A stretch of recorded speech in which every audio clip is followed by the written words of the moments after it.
The Man with the Red Beard, A Story of Moscow and of London by David Whitelaw. Read by Marianne.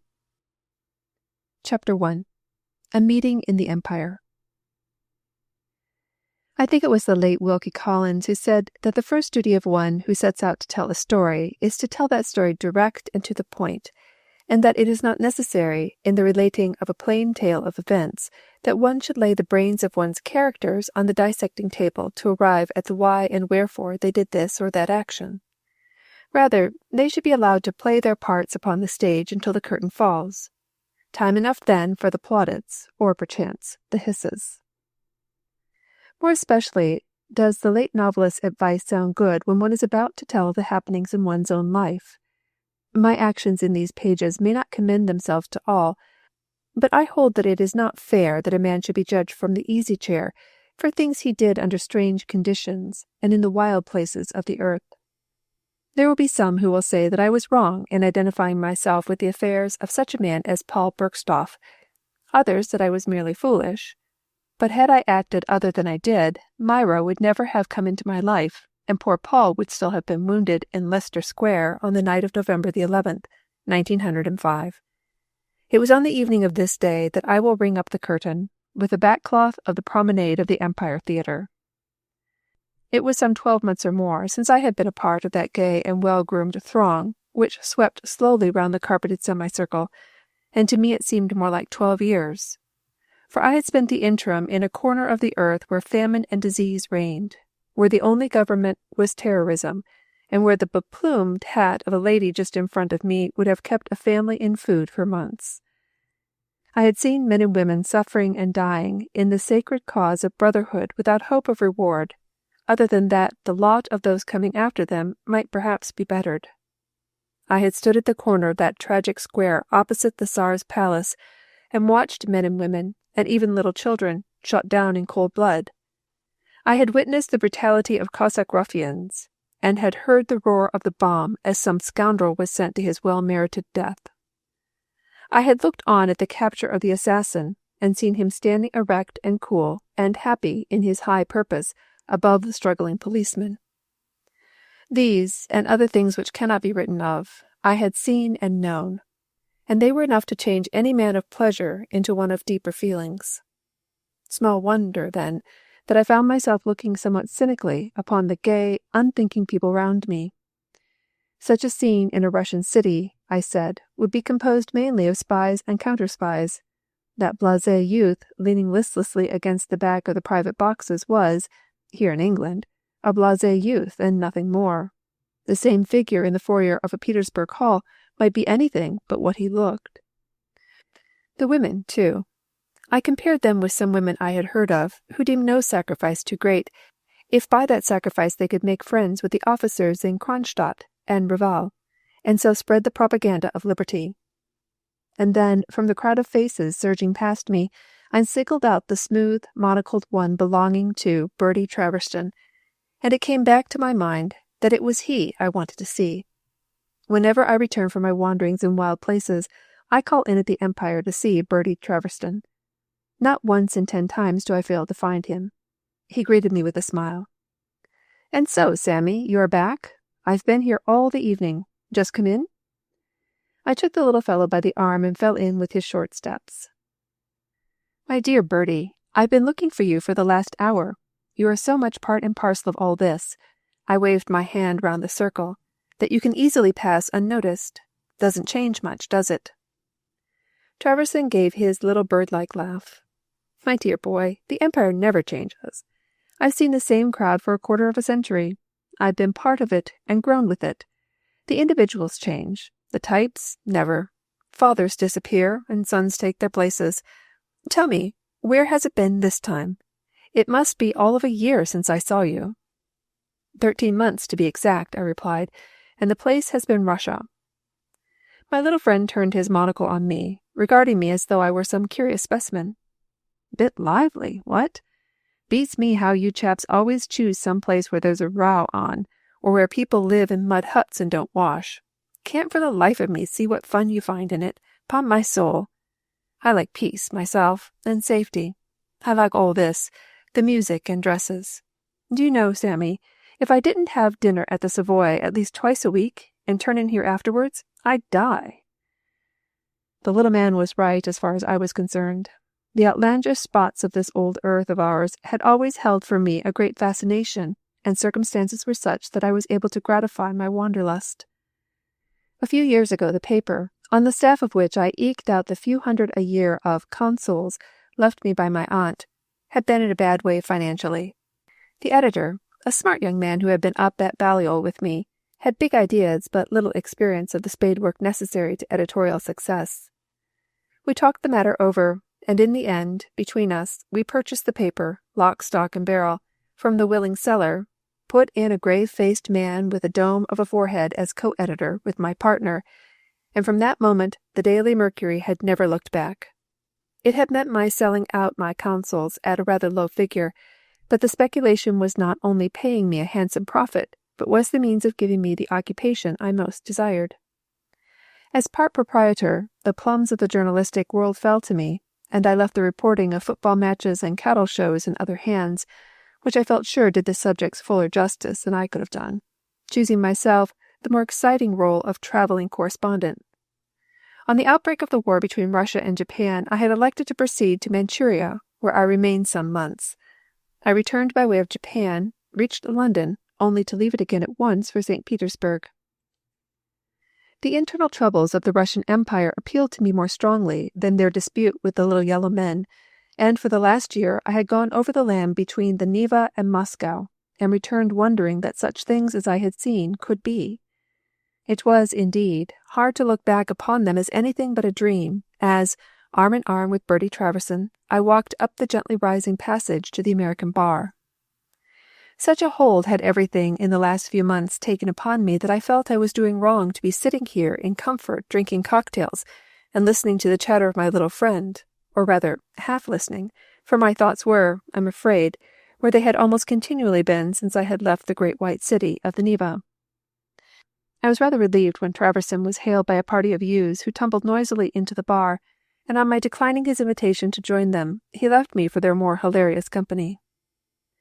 I remained sitting at the little table, twisting the slender stem of my glass between my fingers, and watching the crowd of well-dressed loungers surging in and out of the room.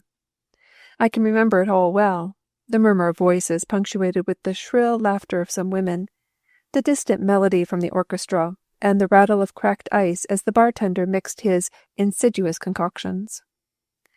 And then I noticed that another man had taken the chair vacated by Bertie Traverson, a well-looking fellow, dark, and with curious long, heavy-lidded eyes. It was the eyes which held my attention.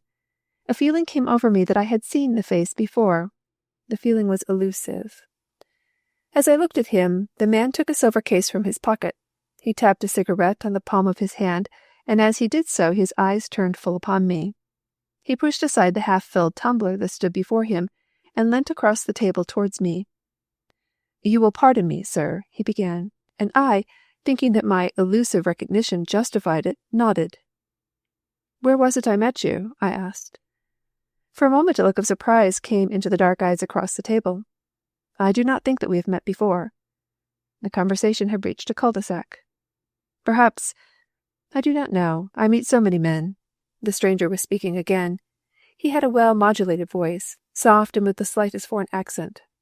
"I spoke, ventured to speak, to you, because I overheard, inadvertently, part of your conversation with your friend. Have I your permission to go on?" I am not a man likely to make an acquaintance in such a public place as a bar, but something about the man held me and interested me. I nodded pleasantly, and taking out a card from my case, handed it over to him. He took it and adjusted a pair of pince-nez. "You are very good, Mr. Mannering," he said. "I regret that I have no card on me, but and I swear there was a glint of amusement in his eye, am Paul Bergstoff, who is wanted by the police for the robbery of the Azov diamond from Sir Boris Fenberg. There is a reward of £1,000 for its recovery. That is why I spoke to you. I want you to give me up." I must have stared at this, for the man opposite continued to smile at me through his gold-rimmed glasses. My first thought, that fate had thrown me up against some amiable madman, soon passed, as I looked into the smiling face. That elusive recognition I had experienced was elusive no longer. It was the glasses which gave the required touch to those long dark eyes. It was only a few months back since that face had looked up at me from every newspaper I picked up. I remembered well the circumstances of the case, how Sir Boris Fenberg had been robbed of his historic diamond at his house in Park Lane. His Russian valet, a man named Paul Bergstoff, disappeared at the same time, and it was only after a persistent rumor of the man's death had obtained credence that the hue and cry had ceased. The man sitting before me had grown a moustache, and there were other little differences, but that Paul Bergstoff sat facing me among the eddying crowd in the Empire, I could have no doubt. All this took but a moment to pass through my mind, and during that moment we stared at each other, I in wonder, he with the smile lighting up his face. I felt that I must say something, so— "Why do you tell me this?" I asked, and I lowered my voice to a whisper as I spoke. "Why not?" he replied. "The whole world will know it tomorrow, and, oh, believe me, I have the best of reasons. Is there some place where we can go talk in private? My tale is rather a long one." I took a cigar from my case, and while I leisurely cut and lit it, I reviewed my position. I was not particularly keen to be seen, perhaps arrested, in company with a thief, as my friend, the absconding Russian valet, undoubtedly was, but I told myself that there was little chance of his being recognized. Again, my natural appetite as a news-getter was whetted by what I had heard, and I scented a possible scoop for the Mercury. I looked at my watch and saw that there was plenty of time to get in a story before the machines would be running. I decided. "My club, the Barbarians, is only across the way," I said. "We can be quiet there. You are placing a big trust in me, and have given me a confidence which you will bear in mind I did not invite. I can give you a half-hour, if you like, or, and I will confess I would prefer this, you can leave this bar and forget you have told me anything. I also, for my part, will promise to forget." I saw a shade of disappointment come into Paul Bergstoff's face, and I went on. "However, I will hear your story if you wish it, but I have warned you, and I reserve the right to act as I think fit after I have heard you. Come," and I rose from my chair. The Russian inclined his head. "That, sir, is perfectly understood. It would be perhaps better that we went away separately. I will follow in, say, 10 minutes at the most." He paused for a moment, then— "At the end of the passage, in the third seat facing the back of the boxes, there is a man with a square reddish beard. It would be as well that you should impress him upon your mind. Do I mystify you? I am sorry, but you will understand later." I went out past the little cloak-room and walked quietly down the passage. I was beginning to enter into the spirit of the adventure. I think it was the Russian element that attracted me, and I flatter myself that there was nothing to single me out from the crowd of idlers passing to and fro between the bar and the promenade. The red-bearded man was there, sure enough, but he gave me the merest glance as I passed him, then returned to his watching of the mouth of the passage. I knew the building well enough to see that from his point of vantage no one could leave the American bar without his knowledge. I turned at the bend and noted well the look of the man. He was a biggish fellow, how tall I could not say, as he was seated, and he had the nastiest colored hair I have ever seen. There is some red hair I like, especially in women, but this was different. Bristling as it did, unevenly from his deathly white face, it was repellent, loathsome.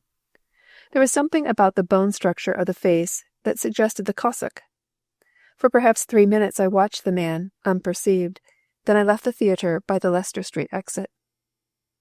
I did not wait to see if my new friend was following, but made my way through the crowds of the pavement over to my club. It had been a clear evening when I entered the Empire, and I was surprised to find that a fog had descended on London. It was not a bad one so far, but it promised a nasty night. There were the usual knots of men in the foyer of the Barbarians' Club as I entered, but I noted with satisfaction that I knew none of them. I passed my hat and coat to the attendant and sat down to await my diamond robber. He was not far behind me, and he came in as though he had been walking quickly.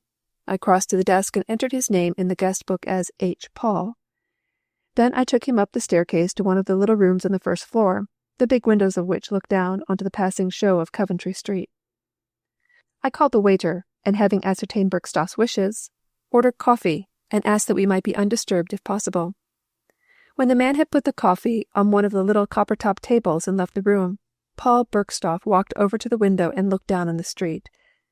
I would have followed him, but he waved me back. In a moment he had returned, evidently satisfied with what he had seen. We drew our table and 2 wicker chairs up to the fire. Chapter 2. Expropriation. I opened the proceedings. And now, Mr. Bergstoff, what is your precise trouble? The Russian gave a little laugh. Very little so far, but lots coming, I'm afraid. Then he grew serious. I'm going to make a strange request to you. If you accede to it, I am your eternal debtor. If not— He made an expressive gesture with his shoulders. And that request is? That you undertake a commission to Russia. No, don't interrupt me. The service will be well paid. When you have heard my story, you will understand that I had to tell it to someone tonight. My choice fell on you as I overheard you speaking, and named you for one who was acquainted with the country. But you said something about my giving you up to the police, I put in, and my thoughts turned again to the question of madness. I am coming to that, Mr. Mannering. May I tell my story? I replenished the cups and nodded my permission. I will begin, said Paul Bergstoff, some 7 years ago, when I was a student at the University at Moscow. To be precise, it was in the spring of 1899 that I decided to throw in my lot with the men who were working for the regeneration of my country. I lived with my father on a small estate a few miles to the north of the city. It was from him that I inherited my liberal tendencies, although my father was too much of a dreamer to take an active part in the propaganda which had all his sympathies. I will never forget the day when I returned home to find the house in possession of the authorities. A peasant on the outskirts of the place, who loved my father, gave me warning as I passed, so I was able to take precautions and approach my home unperceived. My home, I said, but there was little of my home remaining. My father, I learnt, had already been taken away, and the old house was a smouldering ruin. The forces of law and order had been at work. Somehow I managed to elude the vigilance of the police who were watching for me, and I reached Moscow about midnight.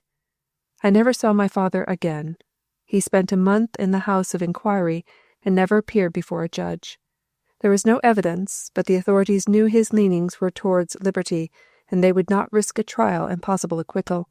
He was condemned by administrative order and exiled for 5 years to Siberia. I followed him as far as Irkutsk, only to find out that he was dead. There was a little pause after this, and knowing as I did the strong family affections which exist in Russia, I did not break it. In a moment Bergstoff went on. Can you wonder, sir, that I threw myself, body and soul, into the movement? I joined the strictest circle in Moscow, sworn to avenge my father's death. To me nothing mattered but the cause. It was at the order of the circle that I entered the house of Sir Boris Fenberg as a valet, but, believe me, I do not consider that I did wrong. You see, I had no personal animosity against Sir Boris, but he owns many miles of my country. No, he does not live there. He prefers Park Lane and Mentone. On his land are great forests, yet women living there cannot touch a twig of his trees to warm the bedsides of their dying little ones. The Azov diamond would have done much good. It was for those poor people I expropriated it. And I, listening, could not find it in my heart to think he had done wrong, for I, too, had seen the misery he had seen. But I understand the reward is for the reclamation of the stone? For answer, Paul took from his pocket a little case, and opening it, swayed it slowly backwards and forwards beneath the electric lamp on our table. The stone is here, he said. It was never used. When I returned from my marauding expedition, things underwent a change with me. There was a girl in Moscow, an English girl, who gave music lessons. I had met her at a friend's house, but I was not prepared for what I found on my return, that Myra Ramsay was about to join the circle to which I belonged. Now, what seems good to oneself does not always seem desirable where others are affected, especially when one is in love. You see what I mean, Mr. Mannering. For myself, I could contemplate any crime for the cause. What was to me a noble act seemed a horrible thing where Myra was concerned. I was between 2 fires. I could not warn her without breaking my vows to the Brotherhood, and, as is the case in any conflict where love takes sides, love won. I was overheard protesting against her threatened action. To convince her, I spoke against my convictions, against the circle. The result is easy to guess. My words were reported to the chief, and my death sentence ensued. I was warned and made my escape the same night into Finland and up to Stockholm, from which port I sailed for Hull. I have been in London 3 weeks. The diamond has been with me all the time. I was debating within myself whether to return it or use it for the cause I still have so much at heart. Tonight my hand has been forced. You should return it anonymously, I said. If I do what you wish, it means prison. Bergstoff smiled. Precisely, he said. Your English prisons are for me the safest place on earth. He looked towards the window as he spoke, and I thought I understood.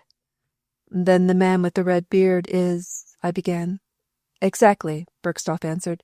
The man with the red beard, who by the way must find the corner of Wardour Street a very draughty place to stand while I am telling you all this, is the emissary of my society. I saw him for the first time this evening in the Empire. That is why I spoke to you. I was silent for a moment. It seemed so strange to be sitting here in London, in a well-appointed club, and to know that an emissary of vengeance was waiting outside in the fog to deal the death blow to the man who was so calmly drinking his coffee opposite me. Suddenly an idea occurred to me. I'll help you, I said, but not in the way you mean. There is a little door which gives onto the court running off one of the side streets. Come with me. John will show us the way. Paul Bergstoff shook his head with a sad smile. Nevertheless, he rose, and together we walked down to the foyer. John, my own particular waiter, was there and gladly showed us the way, leading us by narrow passages through the club kitchens to the door I had mentioned. There was a window beside it, and my friend advanced to it and stared out into the night. The stage door of a theatre stood next to the little club exit, and above it a lamp made a yellow blur in the fog. The court was deserted save for the figure of one man, a tall, thin fellow, in an astron overcoat, who leant against the opposite wall smoking a cigar. Instantly Paul Bergstoff drew back and, taking my arm, led me back the way we had come. I was sure of it, he muttered, and when we were back in our little room he turned to me with earnestness in his eyes. You see, Mr. Mannering, I'm here like a rat in a trap. I have only one chance, and that is to leave this place in the custody of your police. Then for a little while I may, be safe. But why should I, a complete stranger, be such a cad as to give you up? I asked. I am coming to that. Myra is in danger. I heard today from my brother, who represents the League in Paris, that she has been arrested. I want someone to take the reward and go to her assistance. I would give you the stone, but you could not negotiate it. You will go to Moscow? I pulled hard at my cigar and thought the matter out. At first sight it seemed impossible that I should be the means of giving a fellow creature over to justice on a matter in which I had no concern. That the novelty of the whole situation appealed to me, I will not deny. There seemed a fate in it that Bergstoff should have chanced on me, of all men, to help him in his extremity. I leant over to him. And if I refuse, I said. Again that expressive shoulder shrug, a gesture which spoke strongly of the fatalist. In that case, sir, I can only thank you for your courtesy and go out to my death. Unfortunately, I am unarmed, or I could promise you some rare support from these windows. Your countrywoman will remain in a Russian prison. She is a beautiful girl, Mr. Mannering. I felt ashamed as he spoke. Here was a man willing to go to his death or to prison for the sake of a woman. There was none but I who could help him. In taking him to the club, I had cut off the chance of his finding anyone else. If I let him go, how could I return home to my comfortable chambers in Craven Street with the memory of this tragedy hanging over me? I don't like it, I said. I am an Englishman, and I have an Englishman's dislike of an informer. What if I promised to go to Russia for you? I was thinking of returning there anyway. And let's leave the other affair, the giving up, out of it. I can get the reward if I take the stone to Fenberg. Paul Bergstoff seemed radiant. He caught my hand and pressed it. I could not have asked that of a stranger, he said. You are too good. For myself, I do not care. I saw what he meant. It was necessary that he be arrested. The man awaiting him would hardly attack him in the presence of a policeman. How well everything was fitting in. This affair was taking hold on me, and even then I knew in my own mind that I would do as my friend desired. He must have seen that I had decided, for he went on eagerly. Perhaps you can arrange that I remain here while you go to Sir Boris. He lives in Park Lane, A cab will do it in 10 minutes. Tell him that Paul Bergstoff is leaving this club at 12 o'clock exactly. Let the police be at the door. Draw a check from him for 1,000. Don't tell him else. You can say that if the stone is not recovered, he can stop payment at the bank." I did not like the idea of the interview, but I had made up my mind. I nodded. "And then," I said, "while you are away, I will write all particulars to you in the form of a letter, and so that it will not be found upon me when I am taken, I will post it to you in the club box here. You will give me your address?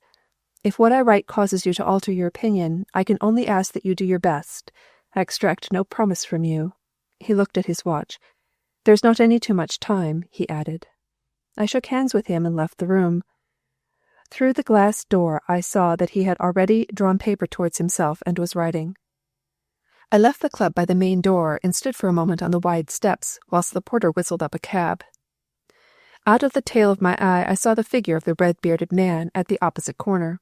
He gave me one glance, then turned and looked in at the windows of the nearest shop. I was able to add to my notes of his appearance that he stood within an inch or so of 6 feet.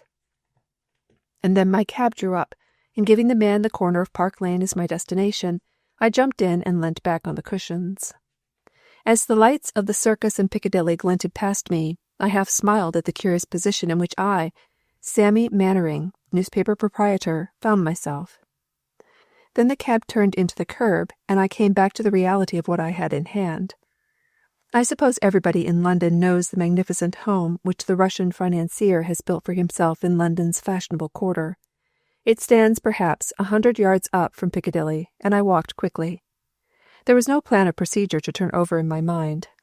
I knew exactly what I had to do. All that was required was that I put a bold face on it, and went through with it. The butler informed me that Sir Boris had just come in. Unless my business was very urgent, he would rather not disturb his master just then. I scribbled a note on a blank piece of paper and folding it gave it to the man. It had the desired effect. There is something barbaric and imposing about the average Russian.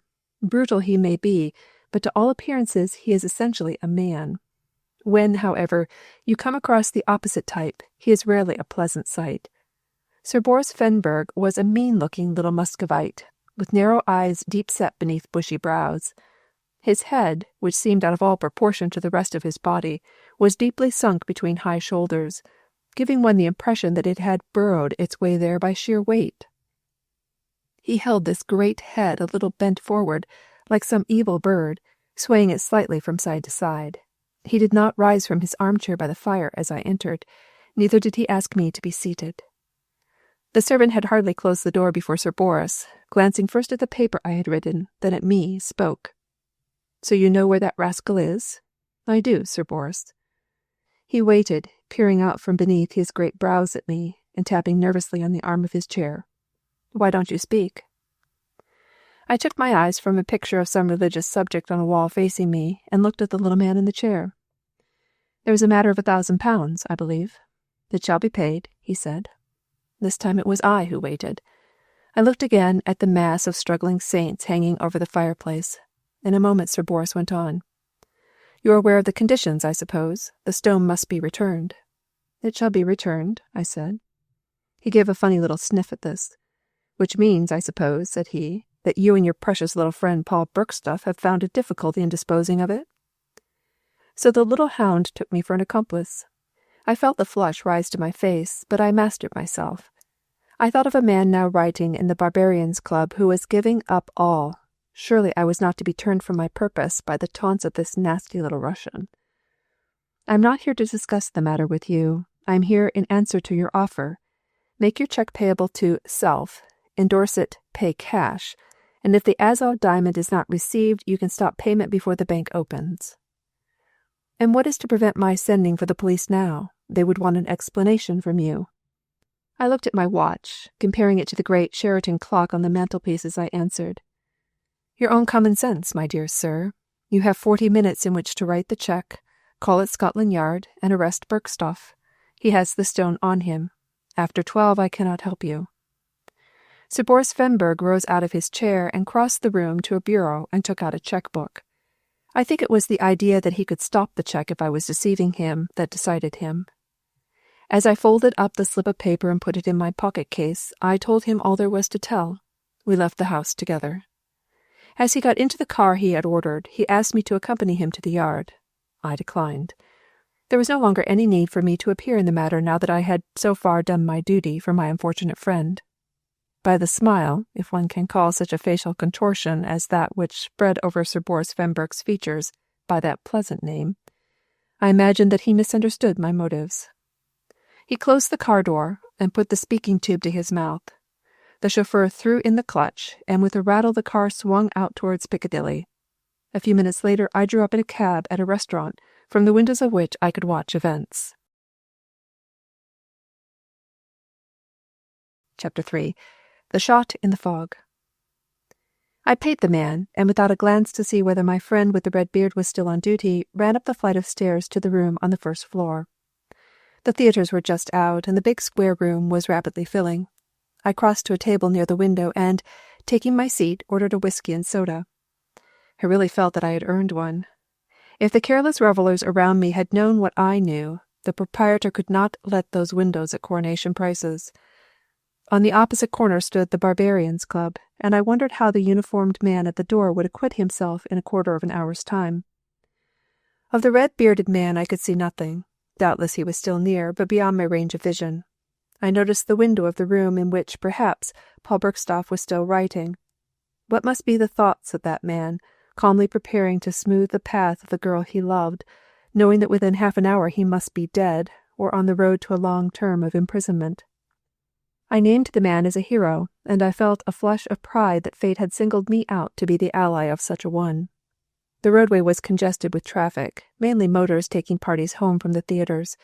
I could see the sheen of diamonds and the warm richness of wraps in the lighted interiors of the cars as they were held up by the policemen on duty at the corner.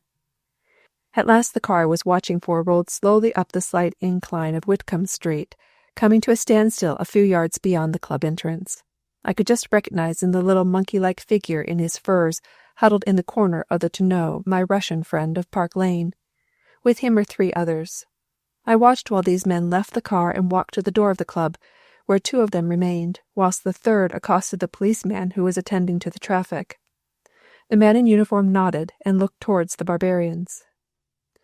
The clock over by the bar in the room I was sitting in pointed at 5 minutes to the hour, and, hastily swallowing my whiskey and soda, I went out into the street.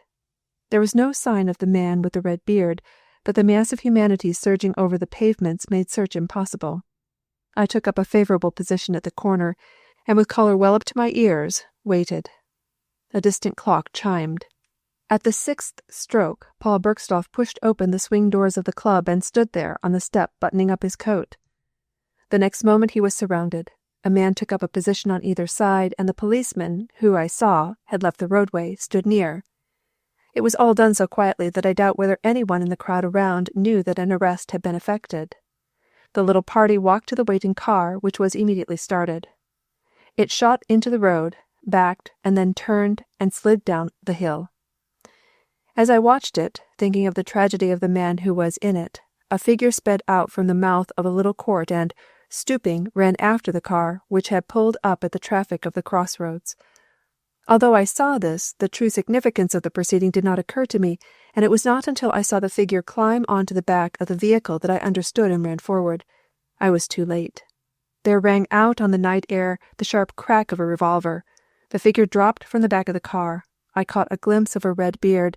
Then the man seemed to melt into and be swallowed up by the fog. I joined the crowd, which collected around the motor car, but I kept in the background, fearing the chance recognition of Sir Boris Fenberg. The occupants were bending over the form of Paul Bergstoff as he leant back on the cushions. I had sight of a white face and long black hair from beneath which a thin trickle of blood ran down. The eyes were closed, and the sight called to my mind men I had seen on the frozen snow of the streets of Lutsk the January before, and I knew that the ruse of Paul Bergstoff had been in vain, and that for him all was ended. But was it in vain? I asked myself the question as I made my way through the quiet back streets to my chambers in Craven Street, and I answered no. If before I had been attracted to the adventure, I was wedded to it now. The death of the man who had come so strangely into my life had made a deep impression upon me. Indeed, I felt as though I were under a moral obligation to do his wishes.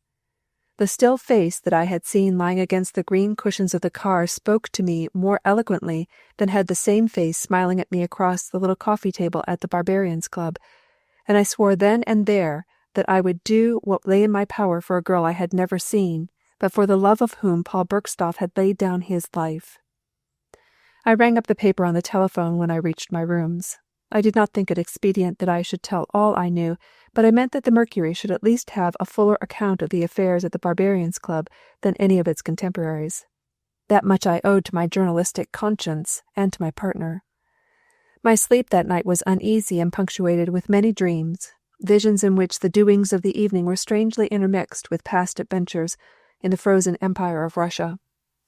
I woke with the impression that throughout all, the dream face of a woman had looked at me, a woman with white oval face framed in smooth dark hair, and with eyes of deep gray which had gazed at me imploringly. I rose and parted the curtains. There was but little traffic so far on the embankment below me, and a glance at my watch showed me that it was not yet 8 o'clock. The fog had entirely lifted, and the wintry sun was shining timidly on the leafless trees of the gardens. A string of barges was drifting lazily down the river, and from the chimneys over the water smoke rose in thin spirals into the calm air. I wrapped myself in a thick dressing gown and sat and smoked a cigarette and gazed out over the river, thinking of the events which had crowded themselves in the few hours of a November evening. I had left this very room without a care to see if I could run across any of my friends in the Empire, and I had met Bertie Traverson and Paul Bergstoff. Looking back, it seemed so unreal, so interwoven with my dreams that I found it difficult, at first, to winnow the fact from the fancies. But there amongst the litter I had taken from my pockets when I had undressed, and heaped upon the dressing-table, was the cheque on coats bearing the cramped signature of Sir Boris Fenberg. That, at any rate, was real enough. My cigarette finished, I had my tub, and went into my little sitting-room for breakfast. There was a small heap of correspondence beside my plate, and on top of the pile was a large envelope bearing the imprint of the Barbarians Club. It was addressed to me in an angular foreign calligraphy, and I turned it over with mixed feelings. This letter written but a few hours ago by one who was now dead.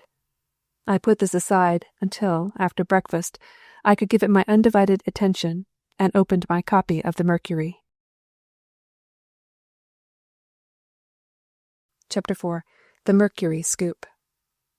It was with a feeling of pleasure that I saw that our paper was the only one amongst those on my breakfast table which mentioned the affair of the shooting in the West End of the evening before, but I smiled at the sensation which would have been caused had I telephoned all I knew of the matter.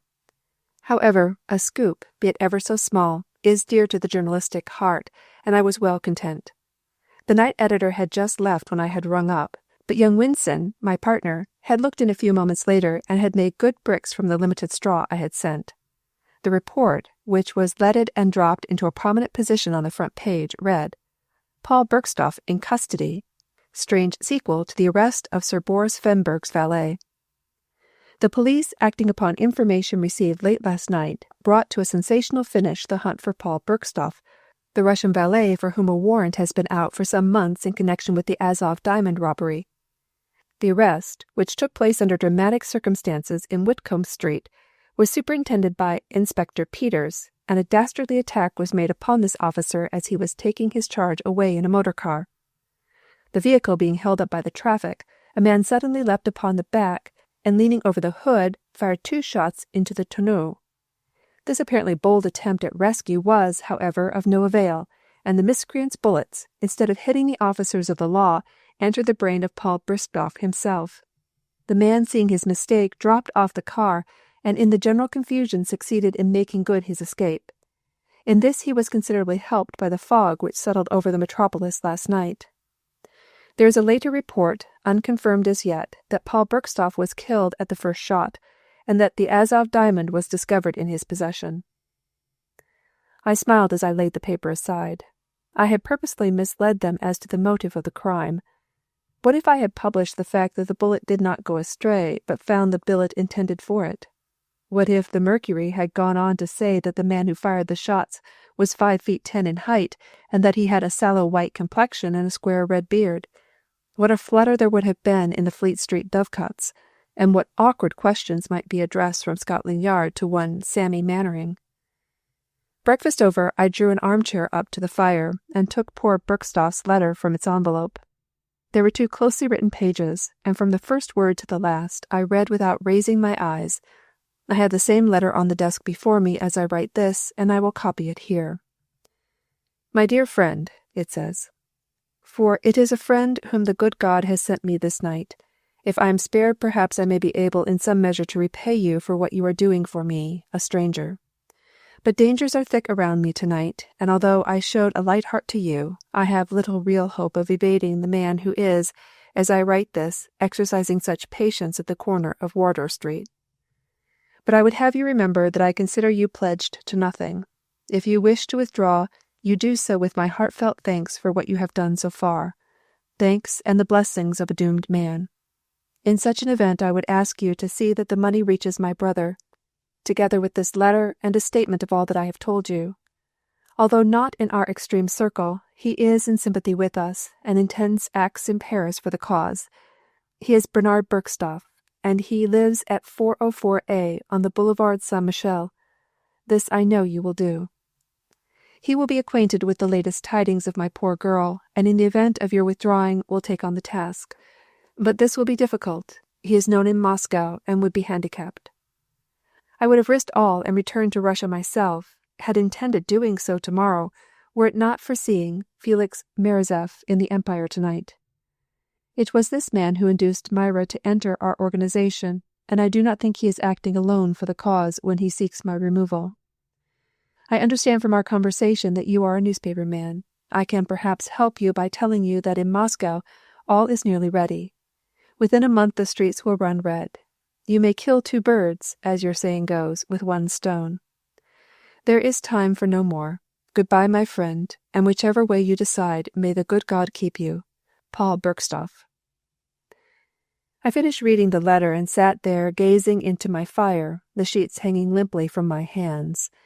In the calm light of morning reflection, I felt a little inclined to resent this affair that had been thrust upon me. Things seemed so different at night.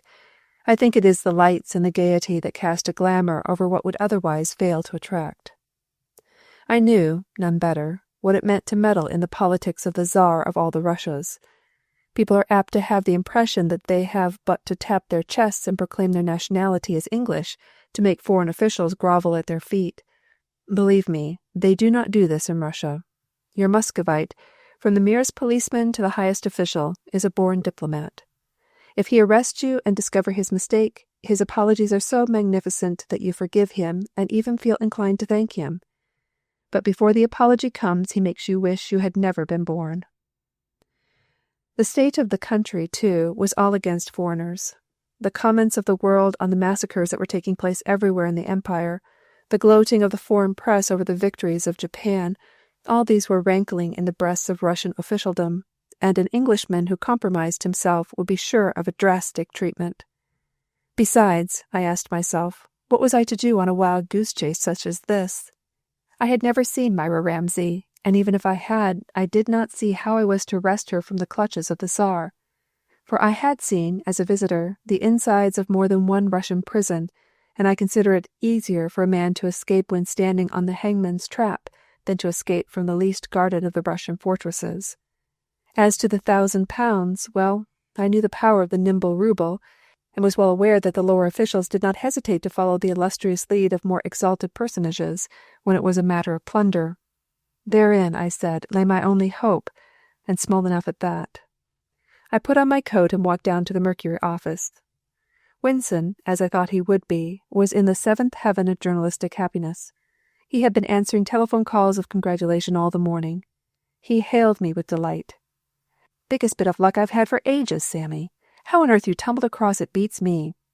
I smiled in a superior way. "And there's a bigger bit of luck coming. I don't want to appear in this at all. I want the scoop to be all yours, and yours only. Is the man dead?" "What? Bergstoff? Really, old man, how do I know?" Winston replied, laughing. "All I've read on the subject is what I wrote myself. Can't you give us a bit more where that came from?" I shook my head. "My dear Winston, I could give you 3 columns of the reddest, hottest stuff that ever mopped up printer's ink, but I'm not going to. No, sit still and listen. Don't interrupt. What do you think of this?" And I showed him the check signed by Sir Boris Fenberg. "There was a reward of—" he began. "Exactly. That's it. I gave Paul away." Winston's face was a picture. He was a dear fellow, and I swear I saw surprise and reproach in his eyes. So, for the good of my soul, I told him the story from first to last. And when I had finished, "Lord, why didn't you tell me all this last night?" he gasped, and made as though to leave the room. "Because," I said, pushing him back onto his chair, "it's not for publication." "Not for publication? You're mad, Sammy. Rank balmy. Look at the stuff. Shooting, anarchists, love interest. Lord, there's a heartthrob in every line. You'll have to tie me up and gag me and chloroform me. I simply couldn't see the dear old Mercury go to press while I had all that in pigeonholes." I laughed at his excitement. "No, Winston, old man, you've had your little scoop. You're the idol of the morning in Fleet Street. Be content. Besides, it is a point of honor with me. They'll all be over at the club. Run over and suck up your fill of adulation. I'll be over in a few minutes." I wanted to be alone to settle a little financial difficulty which was bothering me. I sat twirling Coutts' check in my fingers and wondering how best I could negotiate it. I did not think for a moment that Sir Boris would descend to stopping payment, but I did not by any means relish presenting it at the bank and laying myself open to any surveillance which the wily financier, thinking me an accomplice, might have waiting for my appearance. I decided I would send my clerk round to my own bank with the check in a sealed envelope. Meanwhile, I would telephone to my good friend the manager. He would no doubt cash it if I gave him a guarantee that I would stand responsible for the amount. Mr. Downing, as I knew he would, fell in with my request, and within half an hour I had the money in gold and notes in my belt. Afterwards I wrote a letter renewing my credit with the Bank of Moscow. I strolled over to the club a little later and found Winston the center of an admiring group of journalists. I, too, as I entered the smoking room, was hailed with compliments, but I waved them aside. It suited my book that Winston should take all the credit there was coming, and I was not jealous. After all, he was responsible for what appeared in the Mercury, and it would do him more good than it would me. There was a tape machine ticking in the corner of the room adjoining the bar, and I walked over in its direction, principally to get away from the acclamations. The usual little group of men hung over the glass shade, scanning the tape as it spelled out its messages. A little man with bulging eyes looked up at me as I joined the group. This was Binns of the Tribune. "Here," he shouted, "this will interest you, Sammy. Your man's not dead. Knocks the gilt off the gingerbread scoop. What?" I took the tape without any show of haste, but my heart was beating. I wondered how much of the story had become public property. The message was from the Central News and stated that inquiries at St. George's Hospital elicited the fact that the doctors had located the bullet and that Paul Bergstoff had, in the circumstances, quite a good chance of life. That afternoon I dished up the report for next day's paper in company with Winston, adding enough local color to ensure our account being better than any of our rivals, but I gave nothing away that would any way hamper me in the matter I had in hand. And ever as I wrote, the elusive face of my dreams seemed with me, the oval face with the gray eyes and the banded hair. "And now, Winston, I'm off. There's nothing to keep me here. You can expect some pretty good telegrams from Moscow. Things are going to be lively there for the government. Since the Tsar called Tepov to Petersburg, the revolutionaries have been making hay. I think Berryman is still at the consulate. He'll help my wires through, like he did before." But Winston did not like my going at all. "You're in a devil of a hurry," he said. "Where will I be when you are gone? This affair of your pal Paul is going to hit the public good and strong. You're the goose with the golden eggs. I think it's a rotten shame leaving the paper like this." He was still going on in the same strain when he saw me off from Charing Cross that evening. He called me everything from a Don Quixote to a damned fool. I really believe that, had I not promised to send him a little bit from my exclusive stock of news now and again, he would have refused to shake hands with me as the Paris boat train slid out of the great station. Chapter 5. Redbeard Again. I cannot say the number of times that business or pleasure has taken me to the French capital, and I have seen the fickle city under all manner of conditions, but never have I felt so depressed as when I walked out of the Gare du Nord on the morning after I left Winston at Charing Cross Station. The passage had been atrocious. A southeasterly gale, charged with grape-shot of sleet, had whipped the vessel as she ploughed across the channel. The heating apparatus in the French train had been apparently out of order, and I had slept but little. Also, I remember, perhaps a trivial matter in itself, that a smut from the engine had entered my eye as I got out to get a cup of coffee at Amen. Never did man feel less like a knight-errant than I did as I walked through the grey streets to my hotel. Paris was awakening to life. The work girls were besieging the long omnibuses, waiters were polishing the tables outside the cafes, and rag pickers were rummaging hopefully in garbage barrels. The great two-decked Montrouge trams grunted and clanged from their starting place at the Gare de l'Est, and a thin steam of great-coated suburbans filed out of the station. There had been a little snow, for the roofs of the houses were covered with a thin layer of white, while the pavements were coated with a grey slush, half frozen, and which made walking a hazardous feat. I had chosen to walk to my hotel in the hope that the exercise would perhaps instill a little life into my cramped feet, but the slow and careful steps I was forced to take I found were not conducive to this. I hailed a fiacre and continued my journey within its chilly comfort. I began to curse myself for a fool. This taking up of a stranger's burden was no business for a hard-working journalist. I told myself that Don Quixote himself would have jibbed at the job I had embarked on. I thought quite seriously of abandoning the affair. I said that after I had rested I would breakfast and call upon Paul's brother and hand him over the £1,000 and full particulars of the case. After all, this was a thing in which the man's family surely had the right to act before a stranger. Then I said that I would dine at Maxim's, spend the evening at the Olympia, and return to London tomorrow. I am afraid a man with cold feet, a cinder in his eye, and after a sleepless night, is far from being the flower of chivalry. It was not until I had bathed and lay between the sheets in a warm room on the second floor of my hotel that I began to feel more normal, and in my dreams I again saw the oval face with the dark bands of hair and the grey eyes. I do not remember what was the nature of my dream, but my first waking thoughts were of Myra Ramsay.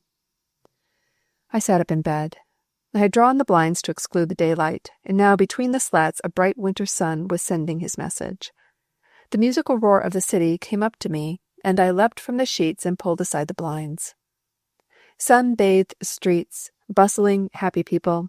There was no sign of winter now, except where on the glistening roofs were little patches of white in the shadows of chimney stacks where the sun had not as yet penetrated.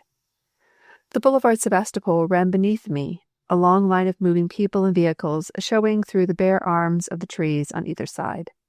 This, I said, could hardly be the same morning on which I had crawled on frozen feet out of the Gare du Nord. I looked at my watch and saw that it wanted but 1:45. I rang the bell and ordered my coffee and rolls, and asked the man to put a match to my gas stove.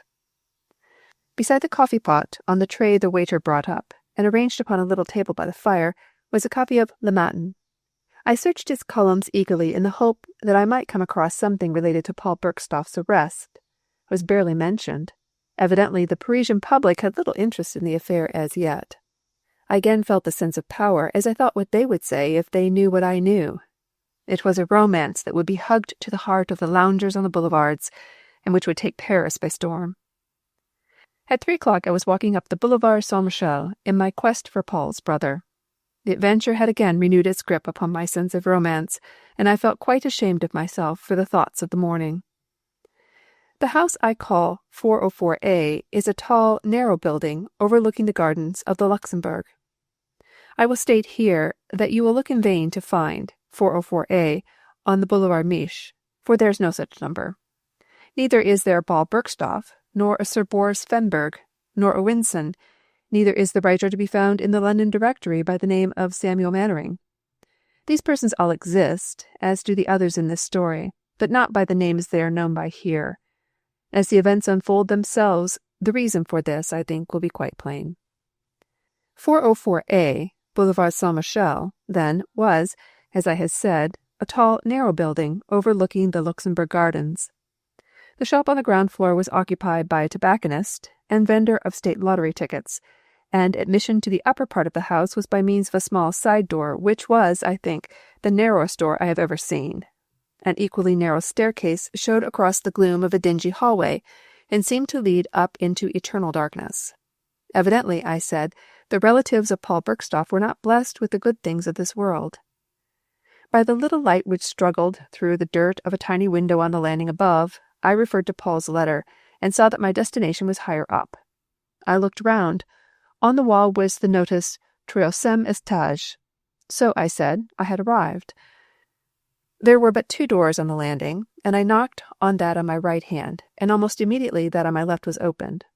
One glance told me that the man who stood before me was the brother or near relation of the man I had seen shot in the motor.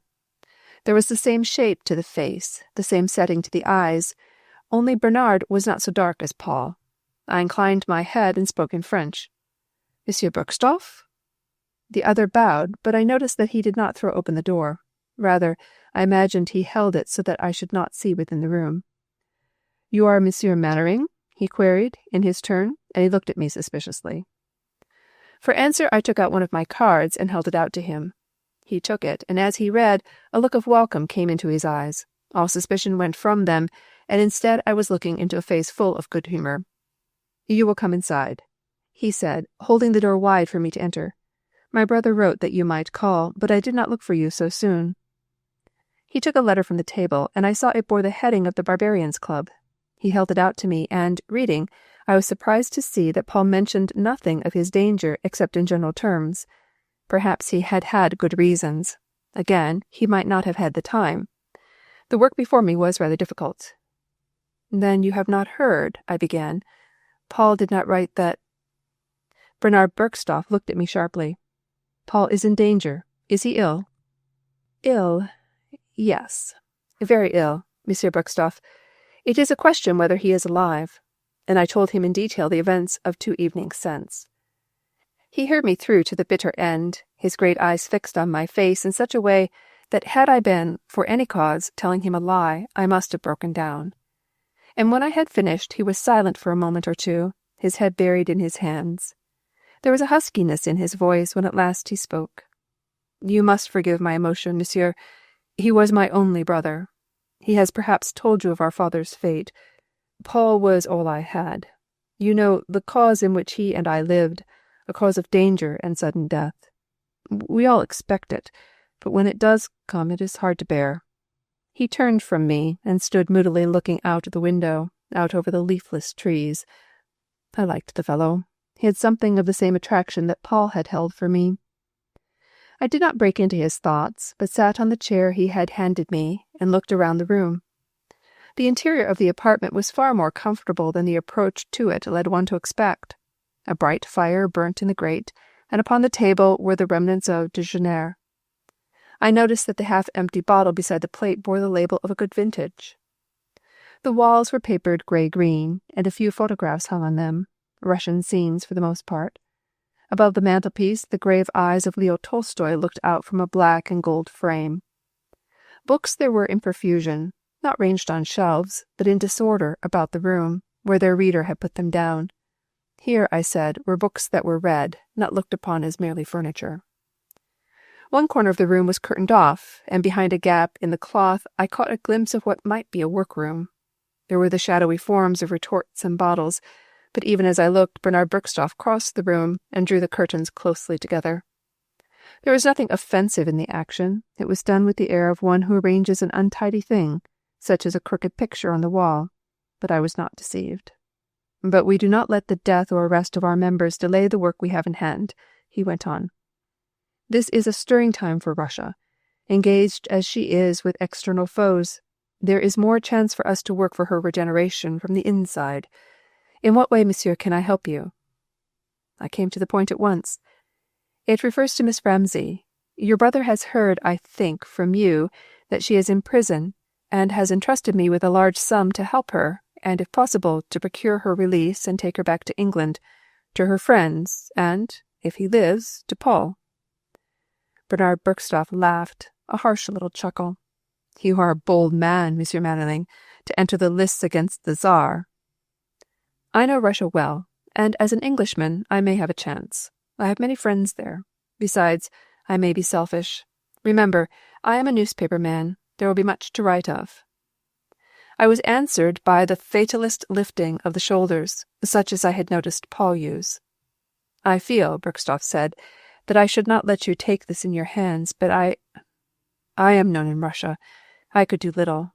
But together— You mean you would come to Russia? Certainly, monsieur.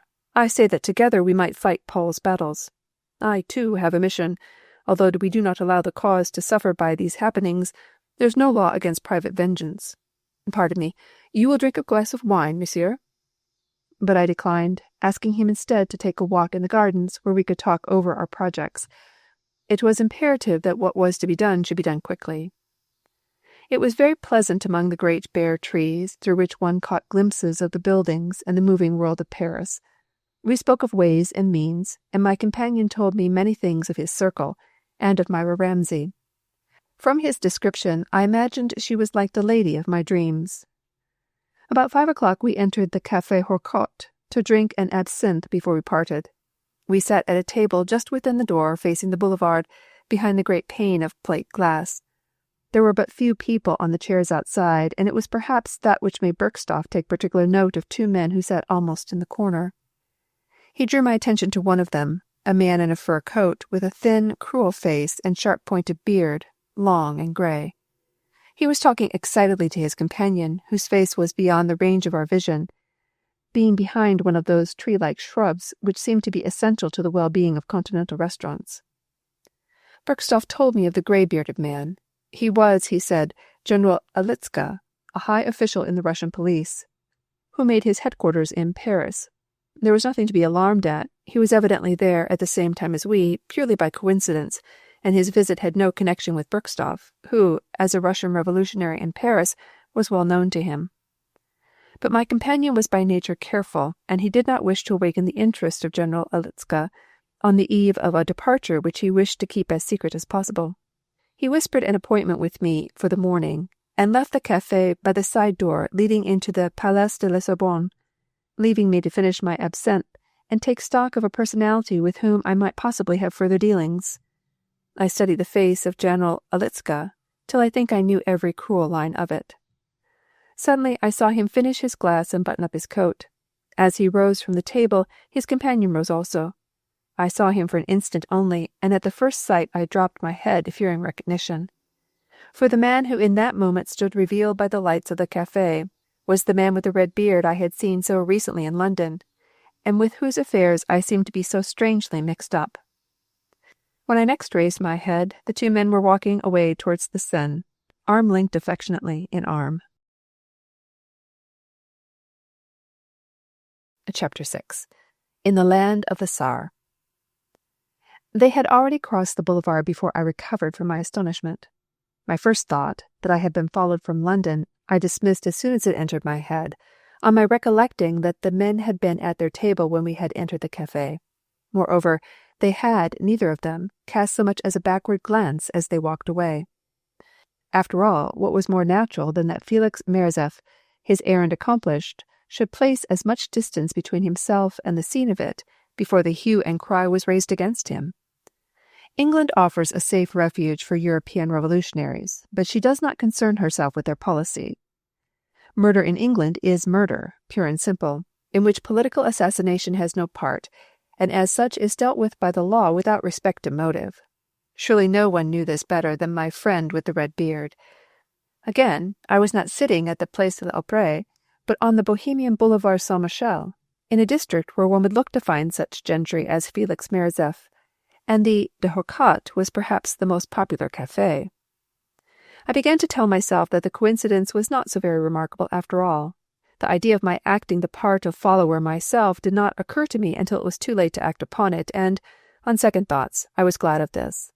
I sensed that I would meet the man again, in Russia probably, and it would be foolish to thrust myself upon his company at this stage of the game. I was practically sure that, as yet, I was unknown to him, a fact that might put him on some future occasion at an immense disadvantage. Somehow I felt that this man was to prove my enemy, although his affair with Paul Bergstoff did not call for my interference. My friend had asked me to undertake a mission of help for the girl he loved. He had not asked me to revenge him in any way. Bergstoff seemed to me to be the kind of man who preferred to fight his own battles of that sort. I did not hide from myself that Felix had seen me in the Empire Promenade, and again as I waited on the steps of the Barbarians' Club. But in the former instance, the glance had been momentary only, and in the latter there was the fog to be taken into account. No, I did not think that I had left any lasting impression on Felix Morozov. I sat for some time turning the matter over in my mind. The tables round me began to fill with early diners, and about 7 o'clock I walked down to the Tavern Lorraine. Here I took my own modest dinner, and, on leaving the comfortable restaurant, I found that the question of how I was to spend the evening had been decided for me by the weather. While I had been dining, a thin, brittle snow had been falling, and the housetops and the arms of the trees shone white under the strong electric glare. A bleak wind blew up from the river, bringing with it a chilling sense of discomfort. I had intended visiting the Café de la Paix, where I knew I should run across some of my newspaper friends. Morin, of Le Matin, was regular in his attendance, as was Bertie Traverson of the Empire, but the weather bred thoughts of my cozy room at the hotel, and I hailed a taxi. It was not until the evening of the 6th day after my arrival in Paris that I stood in the snow-covered square facing the Kremlin. My journey to the ancient Russian capital had not been devoid of incident, although nothing had happened that had any direct bearing on the matter I had in hand. We had broken the journey at Rotterdam, Bergstoff having had some business to attend to in the Dutch town. The night had been spent there, and we took the train which leaves the Maz station at 7 in the morning, and which should have landed us in Moscow a little after 1 on the following afternoon. It did nothing of the kind. The journey for the first part was uneventful and not unpleasant. My companion was in the best of spirits, and the thought that he was returning to his beloved country, and at the news we had gathered from a morning paper that his brother was alive and in a fair way towards recovery. Bernard Bergstoff told me a great deal of the revolutionary activity in Moscow. I learnt that in spite of the strikes and labor troubles, the city was experiencing a remarkable immunity from official terrorism. Great things were expected of the coming feast of St. Nicholas, when it was anticipated that the Tsar, out of respect for his patron saint, would make large concessions in the matter of reforms. Yet, while he was telling me, my companion shook his head. "You, as a newspaper man, are in luck's way," he said. "Believe me, it is the hush that tells of the tempest to come. But we are not ready. The outbreak will come suddenly. We shall be caught napping." At Alexandrovo, the Russian customs boarded the train, and it seemed to me that the surveillance to which the passengers were subjected was far greater than any I had experienced on former journeys. Also I saw that the train was considerably late, and, indeed, from that point onwards, we were constantly being stopped by signals. I inquired at a wayside station, where we stayed for some 20 minutes, the cause of the delay. The official, a big-bearded, babyish giant, shrugged his massive shoulders. There was talk of a strike, he told us. The eastbound train for Berlin was already 6 hours behind time. He was sorry, but he could offer no explanation. Perhaps at Warsaw. But when at last we steamed haltingly into the great Wiener station of the Polish city, there was no need to ask questions. The scene reminded me rather of people waiting at Clapham Junction station on a foggy night. Peasants, hugging shapeless bundles containing their personal belongings, shuffled aimlessly up and down the great platform, or stood gazing out over the metals with that peculiar cow-like expression beneath which the peasant of Eastern Europe hides his emotions, if indeed he possesses any. The station looked something like a giant's plaything, where trains were jumbled up just as the giant children had left them. They stood in sidings and in sheds. There were some with engines, some without. There was one solitary carriage, I noticed, shunted onto a siding where the metals were red with rust and disuse. This coach was full of more oxen-eyed peasantry who, having purchased their tickets, sat waiting for the railway company to fulfill their part of the contract. Possibly the next day would find them in the same position, and the peasants would awake to the fact that there was something amiss. Our train had come to an undignified standstill, half in and half outside the platform, and on our climbing down with our valises, we learnt the cause of the delay. The driver and fireman, acting presumably upon orders from the strike committee, had left their posts at a village a few miles east of Warsaw, since when the great engine had been under the amateurish care of 3 soldiers. True, our military amateurs had brought us in perfect safety so far, but they had taken the better part of 2 hours to travel 11 miles. They were young fellows, and they seemed amused at their new vocation. They were leaning over the rail of the engine cab, laughing with their companions on the platform, doubtless in acknowledgment of the latter's ironic congratulations. We gripped our bags and mingled with the curious crowd in the big whitewashed booking hall. Soldiers guarded the ticket office, and I saw the 3 men who had brought in our train join them and exchange greetings and cigarettes. I suppose they left the engine to take care of itself. Now and again a starting bell clanged dismally, but nothing apparently happened save an excited movement among the waiting people. No one asked for our tickets, and we passed out to a café on the corner facing the station yard. There were plenty of policemen, looking picturesque in their blue and red uniforms. They carried swords, and to their belts serviceable pistols were corded. They did not molest us, and I remember thinking that they were rather a fear-stricken lot of men. Indeed, I learnt afterwards that, on the average, one of their number had been murdered daily for some months past. My companion seemed somewhat downcast as we ran the gauntlet of suspicious eyes and seated ourselves at the back of the café. After all, as he pointed out, we were entering a maze, the exit from which might prove hard to find. Personally, he would be compelled to leave the train at a station or 2 before Moscow. He was known in the city, and the search would be a strict one during the strike. Besides, his presence would involve me in difficulties were it known we were together. Alone, with my credentials, all should be plain sailing, although the condition of affairs here in Poland seemed to point to worse things still in Moscow. We finished our refreshment and returned to the station. There was a train, a courteous official informed us, now being made up to take on the through passengers. When would it start? Again the expressive shoulder shrug which speaks all languages. The Petersburg train had been fairly successful. An engineer of a regiment quartered in Warsaw would be in charge of the train. He was a good man, the official told us, but daring. We took a look at the man as we walked to the barrack-like carriages in search of a seat. He was a dashing young fellow with a daredevil air, and seemed vastly pleased at the job before him. I shall not forget in a hurry that wild ride across the border. Perhaps it was the knowledge of the man on the engine which made it seem worse than it really was.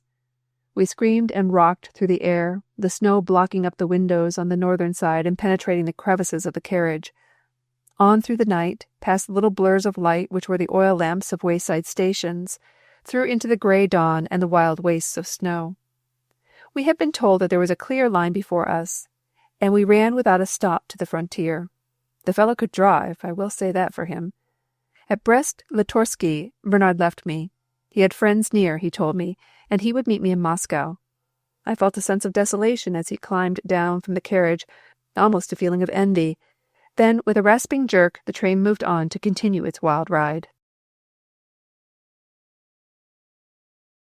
Chapter 7.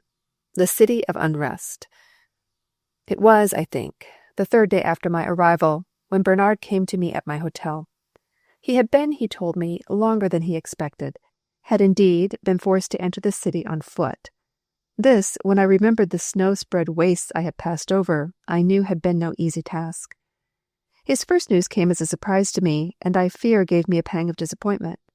Myra, it appears, was at liberty, her sudden arrest having been followed by a no less sudden release, a custom which was very frequently resorted to by the police, and which had the effect of disintegrating the little bands of suspects against whom there was insufficient evidence to warrant them taking even the farce of a trial.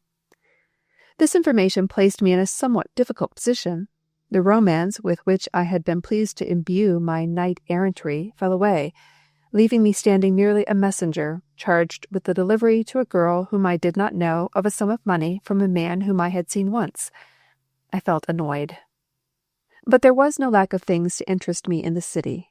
The days of leniency which preceded the coming of St. Nicholas's Day came quickly to an end when the day had gone without fulfilling its expectations. The Tsar had not come to Moscow, and the people were muttering. The infamous Black Hundred were thirsting for blood and booty, and were only awaiting official permission to hurl themselves upon the defenseless mobs. The revolutionaries, on their part, felt that their days of grace were over, and that war, both open and secret, was before them. They held their meetings and drew up their plans, and the hearts of them welcomed the coming change from enervating peace to rousing action. I do not remember quite in their order the events of those Moscow days. The transition from silk-lined ease of London to the barbaric snow-clad heart of Russia had been so rapid. Bernard came and went at all hours, and at different times he had with him members of his organization, who welcomed me courteously, and, on Bernard's guarantee, even admitted me to some of their less formal gatherings.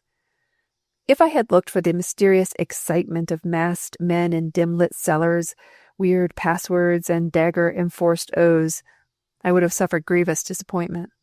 The circle to which my friend belonged, although the most merciless of the Maximus, had no time or thought to spare for theatrical ritual.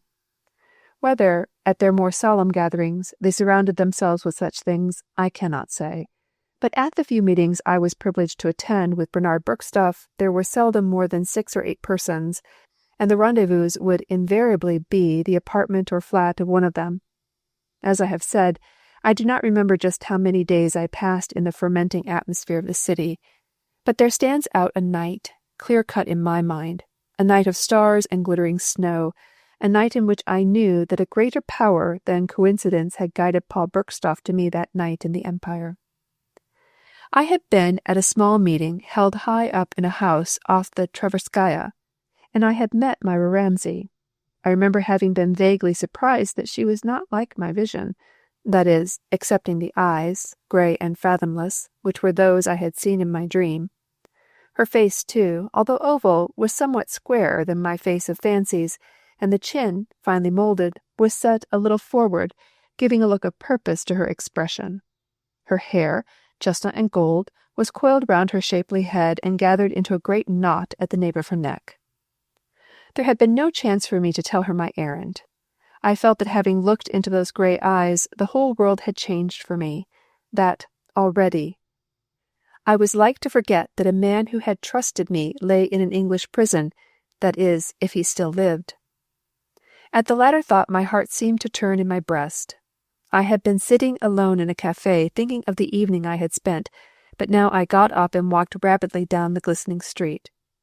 I trust that my thoughts were more worthy ones as I drew the clean, cold air deep into my lungs. Paul Bergstoff had trusted me.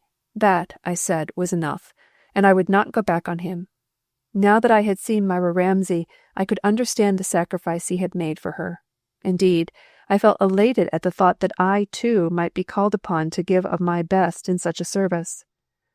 I walked the streets of Moscow that night for some hours.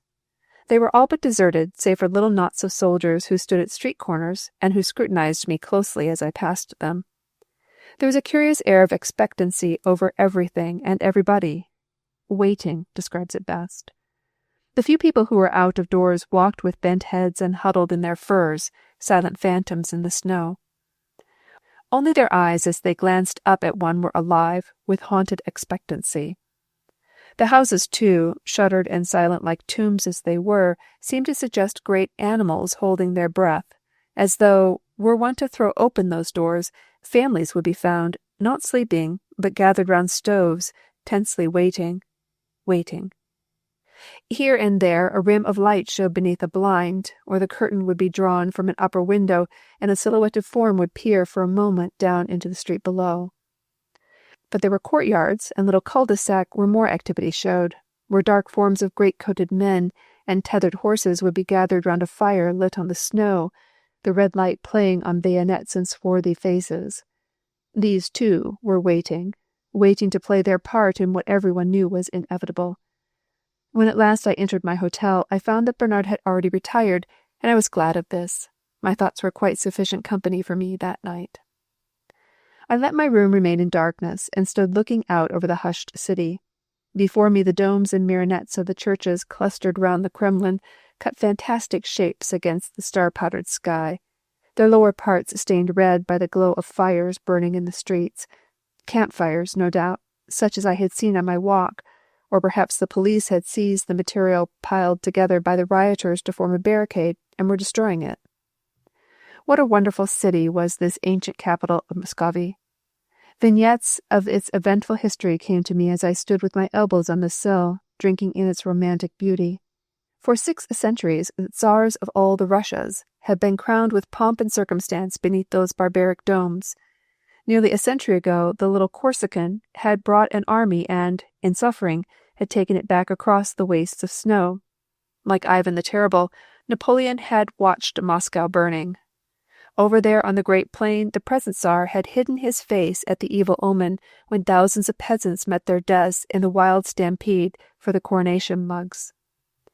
Perhaps it was the immensity of the scene, Perhaps the magic of the night, or it may have been that somewhere near me Myra Ramsay was sleeping, but I felt an ecstasy steal over me that caused me to raise my arms to the stars as though I called them to witness, as I whispered out, "Come what might, I would be true to the trust Paul Bergstoff reposed in me." My rest that night was very disturbed. I slept lightly, waking frequently to see red light dancing on the ceiling and to hear shouts, some distant, some again just beneath my window. At the first sign of dawn, I gave up all idea of further sleep and tumbled into my clothes. On looking from the window, I saw that everything was for the moment quiet, but I noticed that here and there the snow had been trampled into a dirty colored mud, and in one spot was stained with a sinister red. On a side street which opened out a little to my left, a deserted barricade composed of benches and tables taken from some cafe was smoldering to extinction, the dark smoke spiraling up into the clean air. 3 gray-coated soldiers stood by, leaning on their rifles. Moscow lay spread out before me like a jeweler's tray of barbaric gems. The newly risen sun flushed the snow-covered roofs, and here and there blazed on some gilded cross or grotesquely painted tower. From afar off came the elusive sound of bells. I asked the waiter who came up with coffee what had been happening in the night. He was not very enlightening, and was evidently badly scared. There had been fighting, yes, but where, he was not able to tell me. Ivan, the cook, had gone out to sea, and had crawled back with a bullet through his leg. After that it had been barred doors and conjecture. I spent a couple of hours writing a report to send to the Mercury. The postal strike made it a matter of chance whether Winston would ever receive it, but I had faith in the good offices of my friend Berryman at the British consulate. I took the package to him in person about 10 o'clock. Chapter 8. The Traitor. The shooting appeared to have ceased, but the city was in anything but its normal state. Here and there a shop would be seen half open, the shutters piled in readiness for instant use in reclosing the premises at the first sign of alarm. There were a fair number of people in the streets, but they apparently had no occupation, and again I told myself that Moscow was a city waiting for something, for some inevitable and terrible happening. There were a few sleighs, but these were mainly occupied by soldiers or uniformed officials of the Tsar. It was not far to my friend's house, and I did not waste time looking for a conveyance, but walked briskly to my destination. Dick Berryman was at his breakfast. He received me rapturously, but when I mentioned the report for the Mercury, he looked grave. "It's harder than you think, Sammy," he said, "but I'll see what I can do. I hear that the soldiers are hoping to rush a delivery through to Petersburg. I've got a few letters going, and I'll put yours in it if you like to risk it." It was my only chance, and I thanked him as he left me, taking my envelope with him to make the necessary arrangements. There was a little heap of English papers on the table, and I took up a telegraph, hoping that I should find something of the London end of my adventure. There was a short account only, and to all appearances the authorities had not yet got to the truth of the Peter Bergstoff affair. They still accepted the explanation, a very natural one, that the bullet had been intended for the police and that an attempt at rescue provided the motive. I am afraid that the devil in my heart stirred as I read that the wounded man was recovering, was indeed so far convalescent as to be considered able to appear at Bow Street on the following Saturday. But I was interrupted in my thoughts by the return of Berryman. He was dressed for the street, and his handsome, boyish face showed well beneath his jaunty astrachan hat. He was going out, he said, to see what was up. We made our way to a square adjoining the Kremlin, and here the night's work had left many a mark. Some of the facades of the houses showed where the bullets had struck round the window sashes. The body of a man lay stretched out, a dark blot on the snow at the mouth of the alleyway. My companion and I hurried past, and he led the way to a cafe he knew, and where, he said, it was possible to get real Scotch whisky. From the windows of this place we could look out upon the happenings in the square. And when we were seated at our table, I asked Dick a question which had been in my mind since waking. He put down his glass when I had asked it, and stared at me, I thought, a little blankly. "And what may be your business with Myra Ramsay?" I lit a cigarette whilst I debated with myself how much I should tell, and my eyes were on the glowing end as I answered as carelessly as I could. "It isn't I, Dick. I undertook a message for her from a A friend of mine in London. I met her yesterday. Where? I looked up at the sharpness of the question. I don't think I'll tell you where. That is, if you don't mind. Least said, you know. Berriman laid a hand on my arm. If you've seen her, perhaps you've delivered the message. There is no necessity to see her again, eh? Why not? Because, Sammy, I don't want to see an old chum get into trouble. If Miss Ramsay likes to meddle in the affairs of the Tsar, there's no reason why you should make an ass of yourself as well. And when I did not answer, the young lady was arrested last week and only liberated by the greatest of luck. She won't be free for long. Miss Myra is a dangerous person, and Sammy, my boy, a devilish pretty woman as well. The combination is fatal. You mean that she is suspected? Watched? I mean that the next time the police have their hands on her pretty shoulders, it'll be Irkutsk or worse. Dick leaned across the table and whispered, It's an old dodge, this liberating. It always gains fresh evidence. She's English, I know, and you're English, but you can take it from me. I can't help you if you get into a mess. A commotion outside the square drew our attention at that moment, and on our resuming our seats I did not revive the subject of Myra Ramsay. I wanted to think over what I had heard. I felt a vague exultation that danger threatened the girl, and that my journey bade fair to be no fool's errand after all. I scented service, and I saw a vision of thankful gray eyes. When Berriman left me, I sat a little longer in the warm café, then returned to my hotel. I was to meet Bergstoff there, and together we were to attend a social held at the house of one high in revolutionary circles. Perhaps, I thought, I would meet Myra there. I decided, if possible, to take a little of the rest that had been denied me in the night, and, banking up my stove, I lay on the bed and slept, till at 5 o'clock I was awakened by Bernard. It's a sort of housewarming, my friend told me, as, early in the evening, we made our way to the house, situated in a street leading out of the Red Square. Marazev has been away for a week or two on some mission connected with the Brotherhood. He is in the highest circle, you know. It's going to be quite an informal affair tonight, I imagine. I did not answer at once, for the name Marazev had set my thoughts racing. I could only think that this was my friend of the red beard. He, I knew, had been on a mission, the consummation of which I had witnessed in the fog at Leicester Square. Will Miss Ramsay be there? I asked at last. I think not. I don't know why exactly I think that, but I was with Marazev this morning, and I gathered somehow that she would not. There had been no further fall of snow during the day, but it was very cold, and our feet bit crisply into the white mantle on the pavements. We passed many places where there was evidence of fighting, and through the half-open door of a stable-yard I saw 2 or 3 figures stretched out upon the ground and covered roughly over with coats.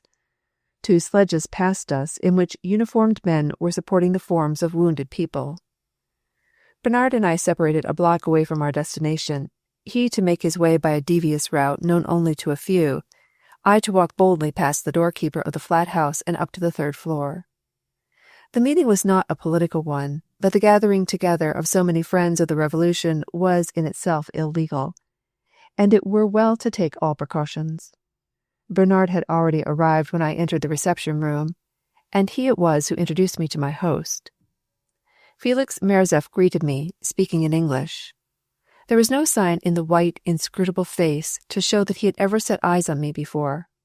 Indeed, I think, of the 2, I was the more perturbed, and it was all I could do to repress a shudder at the cold clasp of his long, thin fingers.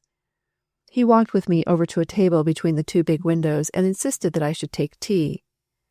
There were but a few people as yet in the room, although the array of cups round the steaming samovar spoke of many more to come.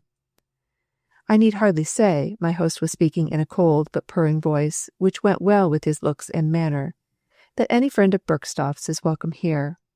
You English are the friends of liberty the world over. Some say that we Russians hate your nation. Believe me, it is not so with all of us. I love the English.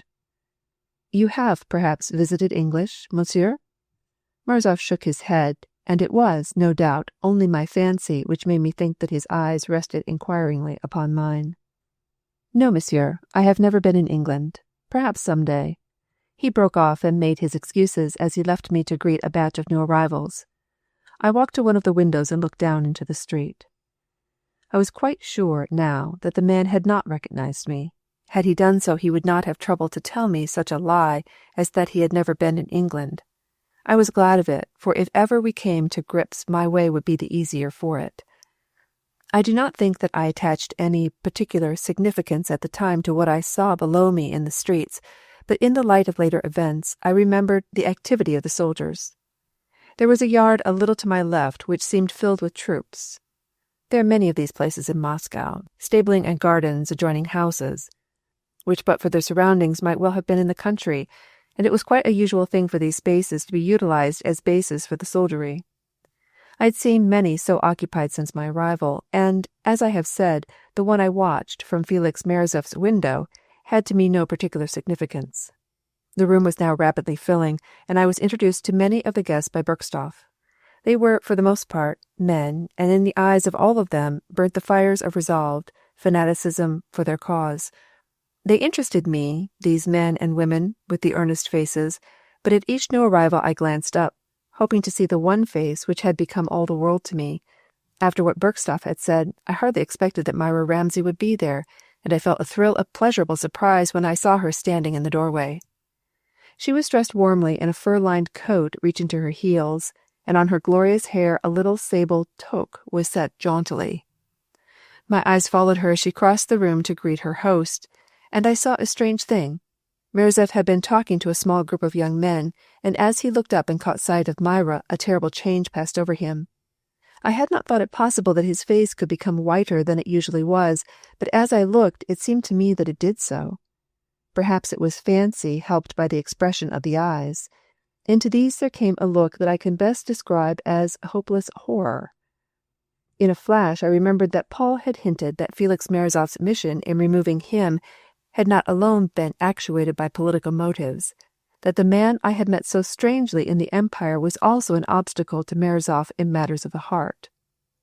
The floodgates of my reason seemed suddenly to open, and I saw things in a clear light. What had Merzeff been doing in friendly conversation with General Alitska in Paris? Why was it that he had known, or at least given Bernard the impression that Myra was not to be at the gathering that night? The questions crowded upon me. I looked round the room. Surely there were present here the pick of the revolutionary leaders in Moscow. What a bag for the authorities. The crowds mobilizing in the streets below took on a new sinister significance. Call it intuition or what you will, but I told myself that I was looking upon a roomful of doomed men and women. I glanced covertly towards the object of my suspicions, and as I did so, those suspicions were more than confirmed. Merzeff had taken Myra to a curtained alcove and was speaking to her earnestly. He was, judging from his actions, in turn imploring and commanding. And ever as he spoke he glanced surreptitiously at a clock which hung over the great white porcelain stove at the end of the room. Cautiously I made my way to the curtain that hung near them.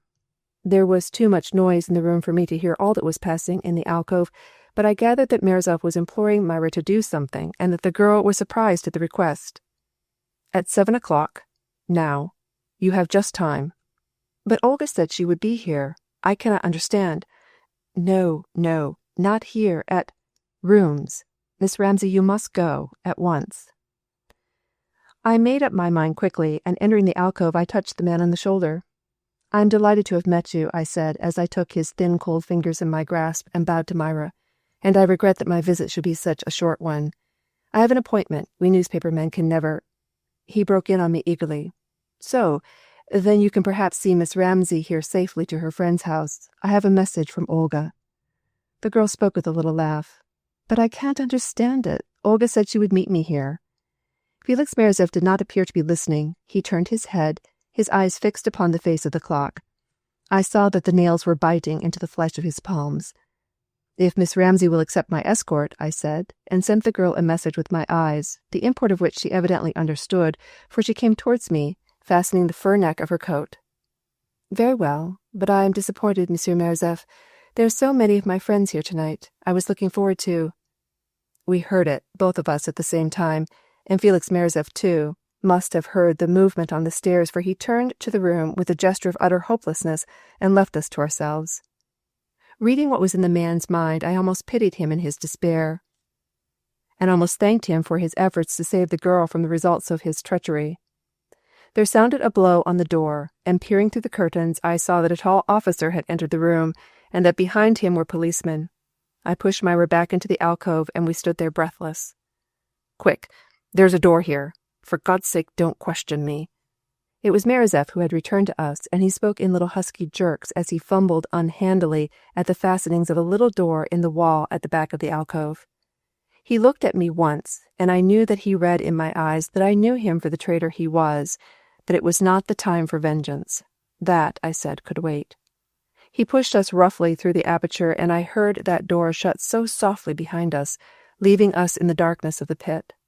I struck a match and saw that we stood at the head of a narrow flight of stairs. I felt upon my arm the slight pressure of Myra's hand, and a little moaning voice was saying, "What does it mean? What does it mean?" "It means," I said, "that your friends are doomed. We alone may escape, with God's help. We and," I added to myself, as I thought of the Judas on the other side of the door, "one other, with the help of the devil." Chapter 9. In the Cul-de-Sac. How long we stood there in the darkness listening, I cannot say. From the room we had left came the muffled sounds of fighting, the splintering of glass, and the spit of revolver fire. The hoarse screams of men and women as the bullets took them mingled with the shouting of orders. For a moment, as I thought of Bernard, I had a mad desire to be in the battle. It seemed un-English to stand there in comparative safety while my friends were dying. But I remembered Myra, and placing my arm round her, I drew her slowly to where the head of the stairs had shone in the fitful glare of my match.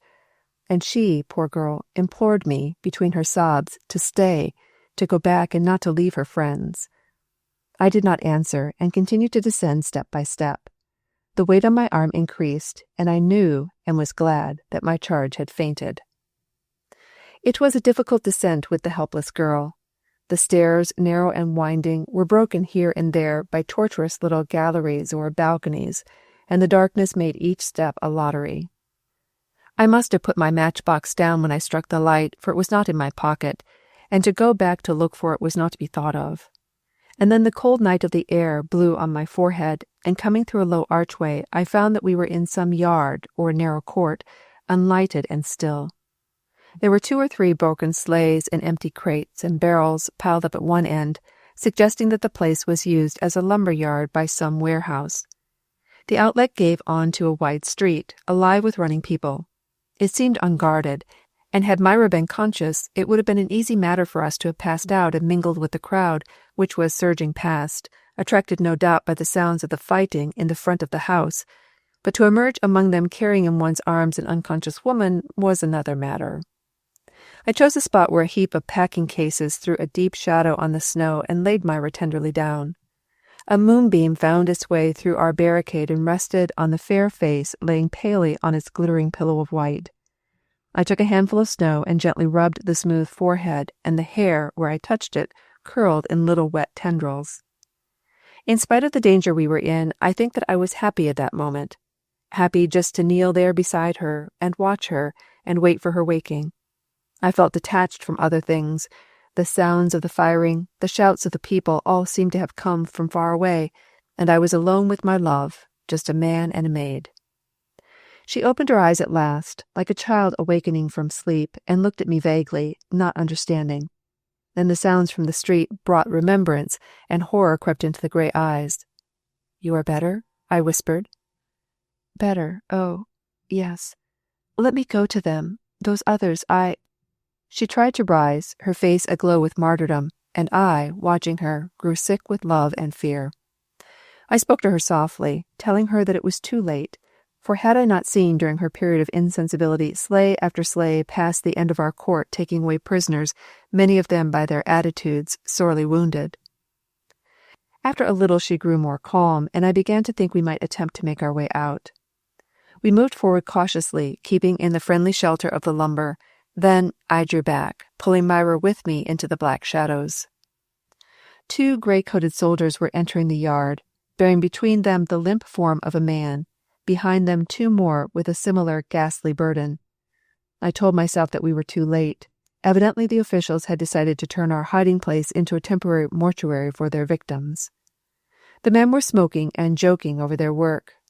They tumbled their dead roughly to the ground, and the forms of what a moment before had been men and women took strange, grotesque shapes in the snow. As the jests of the soldiers reached us, I felt the girl beside me stiffen, and I put out a hand and pressed hers in warning. We stood without movement, watching the grisly work, the moving of the gray figures on the white ground, and the shapeless masses they dropped there. All at once my companion started forward, and before I could prevent her, she had darted across the open space and thrown herself on her knees beside the body of a man, the last they had brought in.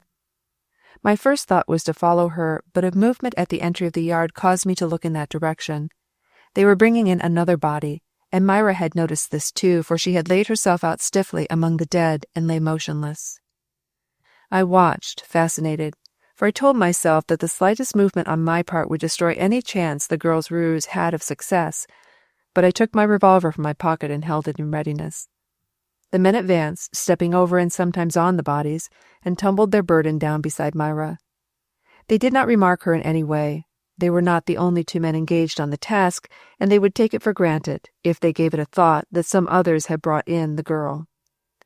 And when all was quiet again, Myra raised her head and looked carefully about her. Then, to my amazement, she slid her hand into the breast pocket of the man beside her, drawing out a small bundle of papers, which she slipped into her dress.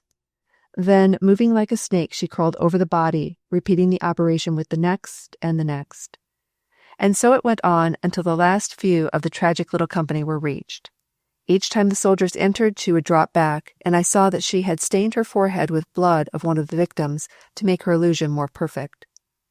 At times she would throw me a bundle of papers with a whisper that I should find a hiding place for them, and it came upon me suddenly that this girl was playing the part of heroine, that she was helping to the best of her power the cause and her friends who were of it.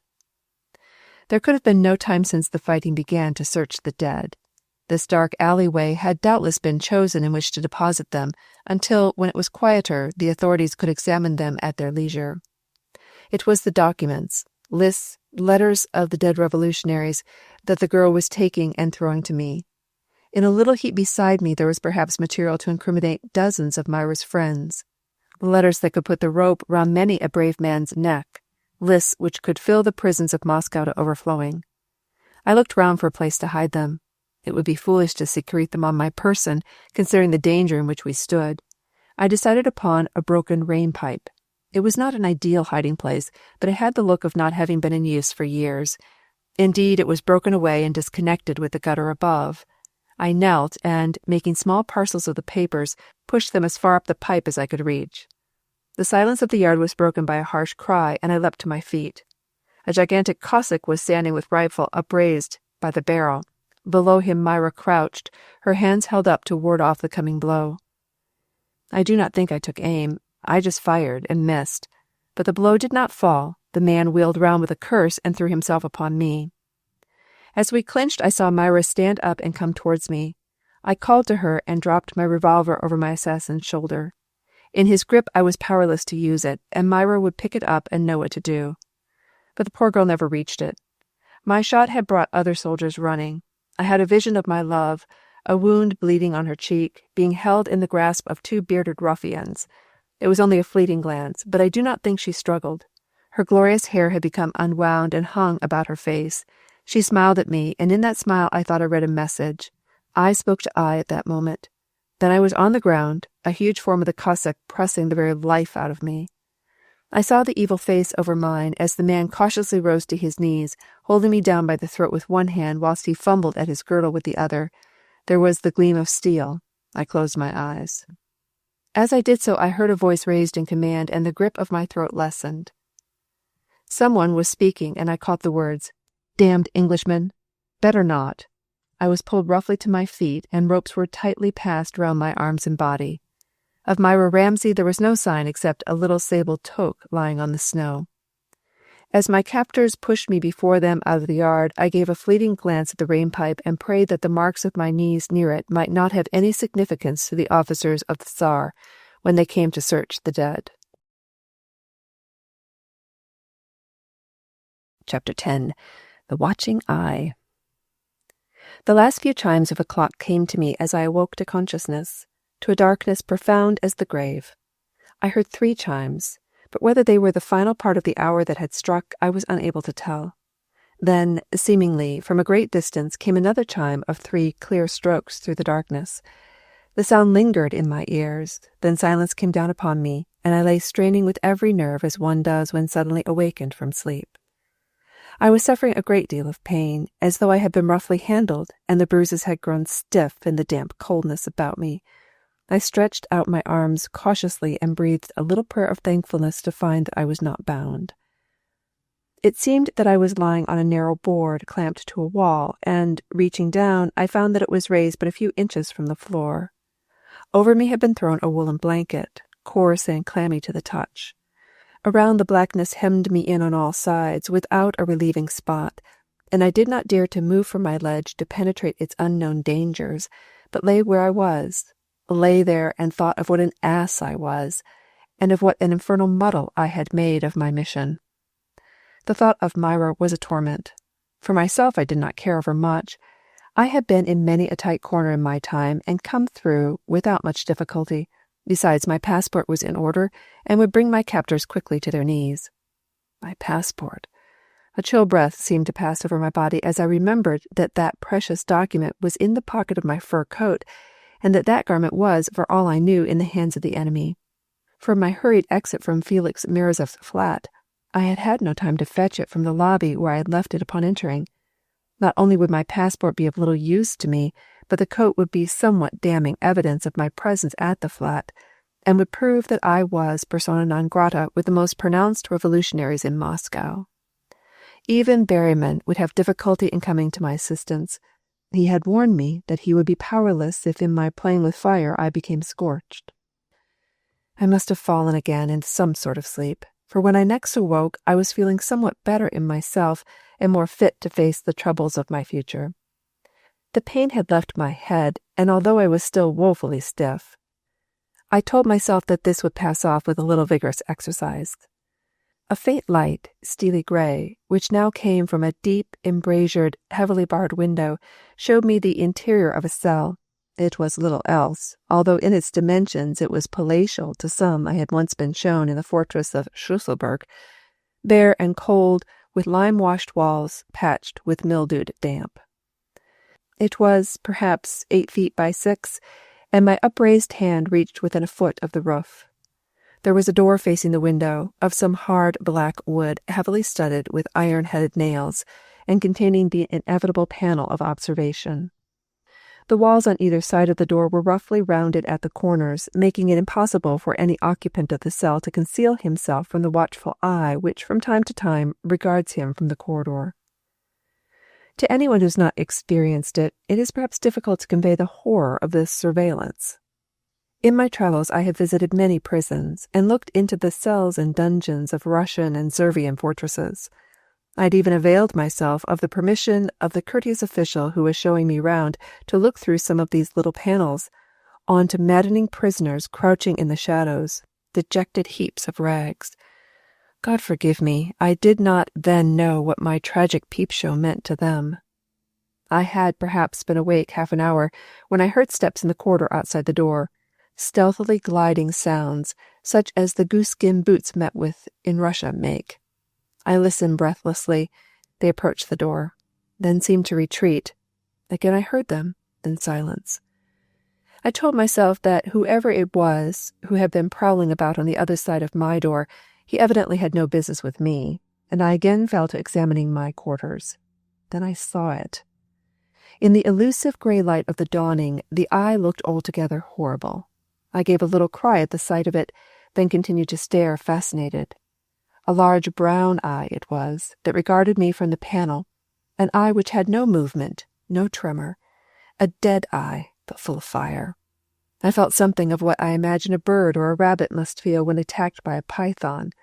I moved towards the door, and at the first step the panel closed with a snap, and my spell was broken. For many days to come I was destined to experience the torture of the watching eye, but subsequent occasions have somehow been different, and I, in time, became used to it. But never in this life will I shake off the horror of that first great still brown pupil which gleamed at me in the Moscow cell. For I had made up my mind that I was still within the city. Certain bells had come to my ears through the little high window, the tones of which I was familiar with. Moreover, there had been no time for me to have been taken to another town, for the attack on Marzov's flat had been but the evening before, a fact I was able to be sure of by my watch not having run down. And Myra, was she too in this place? I thought with a shudder of the great brown eye, and I promised myself that if the girl had suffered by it, I would, if circumstances ever permitted, make it my duty to put out its baleful light altogether.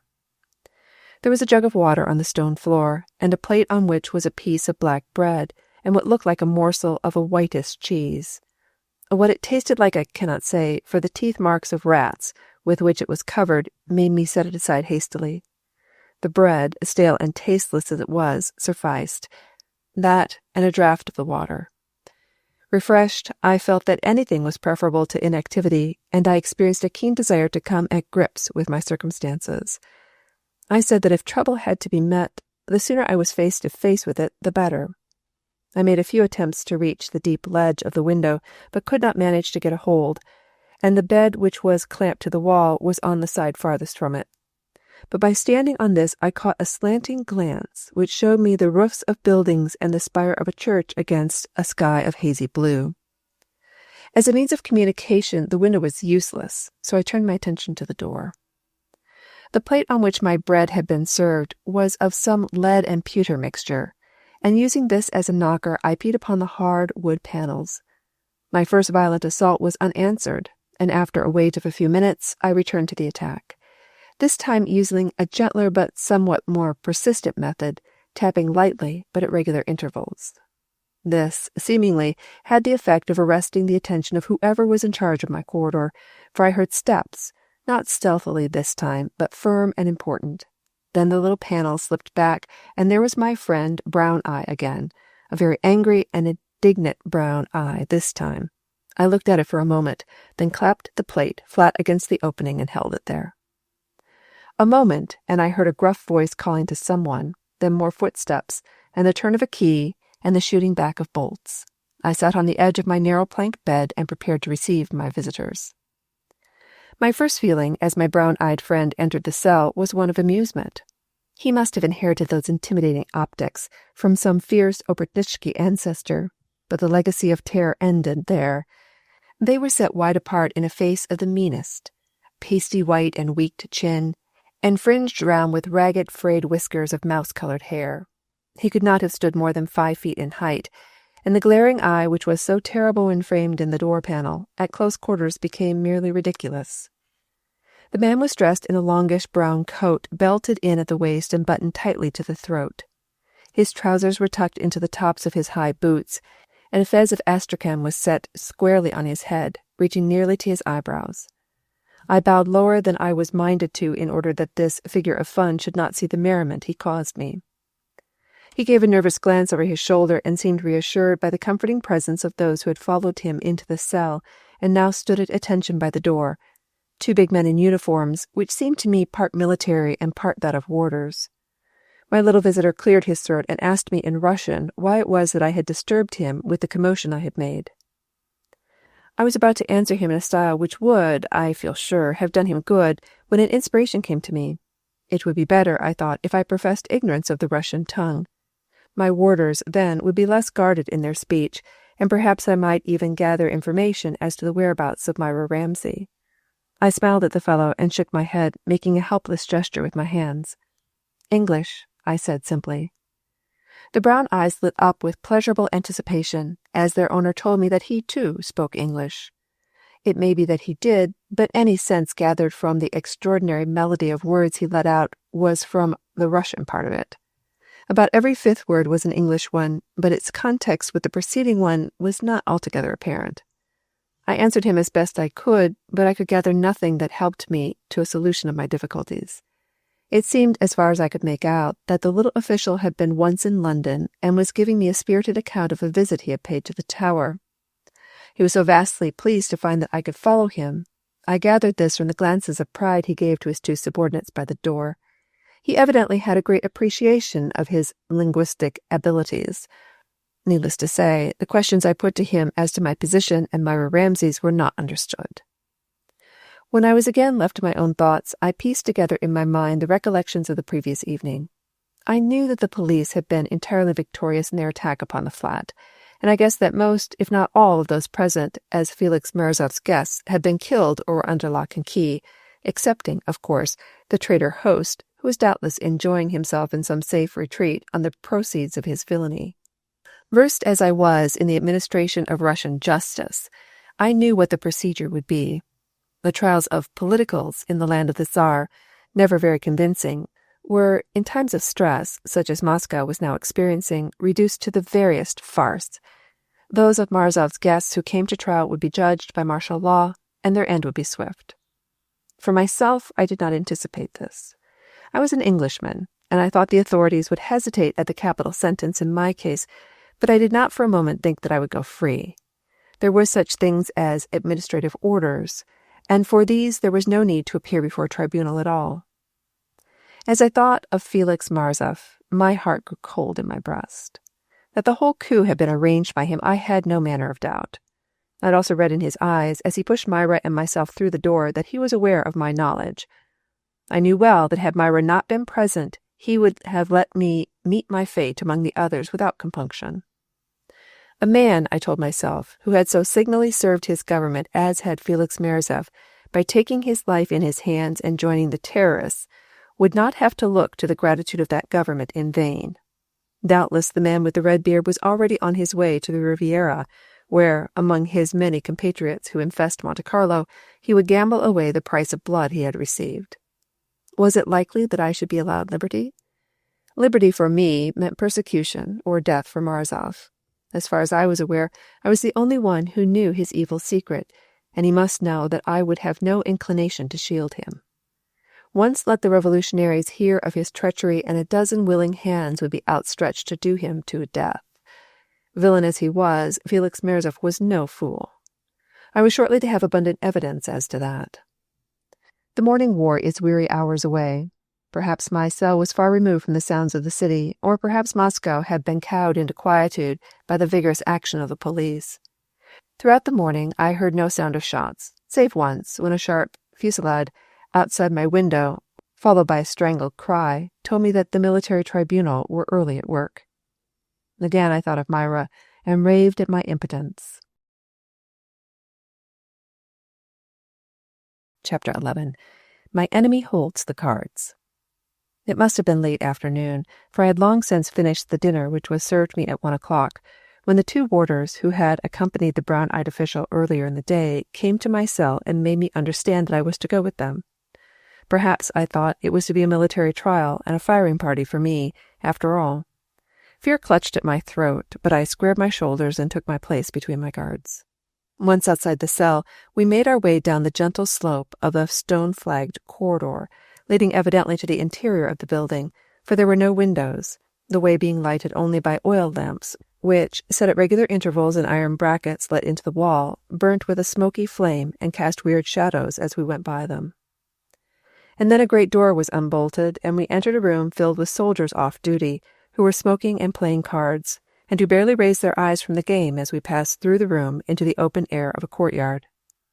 On all four sides the walls of the prison buildings frowned evilly down upon us.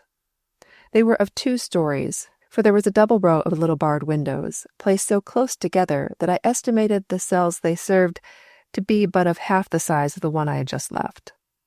I threw up my head and drew in deep draughts of the cold, invigorating air, and the few minutes it took us to cross the crisp carpet of snow did much to revive me both physically and mentally. When we again entered the building, I saw that we were in a better appointed part of it. The corridors here were wider and better lighted, and the room into which I was ushered had about it quite an air of comfort. There were pictures upon the walls and a few photographs, and the heat given out by a great porcelain stove was most grateful. Seated before a large, square writing table, busy with a mass of official-looking documents, sat my friend of the brown eye. He gave me one glance as I entered, but he said nothing, either in English or his own language, only motioned me to a chair which was placed facing him on the other side of the table. It was of padded leather, and I sank into it with a sigh of thankfulness. To my right, an elderly man in a long black frock coat was arranging a notebook and rubbing the point of a pencil on his sleeve. Evidently he was waiting to take down the particulars of my coming examination and the answers I would give. Without raising his head from the papers before me, the man facing me spoke sharply in Russian. "Tell Monsieur Morozov that I am ready," he said. "He has consented to act as interpreter in the Englishman's case." It was as much as I could do to hold back an exclamation as I heard the name of the arch-traitor spoken, but I bit my lip and awaited developments with renewed interest. Felix entered from behind the curtain the old clerk held back for him at the end of the room and nodded to me with a smile, then turned and whispered for a few moments with the little official. I could not catch a word of their conversation, but from the glances they gave me from time to time I had no difficulty in guessing the subject of it. "And so, Mr. Mannering, you see what it means to meddle with the affairs of the Tsar." Felix Morozov had faced round to me and was speaking in English. I did not answer, and he went on with a little laugh. "I cannot compliment Paul Bergstoff on his choice of a messenger. You seem to have messed up his game nicely for him." I was stung into answer. "Good or bad," I said hotly, "I did my best. I, at least, was not a traitor to him." Felix Morozov gave a nasty laugh. "A hit at me, Mr. Mannering, eh? I, too, am no traitor, and own but one master." He nodded his head as he spoke to a large portrait of Tsar Nicholas, which hung on the wall to his right. "A fine ballet at the Empire, Mr. Mannering, but I have seen better, I think, in Petersburg. There is more passion in the Russian dancers, although for charm, your génie—" A delicate way, truly, of showing me the ruins of the fool's paradise I had been living in. I had sorely misjudged the powers of my enemy. "It seems you know my business, Felix Morozov," I said. "You will also then be aware of its motives, its innocent motives. This detention is an insult to my country." He waved a delicate hand airily. "But if your country, Mr. Mannering, does not know what has become of one of its most excellent citizens," he bowed ironically, "then how will they take offense? They make inquiries, yes. We answer that Mr. Samuel Mannering was seen entering revolutionary premises with Monsieur Bernard Bergstoff. There was a raid, we would say, and many met their death. We are sorry. If we gather any information as to the whereabouts of Mr. Samuel Mannering, we will communicate with his ambassador. Simple, isn't it?" I started from my seat as much at the studied insults of the man as at the knowledge of the trap into which I had fallen. "This is a private matter, Monsieur Morozov," I shouted. "You cannot cloak your own vengeance in this way. Your government will never lend itself to—" "My government," he broke in, "are very anxious to serve me in any way. The times here are rather strenuous, and men are scarce who can serve the Tsar as I can. You see, Mr. Mannering, it isn't hard to prove a case. You were caught red-handed, conspiring with others against law and order. That suffices, does it not, for my purpose?" I saw the drift of the man, and in the pale, sinister eyes I read no mercy, but I managed to remain cool. "My passport," I said, "you will find in the inner pocket of the coat I left in your lobby last night. That and a few other papers." Felix Morozov turned and muttered a few words in Russian to the official at the writing table. This gentleman had been silent during my passage with Morozov, his eyes lowered to the blotting pad on which he was nervously scribbling or sketching. It seemed to me that he was somewhat ashamed at the part he was called upon to play in the affair. Even now, as the man with the red beard talked to him, he made a gesture of dissent, and the brown eyes flashed angrily. Morozov smiled and pointed to the picture of the Tsar on the wall. That seemed to clinch any argument that was toward, for the official nodded gloomily and spoke to his clerk, who arranged his papers and sat with his pencil held in readiness. Felix turned to me. "I am sorry, Mr. Mannering," he said, "but we can find nothing in your pockets except these." And he laid his hand upon the little packages of papers on the table. It needed but one glance to tell me that whatever they contained, I had never set eyes on them before. No doubt the man had played his game well, and had found in my pockets just what he arranged should be found. "I see, Felix Morozov," I said, "that you hold all the cards. I have not conspired against your country. There is no need for me to tell you that. My mission is known to you, no doubt, as being concerned with a lady. It is a private matter between this lady and the man you shot in London. I ask for no mercy from a murderer and a traitor." I felt a little satisfaction at the flush which came to his forehead. It was the one grain of comfort I had. He did not answer me, but leant back in his chair, and lighting a cigarette, motioned to the clerk. The prisoner, he began speaking in Russian, slowly and with deliberation, says that he has been in Moscow a week, having arrived from London via Warsaw. From the papers found in his possession, it appears that he is connected with the London branch of the Maximus, who meet in the house of a noted revolutionary there. The man paused and smoked for a little while in silence. I felt, rather than saw, that he was watching me narrowly, and I wondered if he suspected my knowledge of Russian. As I had listened to his glib lying, I had felt that I could throw all restraint and caution to the winds and refute them. But I knew that Felix Merzov had behind him the powerful influence of the government, and I saw that I would gain nothing. My pretended ignorance of the language was my only asset, and I determined to hold to it. It was therefore with a somewhat bored look on my face that I heard him resume. The prisoner was taken at the great police capture in Moscow at the flat where he had gone to meet with other revolutionaries in the city. Beyond those papers found upon him, he possessed nothing incriminating. He states that his passport was stolen from him in the train between Berlin and Warsaw. There is a great deal more to the same effect. Truly the man with the red beard was knotting the rope securely round me. Both Felix and the brown-eyed official listened carefully while the old clerk read out from his notes. Then, when he had transcribed them, the spy affixed his signature with a triumphant flourish. The other also signed, but I saw plainly that he was acting under some sort of compulsion in doing so, and that his part in the affair was no willing one. My enemy rose and buttoned up his fur coat. Evidently the interview was at an end. My guards touched me on either side, and I also rose from my chair. "Monsieur Merzov?" He turned at my voice and smiled indulgently. "Well, what is it?" "Where is the place to which I am to be taken? This is, I suppose, an administrative case?" "Precisely. To be candid, I would rather see you up against that wall out there, facing the muzzles of a firing party. But my government is getting merciful, I am afraid. They say there is no need for that. Your prison lies over there to the south. The governor is a friend of mine. He will make you welcome, I can assure you." "I want no more of your insults, Felix Merzov," I said. "The time may come when I shall be able to pay them back, and you might regret the length of the account. And Miss Ramsay, what of her? Is she, too, to be imprisoned in this way, this hole-and-corner way so beloved by your divine Tsar?"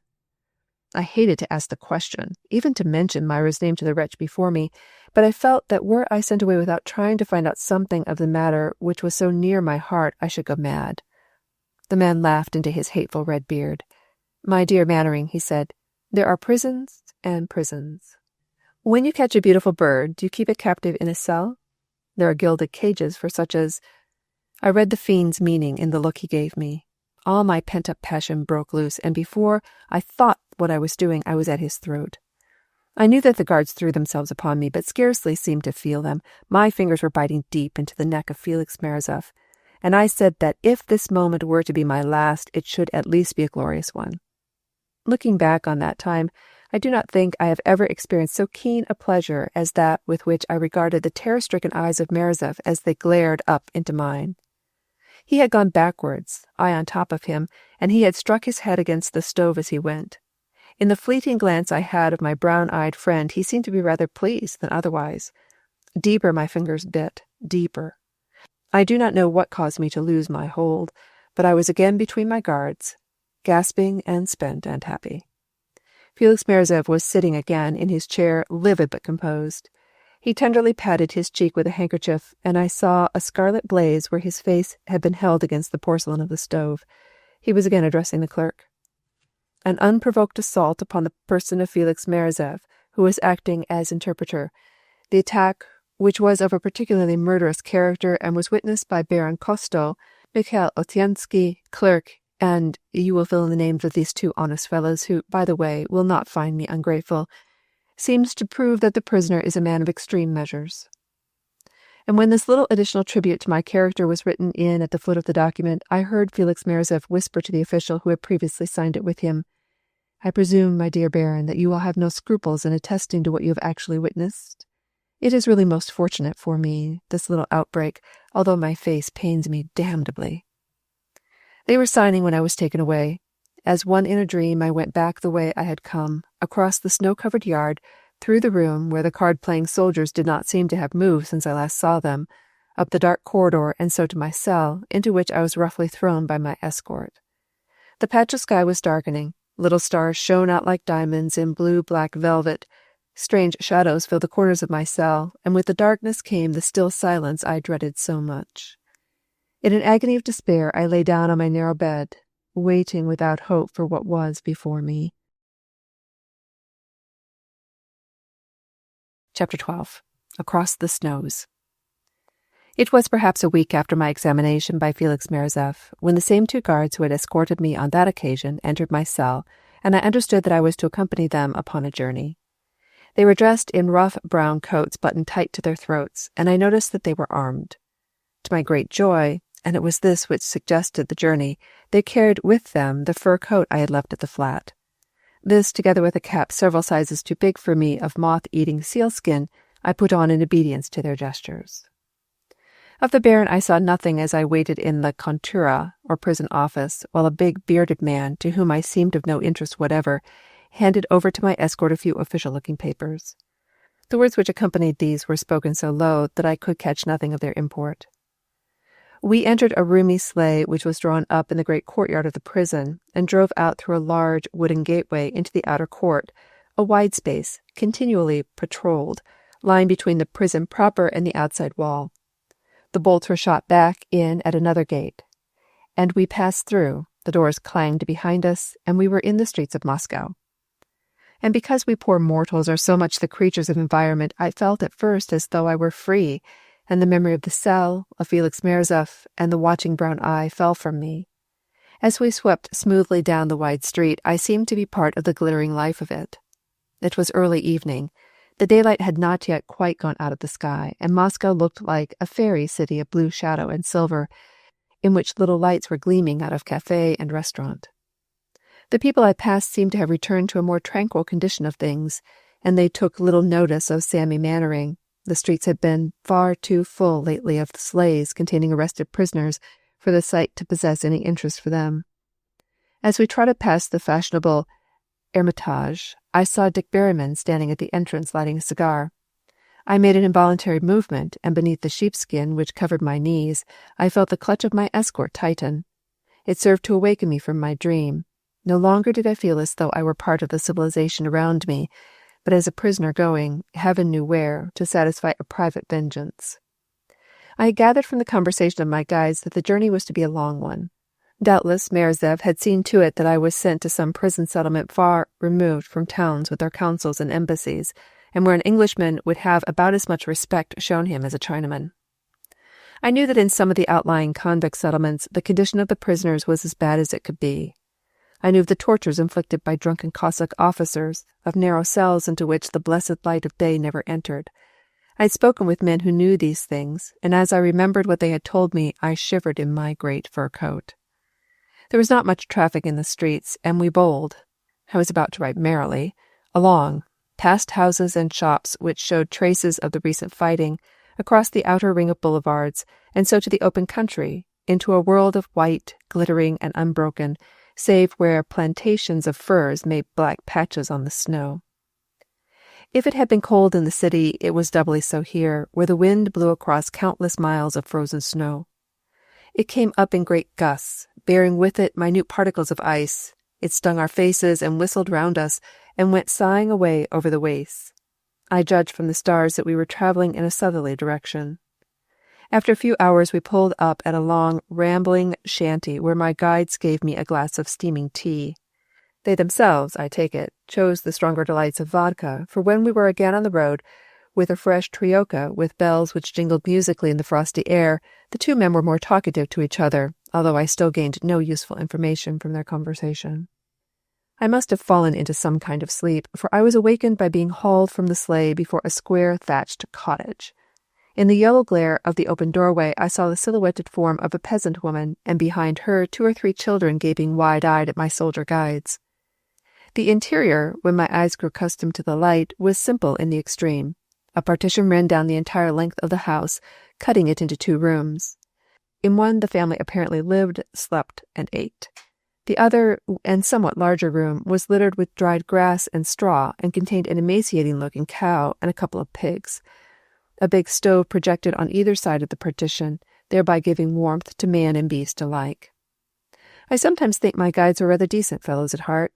They could easily have turned the entire establishment inside out to suit them, but they contented themselves with the animals' quarters, in which odorous sleeping chamber I also passed the night.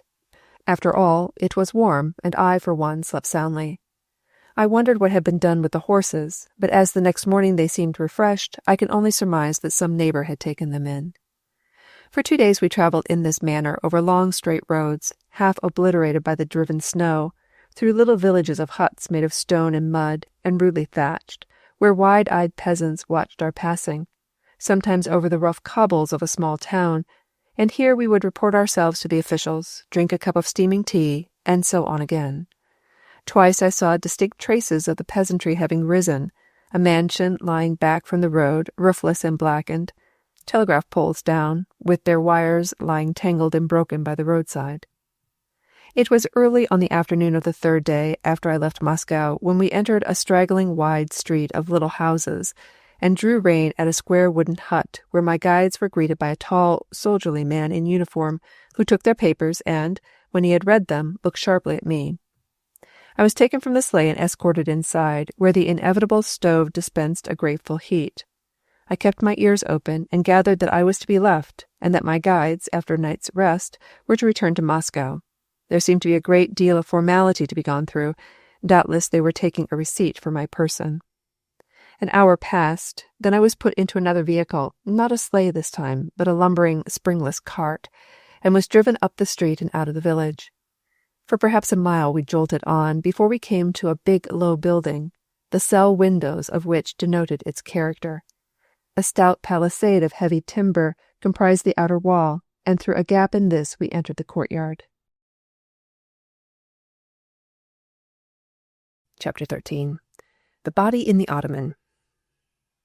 As far as I can judge, it was the first week in January when I entered the hell to which the enmity of a fellow man had doomed me.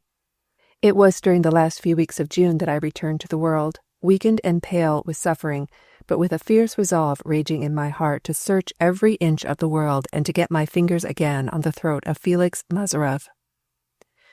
My story concerns persons other than I, and it is not necessary for me to set down the torments of those 6 months, the brutality of my warders, the fevers and the sickness, and the callous cruelty of the drunken prison-master, Azanov. I have met many bad men in Russia. Some have been more violent, some had ambition as their excuse, but for sheer unthinking brutality, commend me to the man into whose vile hands I, Samuel Mannering, was delivered during the first half of the year of our Lord, 1906. I will pass over the time, therefore, without description. Indeed, I doubt my powers to recount in any sequence the events of that time, a time in which I was deadened to all feeling, in which each day was like the foregoing one, each night a purgatory. I will come instead to that June morning when Liberty held her hands out to me, and the chance, for which, curiously enough, the brutality of Azanov himself was responsible, came to me.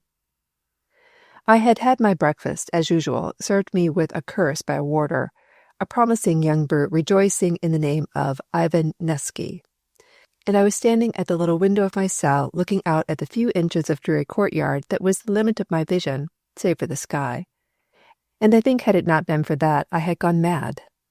That little patch of the heavens was to me heaven indeed. I watched its changing moods and grew to love its laughter and its frowns, its blue serenity, its grey glory. One other comfort I had in those days of horror, and that also somewhat of a torment. The smile that Myra had given me as she looked across the snow-covered cul-de-sac was with me night and day. I think without that, and my little patch of sky, I should have found some way of taking my life. I was awakened from my contemplation by the sound of a shot, clear and ringing. It was followed by a shout, as though the man shot at had escaped injury and was remonstrating with his assailant. There was a scuffle. I could hear the hard breathing just below me, then a heavy blow and a groan. I strained my ears to listen, but beyond the stealthy movements of footsteps I could hear nothing. I wondered for a little while, then as my usual state of dull apathy came again upon me, I forgot the occurrence. I noticed my dinner was served by a warder who was strange to me. We were not allowed, under pain of the direst penalties, to speak with the prison officials, so I could not ask the reason of the change. I remember wondering whether the cry I had heard a few hours ago had anything to do with the absence of Ivan Nevsky. In a little while I was to know. That same afternoon I was summoned into the presence of the dreaded Azanov. I had on my arrival at the prison let it be known that I understood a little Russian, and gradually I appeared to improve, as though I were picking my knowledge up from the few ragged books we prisoners were allowed. At the end of 6 months, therefore, I passed as a tolerably good Russian scholar. I entered the room where the prison master sat at a small desk drawn up close to the stove. I confess that, weakened as I was, I trembled at what might be before me. His first action, however, gave me a curious sensation, half hope, half surprise. Asenov was a small man, with a face in which all the vices of the underworld had set their mark. His pasty complexion was stained by purplish patches, and his hands shook pitifully. It was easy to see that drink, as few men know it, had Isaac Asenov in its grip and was enacting a heavy toll from its victim. He waved his hand to dismiss the guards, saying he wished to speak to me alone. The two warders were as surprised as I, for they hesitated until a thunderous oath from the man by the stove sent them from the room. When we were alone, Asenov turned to me, and in the look he gave me I saw that the man had experienced some great shock, which, in his nervous state, had had far-reaching effect. In this look I read that the bully had turned craven, and in it I saw my chance. He toyed for a moment with a penholder, then, seemingly, he took a grip on his nerves and spoke. "Mr. Mannering," he said, "I understand that you are an Englishman." I bowed.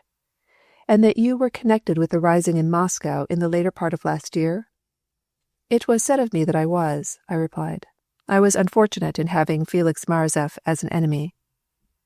Asenov looked at me for a moment before he spoke again. Then, "You doubtless wish to return to England, Mr. Mannering?"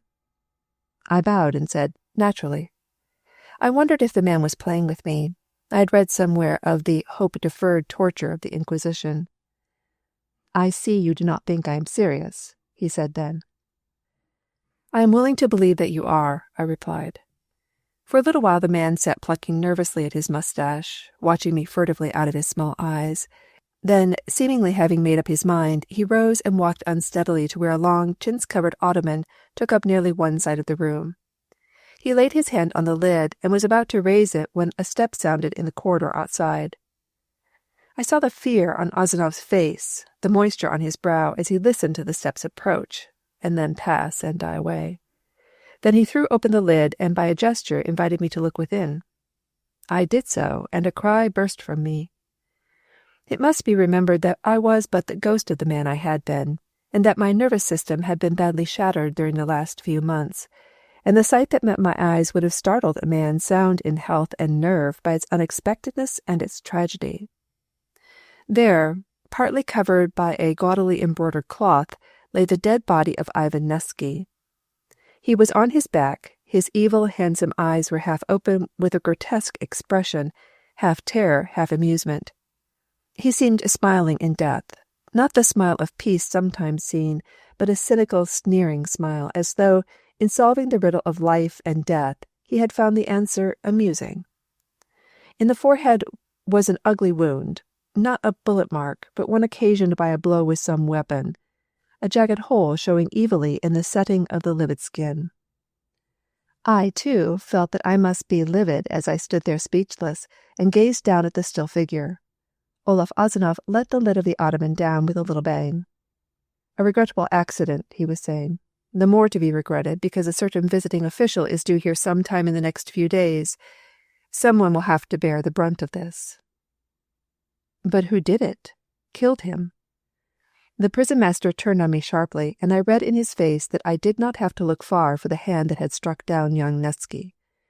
"That is immaterial," Asenov said dryly.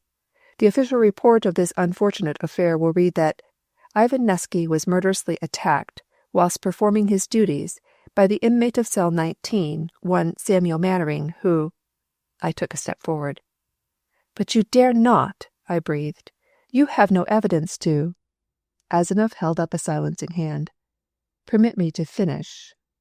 One Samuel Mannering, who escaped in the clothes of his victim and is now supposed to be in hiding in the forests which lie to the north of the prison." "That, Mr. Mannering," the prison master resumed, "is how the official report will be presented to the visiting officer. You take my meaning?" I thought I began to understand the fellow's drift, but I deemed it wiser to hear more before I answered. "It is not my desire," went on Azanoff, "that any inquiry should be held to look into the death of—" He nodded towards the Ottoman. "The blow was struck by one in authority. He had been drinking and struck heavier than he intended. There was a shot." He paused for a moment and looked sharply at me to see, no doubt, how I took his explanation, then went on. "You see, your absence will be ample evidence. Sit down here, Mr. Mannering." I took the seat he indicated, a chair facing him at the writing table. He pushed aside the papers and, drawing a square bottle towards him, poured out 2 glasses of some potent spirit and held one up in salutation. I hated to drink with such a man, but it was expedient. The prison master leant across the litter of papers, and I could feel his foul breath on my face as his words came in an earnest whisper. "You will come to me here, in this room, at 9 o'clock tonight. I will be waiting for you, and it will be arranged that this part of the prison is free of warders." He tapped the bottle of spirits suggestively. "We will not be disturbed. It will take but a few moments to effect the change. The clothing, I mean. Pray do not interrupt, Mr. Mannering. Tomorrow the body of Ivan Nevsky will be discovered in your cell. The motive of the apparent murder will, I think, be fairly obvious, when it is also discovered that you are not within the prison. Eh?" Azanoff leant back in his chair and seemed as though he were waiting for me to speak. I tried to collect my senses. In my weakened state, the situation unnerved me. The sombre paneling of the walls, the hideous wretch opposite me, the silent witness lying in the chintz-covered tomb within a few feet of us. And I will have little chance in an unknown country, a fugitive with every man's hand against me. Azanoff waved aside my objections. "That will all be arranged. You will reach the village unsuspected. It will be dark, and your supposed crime will not be discovered till morning. I can furnish you with a passport, but your uniform will hardly make one necessary. You will stop at the 3rd house past the police office and tap twice on the window." "And then?" "Then, by midnight, you will be on the train en route to Moscow, while my men, acting on my orders, will be searching the forest for one Samuel Mannering, who has broken prison." And he waved his hand to the north. Azanoff jumped up as he finished speaking and glanced at the clock over the stove. "You have been here long enough," he said. "At 9 o'clock, you will not forget. Your bolts will be drawn, you will find." The prison master himself took me back to my cell, and in the solitude of it I sat and thought over what I had heard. The whole conspiracy to hide a brutal murder sickened me in all its morbid details. If ever man deserved a violent death, it was young Nevsky. But for the very life of me I could not get that cynical dead face out of my mind. I had feared him often alive. Now that he was dead, I seemed still to fear him. I did not, of course, for the moment think of doing otherwise than agree to Azanoff's plans. Such a chance as was mine, I said, did not fall to the lot of every prisoner. There were risks, grave risks, but they had to be taken. I would cross my bridges as I came to them. What if I were recaptured? My case would be a hard one indeed. Azanoff was ready enough to make a tool of me, and provided that everything turned out as he wished, would be true enough for the sake of his own skin. But should his plans miscarry, I knew that I could look for no consideration from such a man. Nothing I could say, no plea I could put forward, would counterbalance the damning evidence of my flight and the presence of the dead body in my cell. I would be shot or hanged out of hand, and no doubt Olaf Azanoff would rejoice that his own crime would lie forever hid in the grave of a forgotten Englishman. But it was useless to meet trouble halfway. I told myself that anything was better than the living death of the past 6 months. If I won through, and with God's help I meant to do so, there was Myra. Here, in this faraway prison settlement, what use was I to the girl I loved? Better dead, I said, than this life of tortured suspense. My supper was served by the man who had brought me my dinner, and a half-hour later I heard stealthy feet in the corridor and the sound of bolts being cautiously shot back. Almost at the same moment the clock in the prison yard chimed the hour of 9. I took hold of my courage, and pushing open the door, stepped out and made my way to the room where Azanoff would be awaiting me. He was there, his bloodshot eyes aflame with the drink he had been taking. We wasted no words. Each of us had made up his mind to the work he had in hand. The sooner it was done, the better for both of us. Silently we stripped the body of Ivan Nevsky of its uniform. He was slightly taller than I, but the fit was tolerable. It was not necessary that we should put my own poor rags on the dead man. They could be thrown over him when we had placed him in the cell. When all was ready, Azanoff, who throughout had treated the whole affair with callous indifference, brought about, no doubt, by the Dutch courage he had indulged in, opened the door and leant out into the corridor listening. From a distant part of the building, drink-laden voices were raised in song, and Azanoff smiled as he heard them. Between us we carried the cold form of the warder the 20 yards or so to my cell, and placed it on the stone-flagged floor, as far in the shadow of the door as was possible. And there we left him. I turned at the door and took a last long look at the place that had been my home for half a year. The picture will remain with me till I die. The lantern which my companion carried threw a smoky blur over the stone walls and the filth-encrusted floor, touching into points of yellow light the dead sneering face of the young servant of the Tsar. Through the small grated window the summer sky still held the afterglow of the sunset glory. A burst of drunken laughter came from somewhere far behind me, and I felt the prison-master pulling at my arm. "There is little time," he was whispering. "Follow me. Your victim will sleep well." He gave a hideous chuckle at his joke as he passed rapidly in front of me down the corridor. I do not remember how many passages we went through. The picture of the cell was still with me, and I stumbled along in a dream over the uneven paving. The sweet air of the June night brought me back to myself. I was standing under the shadow of a high stone wall. A few yards away I saw the stockade of the prison, and I felt a throb as I realized that I was outside, in God's good air. Azanoff was speaking rapidly. 2 taps, you will remember. The 3rd house. All is ready. I ignored the grimy hand that the wretch held out to me. I had been his ally. There was no need for friendship. Setting my cap as far over my eyes as it would go, I strode off in the gathering darkness to where, below me, the lights of the village were peeping out, one by one. Chapter 14. Freedom. I think that for the first few delicious moments of freedom, I forgot the scene in my cell, forgot my tortures, forgot even Myra. I knew only that I was on the outside of my hateful prison, and that I was drinking in great breaths of the untainted air of which I had so long been starved. As I commenced to walk, I felt a healthful glow suffuse my body at the unaccustomed exercise. The blood raced in my veins, and I felt that, did not caution forbid it, I could sing aloud for very gladness and the joy of life. It was now all but dark. The lights below me in the village, and the stars in the sky above me, were twinkling out. The road, ill-made and heavy with dust, for there had been no rain for weeks, lay in a straight line across the bleak landscape. Here and there a few parched, badly nourished trees made a little dust-whitened clump on either side of me, but for the most part the road crossed the rolling expanse of bare open steppe. There were not many, evidently, who had business up at the prison after dark, and I passed but few people on the road, and these few merely peasants, who saluted me humbly as I passed them, for was I not in the uniform of the great white Tsar? They removed their caps and stood with bent heads, and when I had gone by, resumed their way unsuspectingly. And then I saw that I was coming to the outskirts of the village.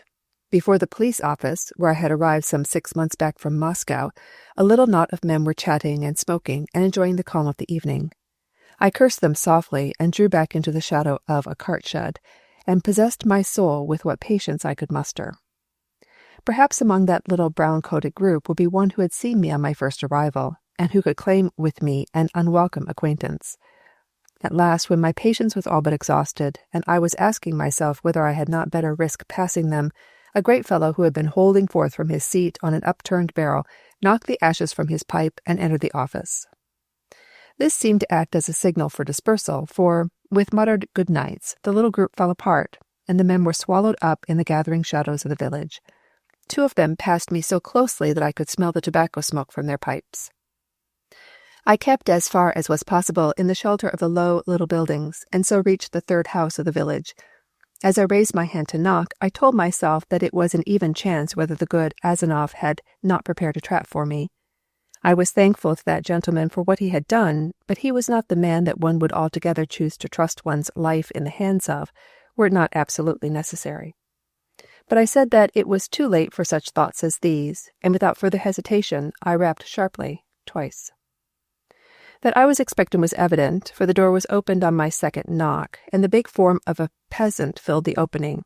He peered out over my shoulder for a moment, glancing up the village street, then drew back with a gesture of invitation. I entered. The door gave direct into the room. There was but one in the house, a low, square chamber, dirty and untidy to a degree. The small, grime-encrusted window was tightly shut, and the air was heavy and foul with perspiring humanity. On a shelf bed were huddled, sleeping, a mass of children. It was difficult to say how many, so intermingled were they with their garments and tattered bedclothes. One little face detached itself from the heap and stared at me for a moment with sleep-filled eyes, then tumbled back. On the wall to the right of them was a bare space, which showed marks where a stove had been, and, above that, a tiny lamp shed a light on the tawdry garniture of an icon. There was another lamp on the table, the smoking, flickering flame, showing the debris of a meal, a samovar, a bottle, doubtless containing spirit, and half a loaf of blackish bread. To this recherché repast I was invited by my host, an invitation which I, for reasons of diplomacy, accepted. He was a sullen-looking giant, this host of mine, bearded and incredibly dirty, with a great moon of a face and eyes which, set wide apart, were absolutely devoid of all expression. He seemed surprised at my knowledge of Russian, and he grew more talkative when he saw that his remarks were understood. He had received instructions, he said, to drive me a journey of some 20-odd miles, and he would be ready to start within half an hour. Our objective, it appeared, was a small station on the railway at which the prison master had the power to stop the expresses, did business connected with the government demand it. This, my new friend told me, had all been arranged. He also furnished me with a passport of some sort, much creased and crumpled, the writing upon which I could not, in the dim light of the lamp, decipher, but which, knowing the value of these precious documents, I accepted with many thanks.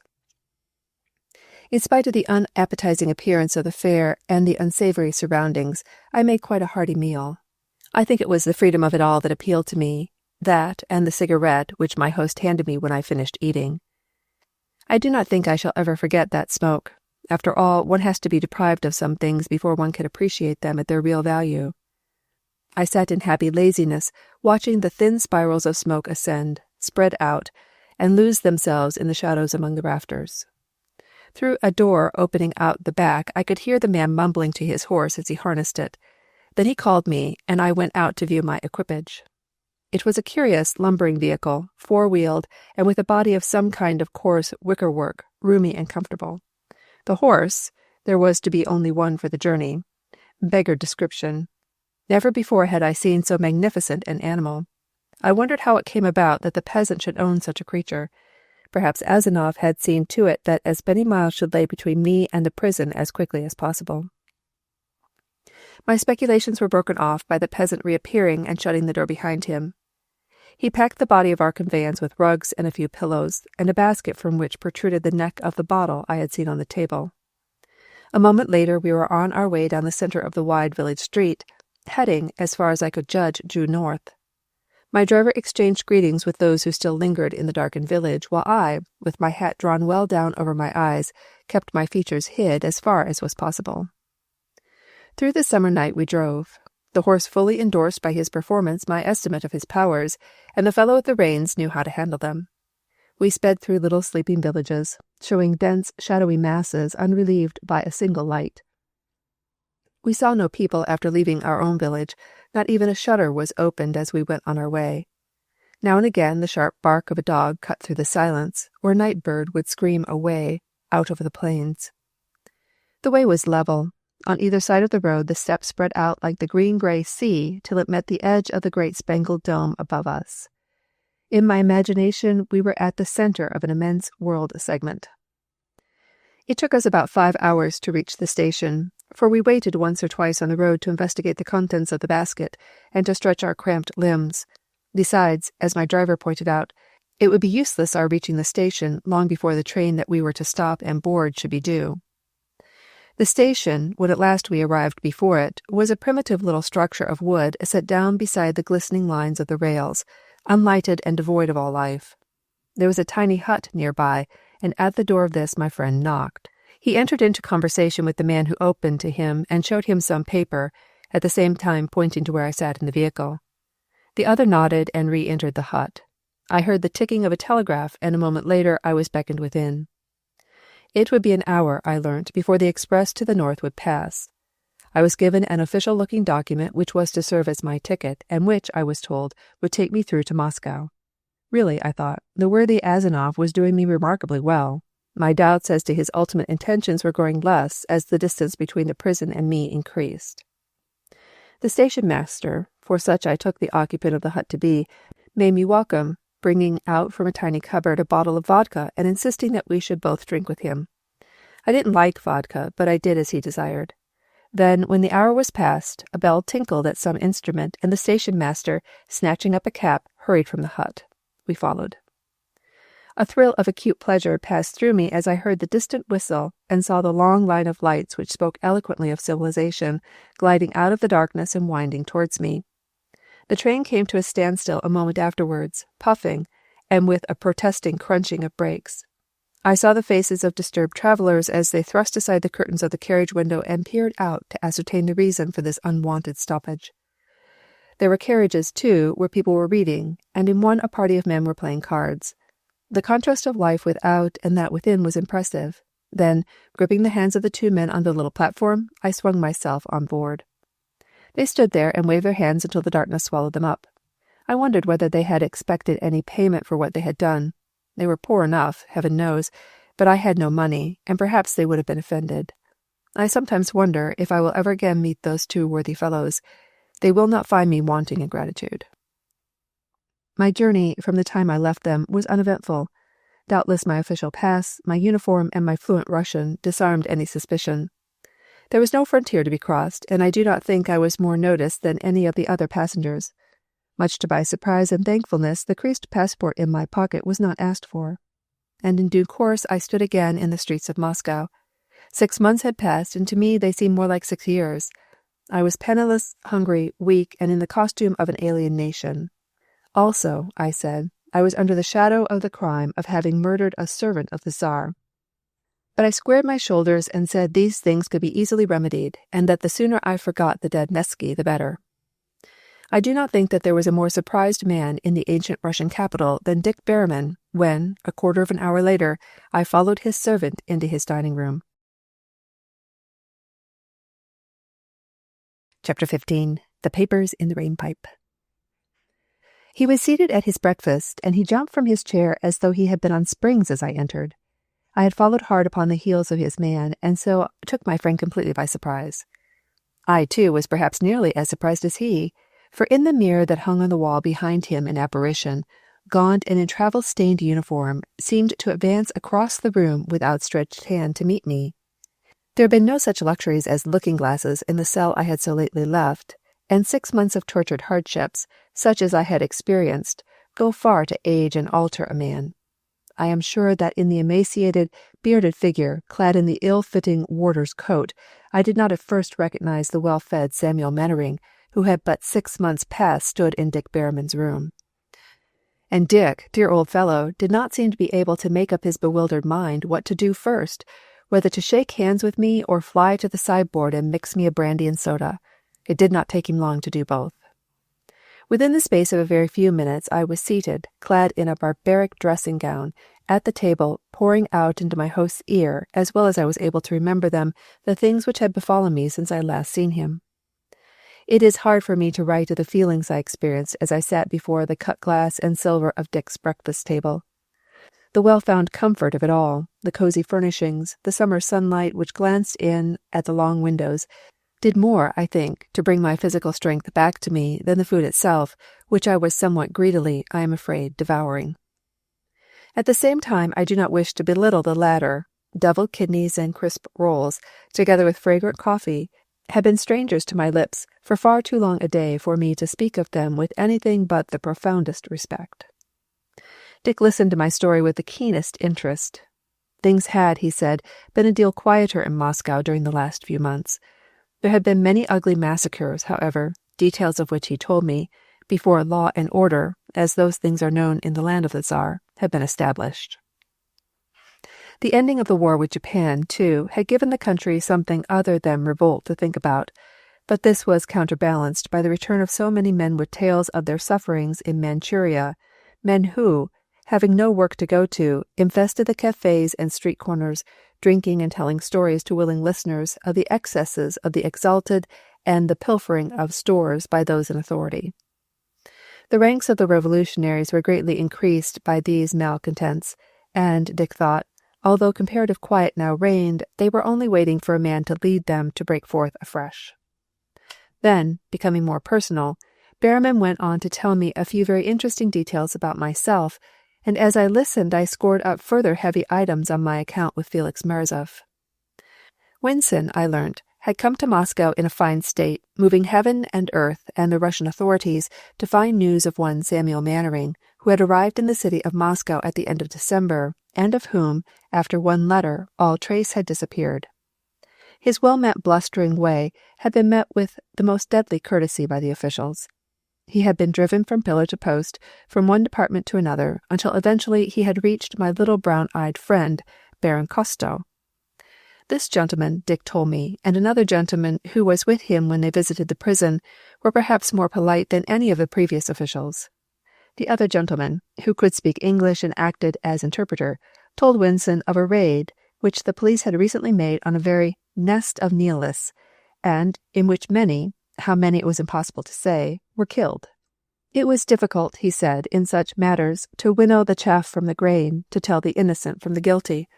Anyone attending such a meeting as that which was raided had only himself to thank for any fate which overtook him. There had been an overcoat found in the lobby of the raided flat that contained a passport with an English name and a few papers which established the nationality of the owner. The polite gentleman thought the name was Mannering. He would inquire. I had accompanied Winson, went on Berriman, thinking I might be able to assist him as interpreter, but the fellow with the Baron could speak English as well as— "One moment, Dick," I said. "Had this man a red beard?" "Not Costco, the other one." Dick Berriman looked his surprise at my question. "Why, yes, Sammy, a squarish affair of unholy colored hair. Do you know him?" "I think I do," I said, and apologized for my interruption. "Go on, there's a good fellow." Dick handed me over his cigarette case, and when we had lit up, "The man was not away long, and when he returned he had your passport with him.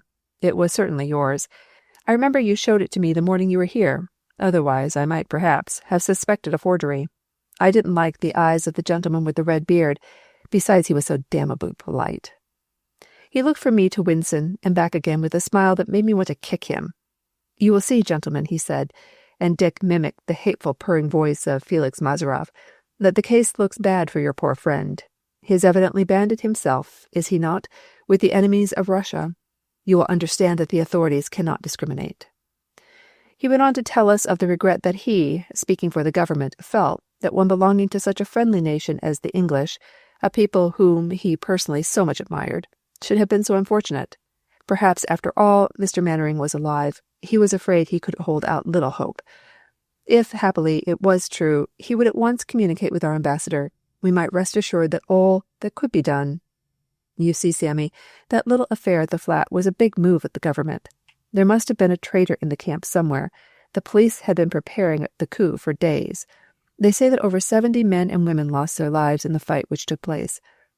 I can assure you that not only Winson, but I myself, believed that you were among those who were bundled underground, unhonored and unsung, the next morning. Winson, poor chap, was cut up, and I never saw a man more so. He hung about Moscow for a couple of weeks, hoping against hope. Then he went back to London. I guess he's wearing black for his friend to this day. He thought a lot of you, Sammy." I sat silent for a little while when Dick had done speaking. There was a question on my tongue, the putting of which even the thought of Winson's grief could not postpone. "And Myra Ramsay, what became of her?" Dick took his cigarette from his lips and smiled. "Haven't you learned your lesson yet?" he asked. I did not return his smile, only leant across and laid a hand on his knees. "Dick, that girl is more to me than all the world. I would go through 20 times what I have gone through if it would be of the least service to her. Perhaps you know the feeling." He saw that I was in dead earnest, for he dropped his bantering tone. "Sorry I joked about it, Sammy," he said. "Besides, I know you'll forgive me when I tell you that Myra Ramsay is, to the best of my knowledge, free. I saw her about 3 months ago in the streets here in Moscow." "And the group to which she belonged, are they—" Dick made an expressive gesture with his hands.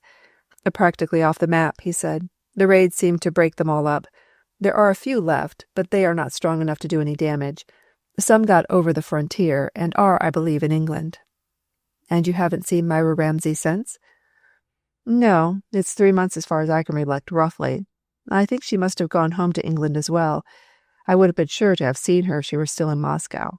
Now, look here, Sammy. There's razors and water and a bath in there. He pointed to where a door showed behind a curtain. We are as near as possible in build. I'll see that Olaf sends some clobber in to you. In a minute, I said. Now, how do I stand in the matter of the murder of Mr. Nesky? Won't there be a shine about it? If I'm caught, it's no flowers by request for Samuel Mannering. Behrman snapped his fingers. I don't think somehow your friend Asinov will worry much. It wouldn't suit his book to have you found, and possibly cross-examined. You'd both suffer. No doubt he'll fake up some sort of description that will be as much like you as I'm like an Iroquois Indian, in order to throw dust in the government eyes. More likely, by now, he will have murdered some wandering peasant, perhaps the chap who took you to the station, and buried him in your name. I thought of the bedful of children I had seen, and hoped that, if victim there had been, it was not the man who had driven me through the night to the little wayside station.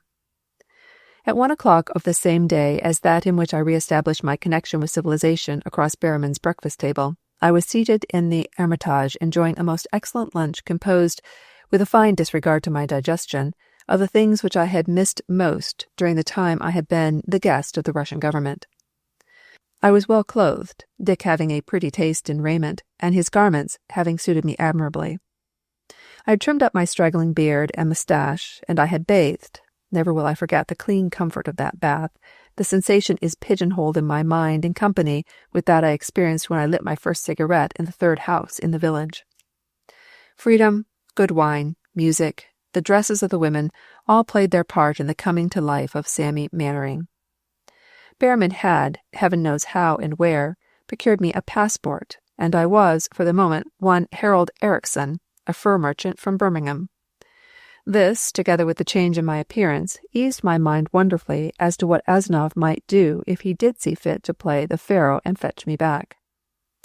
In fact, the events of the last few months were fast falling from me, leaving only a confused memory as of some hidden dream, leaving also a most burning desire to come to grips with Felix Marazeff and to look again into the grey eyes of Myra Ramsay. I spent the afternoon walking about the city, rejoicing in my newfound sensations and feeling like some tourist beginning his holiday. I made a tour of the Kremlin, and, as it grew dark, took my way to the flat building where I had spent such an eventful evening 6 months previously. The place still showed signs of the rough usage it had experienced. The windows had been reglazed, but there were discolored blotches where the stucco near the frames had been chipped away by the bullets of the police.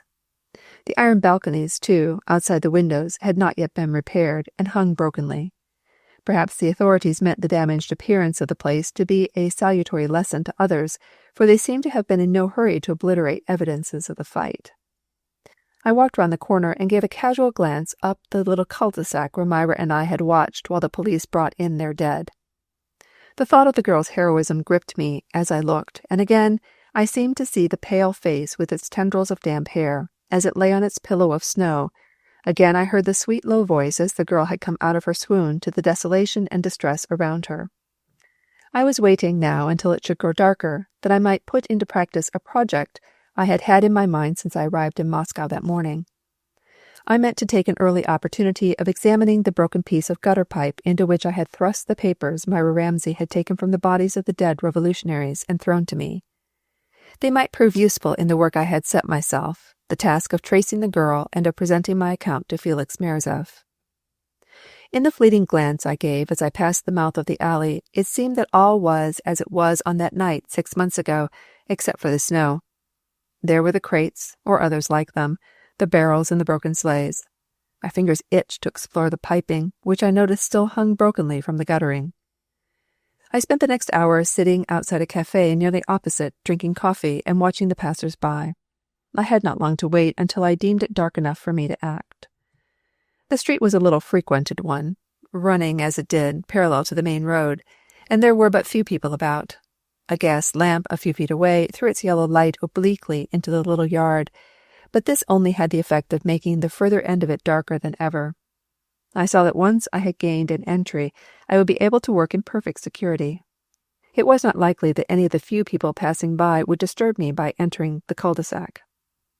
I stood for a moment at the opening, lighting a cigarette and casting my eyes both up and down the street. Then, seeing I was unperceived, I slipped into the shadows. I wasted no time, but crossed to the corner and knelt down at the mouth of the pipe. My hands shook, and I told myself that my nerves were not yet what they used to be. There they were, a little sodden and discolored by the rain and moisture which, in spite of its being disconnected with the gutter, had percolated through the pipe during the last 6 months. As I drew them out, those evidences of dead men and women, I saw again the whole scene, the snow, the shapeless masses of the bodies, and the blood-stained face of my little heroine. I think I saw every detail down to the fur toque that had lain on the ground. And then I hid the papers beneath my coat and regained the thoroughfare. Chapter 16. The Rat. As I threaded my way through the streets to the little hotel at which I had taken a room, the package which might mean so much to me seemed to burn a hole in my breast. I knew well the danger I ran. But what wonders a pair of gray eyes, or a pair of brown eyes, or a pair of blue eyes for that matter, will work in a man. I laughed a little to myself as I thought what risk I was taking.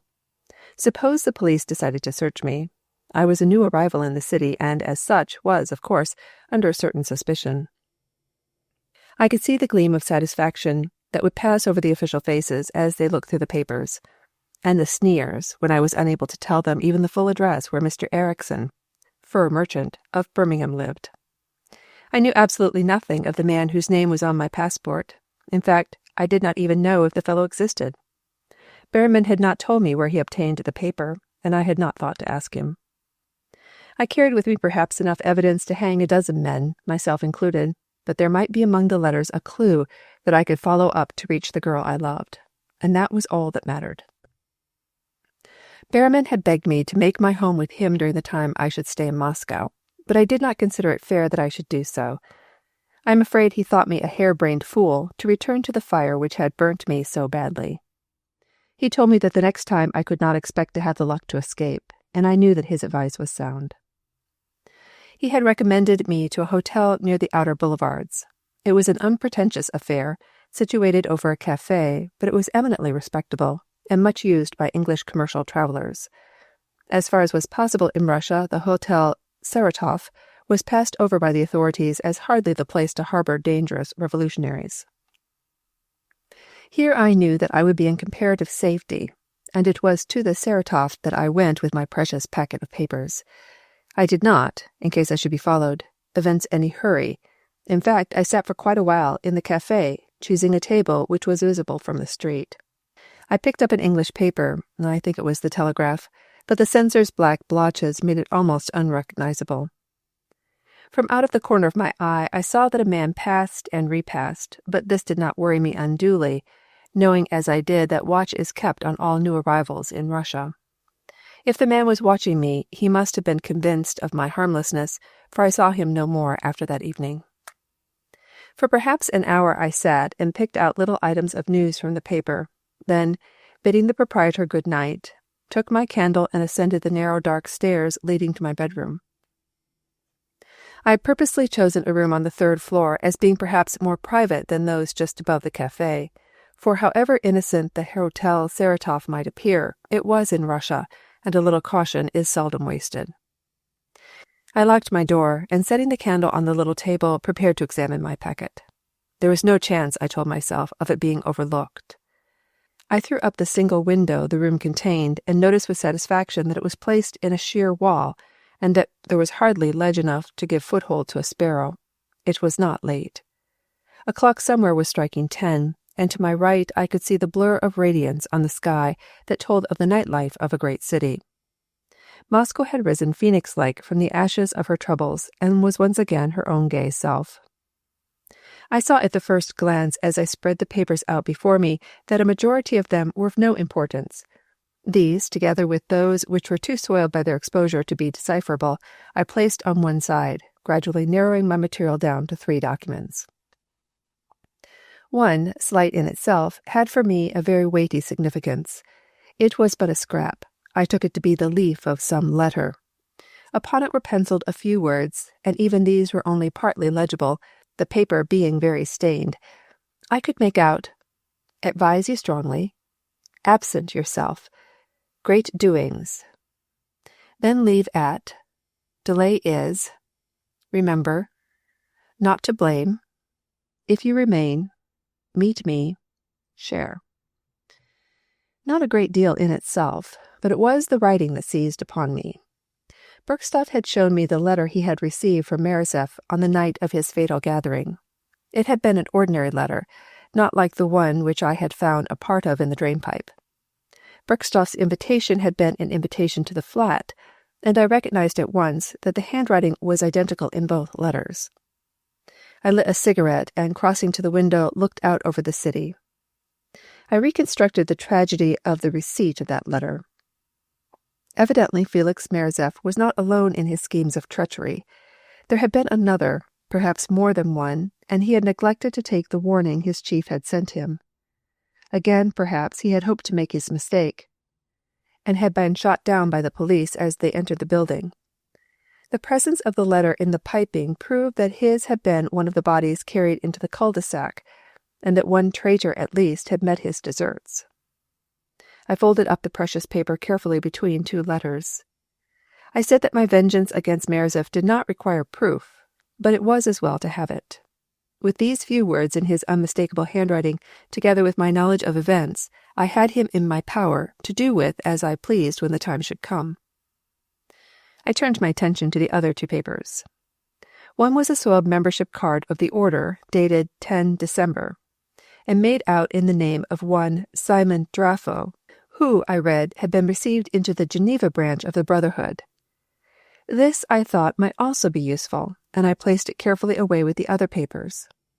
The third of which was merely a few names and addresses jotted on the back of an envelope. This latter I destroyed the next day, after committing its contents to memory. I did not hold it fair that I should, in my efforts to save Myra, incriminate others, and undo the work she had done in the snow-covered cul-de-sac. There were but 3 names, and I visited the addresses of them all, only to find that in 2 cases the rooms were empty, whilst the third had evidently changed its tenant. It seemed to me that I was wasting my time waiting about Moscow. I knew, also, that Russian soil was not the safest place for me, but somehow I was loath to leave the scenes among which I had met Myra, and among which, for all I knew, she might still be, perhaps in trouble. It did not follow because Berriman had not seen the girl since February that she had left Russia. I knew that to her the cause was everything. The more lost that the cause was, the stronger she would hold to it. Probably the raid had, for the moment, made it unsafe for her to remain in Moscow, but there were other places. What was to prevent her having gone to Kronstadt or Odessa or Petersburg to spread the propaganda in those cities? There was, I knew, always room for an enthusiast, such as was Myra Ramsay. It was while I was at this state of uncertainty that I met the Rat. He was sitting opposite to me in a café in the Red Square. I knew at once that I had seen him before. There was no mistaking the cadaverous cheeks, the hungry eyes, and the fair hair swept back in waves from his forehead, and falling in uneven lengths upon the collar of his coat. And then it came to me that it was at Merzef's flat that I had last seen him. He had accosted Bernard Bergstoff and myself as we had been talking to our host, given him greeting, and passed on. I had indeed been introduced to him in the moment he was with us, but his name I could not for the life of me recollect, except that like most prominent members of the revolutionary bands, he had his nickname. That of the man on the other side of the little table I remembered had been the Rat. But it is not the usual thing to address a man who is to all intents a stranger by a nickname, or especially when that name is such a repellent one as that owned by my long-haired friend. I decided to shoot an arrow into the air. Taking a pencil from my pocket, I pushed aside my glass and commenced to scribble idly on the marble top of the table between us. Then my pencil, taking definite action, began the limning of what I hoped would attract the attention of the man opposite. There's a parlor game, I believe, in which the company, blindfolded, are invited to indicate the eye of a pig on a rough drawing of that animal, or to append the tail to a donkey. The next time that game is suggested in a gathering of which I am a member, I will ask someone to draw a rat upside down. It's absurdly difficult, but this was the task I had set myself, and I suppose because there is no other animal which could by any stretch of the imagination be confused with a rat, it was recognized. I noticed at first that the man took his eyes from his paper and glanced curiously at my handiwork, then at me. He let me go on, and I, having drawn my outline, began to shade in my rodent as convincingly as I could. He waited until I had finished, and then adjusting a pair of spectacles, he bent down and scrutinized my work. "Monsieur is an artist?" The man was speaking in Russian, and I looked up and gave a little laugh, at the same time wetting my finger and smearing my drawing over the marble. It had served my purpose. He went on, "A curious subject, monsieur. A rat, is it not? Have we met before?" I leant across the table and gave him the password we had used when Felix Merzev gave his death party. Then I called to the waiter and had our glasses replenished. I could see that the rat was between two fires. A desire to fraternize with a brother, and the fear inborn in all revolutionaries of spies. Over our drinks, I put him more at ease.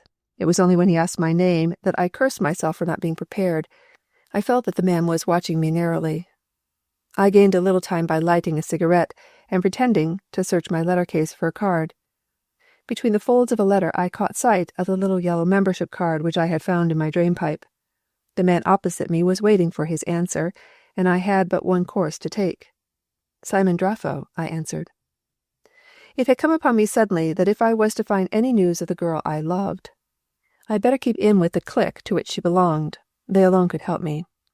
Simon Draffo had, by his card, been initiated in Geneva, and the dates between that event and his presumed death had not given him much time in which to get known to his Russian fellows. There was a risk, but like the other risks, it had to be taken. For all I knew, the man who was watching me from the other side of the table may have known the real Simon Draffo. The rat took the cigar from his lips. "Draffo," he said musingly, and put the cigar back again. "Yes, a new member, from Geneva," I said. "I'm an Anglo-Russian. I was taken that night. I've just escaped. I had a message for Bergstoff." The name of Bergstoff seemed to dispel any doubts the rat might have had as to my integrity. Also, knowing the man as I do now, the fact that I was well dressed may have had weight. The rat was evidently as poor as his namesake. "There are some questions I want to ask," I said. "There are certain members of the Brotherhood I want to trace. I'm anxious to—" The rat made a gesture of silence. "I think," he said, "that we would be better to come to my rooms. They are quite safe. I do not think I am suspected." He paused for a moment. Then, "Perhaps a bottle of vodka." I saw that he meant that I should pay for it, and I did so, also for what we had consumed at the table. He led me out by a door giving on to a side street, and to this day I do not know to what part of the city he took me. It was very dark and very dirty, and the rat's remark that it was quite safe came back to me. I could not imagine anyone, except in the most pressing business, penetrating the foul alleys we traversed that night. Great black buildings seemed to fall in on us as we threaded our way between them. Now and again I would catch a glimpse of the spangled sky. At last we stopped before a tumble-down wooden shanty, the door of which my guide opened by thrusting his finger through a little hole cut near the latch. I followed him up one short flight of stairs, broken and uneven, and waited while he scratched a match on the wall.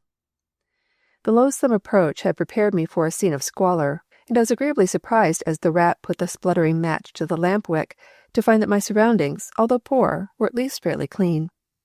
A table covered with a red cloth, a camp bedstead, and a sideboard together with 3 chairs comprised the furniture. 2 of these the latter man drew up to the table, on which he placed a couple of glasses he took from a shelf near the unlighted stove. He polished them with a corner of the tablecloth. "Bergstoff," he said to me. "He was a good man. And you, Monsieur Draffo, were a friend of Bergstoff?" I thought it necessary to drive home my credentials.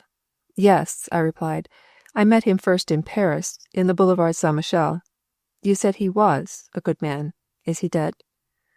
My companion was pouring the vodka into the glasses. "He was killed on that night, monsieur. Only a very few of us escaped death, or worse." I had no need to simulate the grief I felt at the news. In the short time Bernard and I had been together, I had grown to like the man, to admire his high ideals, his love for liberty, his entire disregard of self. The rat took up one of the glasses and sighed. "You did not know his brother, monsieur?" he queried. "I met him once. Paul, was it not? I knew him but slightly.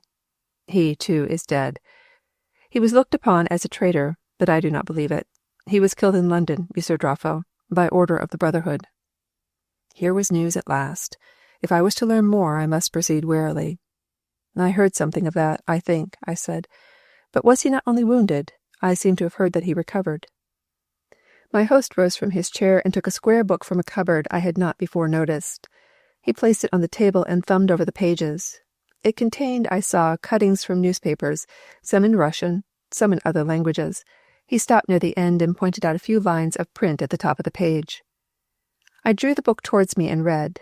It was in Russian. There was no way of seeing from what paper it had been cut, and it recorded the simple fact that Paul Bergstoff, who had been sentenced to 3 years penal servitude for the theft of the Azov diamond, had died in Dartmoor prison, no doubt, the cutting went on to say, from the effects of a wound received at an attempt to rescue him from the hands of the police. This information, as far as I was personally concerned, was far more important than that relating to his brother, but I did not intend that the rat should see this. Instead, I closed the book with a casual remark of sympathy. "A rescue," I said. The rat smiled. "So the fool papers said, but he was killed by the man who was sent to kill him. The Brotherhood never fail." "You mean Felix Merzef?" I could see that the man was surprised at the extent of my knowledge. "It was in Geneva I heard that," I said, hoping that I had not shown too great an insight into the doings of the Brotherhood.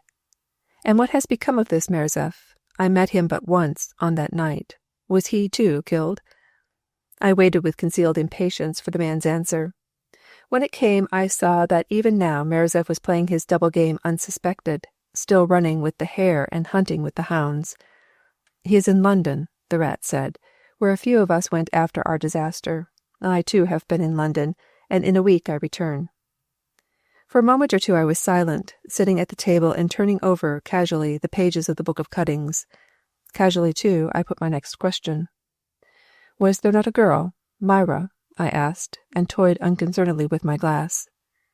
The man across the table rubbed a grimy forefinger across the side of his nose. "Where Felix Merzef is," he said, "Myra Ramsay will not be far off." "Then she is also in London?" "Yes, she remained there a month or two. She was not convicted as the others were, although she was taken prisoner. Some said that a friend at the court interceded for her. There was another man, a mad Englishman, who was taken, and Miss Ramsay seemed interested in him." "Then she waited here in Moscow, hoping to hear of this man?" I could barely repress the joy that would creep into my voice. "Merzef, too, waited. I think he was jealous of the Englishman, and that he endeared himself to the girl by his actions at that time. He moved heaven and earth to obtain news. At last he did so. Mannering, that was the Englishman's name, died in the prison here in Moscow." I felt my face grow white with passion as I saw through the move of my enemy. Not content with sending me to a living tomb, he also, I would not trust myself to think. "And then?" I queried, and I was glad to notice that my voice did not show the state of my mind. "Then they went to England. They helped me to organize our little colony there. You are going to London, monsieur?" "Not for some little time," I said, for I was not anxious to have the rat as a travelling companion. I asked no more questions about Myra after this. We sat and spoke of other things, and all the time I was burning to get away from that little room and to stand under the stars and think. No longer had I a duty to consider. If I found Myra, there was no need to give her to another. Paul Bergstoff was dead, and my quest could now be for myself. I suppose I had some feeling of sorrow for that poor man who had given all, even his life, but it is the fortune of war. As I walked to my hotel room that night, my heart sang within me. Myra had been anxious for me, had waited here in danger for my sake. Perhaps in that dark cul-de-sac the same knowledge had come to her as to me, that love was all that mattered. Suddenly I stopped in my stride. What if, thinking me dead, she had turned to the man who had worked to find me? It was a deep game that Felix Merzef had played, but I would play a deeper, and it would be played on my native heath. Merzef in London was hardly so formidable as Merzef in Moscow. I had made an appointment, without thinking, to meet my new friend, the rat, at the cafe where I had encountered him the evening before. I hope he was not disappointed, for the train that left Moscow for the west the next morning had as one of its passengers a certain Harold Ericsson, fur merchant, of Birmingham. Chapter 17. The Game. I had ample time during the long journey across Europe to formulate my plans and to think over my position. Indeed, I had not gone 20 miles before I was asking myself whether I had not been too hasty in shaking the dust of Moscow off my feet. Perhaps I would have been better advised to have cultivated further my friend the rat. I had been far too careful in framing my questions in our first meeting that he should not suspect that I had any personal axe to grind in my support of the anarchist cause. I had really gained but little that would help me. I only had the bare word of the man that Myra was in London. True, I had put the question as to the whereabouts of the headquarters in London, and he had answered that they were in Norwood. Whether he was evading the question or not, I had no means of telling. Myra's address he did not know, or perhaps would not tell. I gathered, however, that he would be in England in 10 days or a fortnight, and that he was in the habit of dining every evening at a certain restaurant in a turning off Greek Street, Soho. It seemed, then, that for my haste in leaving Russia I would be condemned to kick my heels in London until my friend should appear at the rendezvous, for I saw that my only way to get in touch with the two people who at that moment summed up my world was through the medium of the London branch of the group to which Myra had lent her support in Russia. For this reason, I decided that Sammy Mannering, having been considered dead for so long, might well remain so for a little while longer. Beyond Myra and Winson, whose anxiety I would have to relieve, none need know of my resurrection. Simon Draffo, however, would burst upon the nihilistic world as a survivor of that flat tragedy, and under the able tutelage of the rat, could no doubt be sure of a hearty welcome, and surely, than I, no one was better fitted for a changed identity. My beard, which I had decided to take off when I once was out of Russia, would now remain as it was. As I caught sight of myself in the little mirror in the panelling of the railway coach, I had to admit that it was not unbecoming. Careful training during the last few days had changed the long, straggling affair which had adorned my chin on my return from my captivity into quite a presentable Van Dyck, trim, full, and pointed. It added many years to my appearance, certainly, but so did the graying hair at the temples and the sunken eyes. Nature's disguise is, after all, the best. No doubt my friend Clarkson could have fitted me out with the most admirable beard, but with all respect to the able procureur, I preferred my own hair. No master, too, of the make-up box could have limed the shadows under the eyes and thinned my cheeks, as had those 6 hopeless months under the hand of the brutal Azanoff. My eyes had something of the strained look I had seen in so many of Bergstoff's friends. These men, I said, had been in prison. Nothing gives hunger to the eyes so much as looking through the bars at the liberty one cannot reach. As I sat stroking my beard and gazing at myself in the little mirror, I saw that even Bertie Traverson, who had known me ever since I was at Eton, would pass me by in the Empire Promenade with never a glance of recognition beyond his monocle. As a matter of fact, I put this to the test the first evening after my arrival with the most gratifying results. There was no hurry, and I left the train at Berlin, putting in 2 days in the German capital, purchasing clothes that would help to bear out the fiction that I came from Geneva. My solicitors in London, Behrman had told me, had, presuming my death, drawn out what funds I had in the Bank of Moscow, and with it, incidentally, the £1,000 which I was holding in trust for Myra, and which it seemed fated she should not receive. A pretty one, I told myself, to be trusted. I was without both money or the whereabouts of the person to whom it was to be delivered. And absconding solicitors no worse. Perhaps it was as well for me that poor Paul was dead and unable to call upon me to render an account of my stewardship. It was an early morning of perfect summer when I left the train at Charing Cross.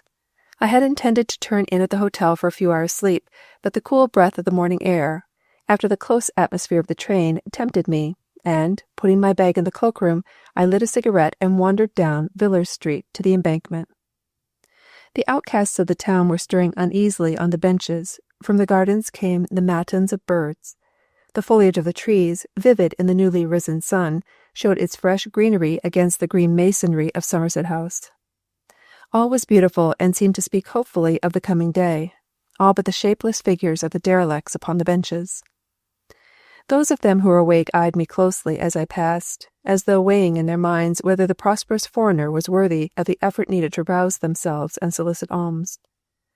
I had intended calling on Winston at the offices of the Mercury, until I remembered that he rarely showed up there until close on 11.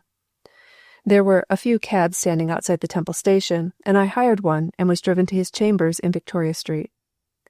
It was about 8 when I rang the bell. James, who had been Winston's man for years, opened the door, and I was pleased to note that he regarded me with no recognition in his look. There was, indeed, a good deal of antagonism in his eyes, and I smiled as I remembered the worthy fellow's aversion to all who were not of British blood. I asked for his master by name, speaking with the slightest foreign accent. I did not know how long I would be called upon to act the part of the man from Geneva, and if I put on a heavy accent it might have to be kept up for longer than I liked. The mode of speech I had adopted meant little or no effort to me. James held the door open about a foot and regarded me with frank distrust. "Ain't up yet, sir," he said. I took a piece of plain paper from my pocket and scribbled a few words in an angular foreign handwriting. "Simon Draffo," I said. "I've called on business connected with— that is to say, I'm from Russia. I arrived only this morning. You will take that to your master?" At the mention of Russia a change came over the man's face, and I remembered how fond James had been of me. "Perhaps, sir," he said as he took the paper. "You have news of Mr. Mannering? Beg pardon, sir. I will wake my master." He showed me into the cozy dining room I knew so well. I received a little shock as I saw that some of the things from my own chambers were now in Winston's. That pair of bronzes, I remembered telling him that he could have them if at any time I failed to return from any of my wanderings.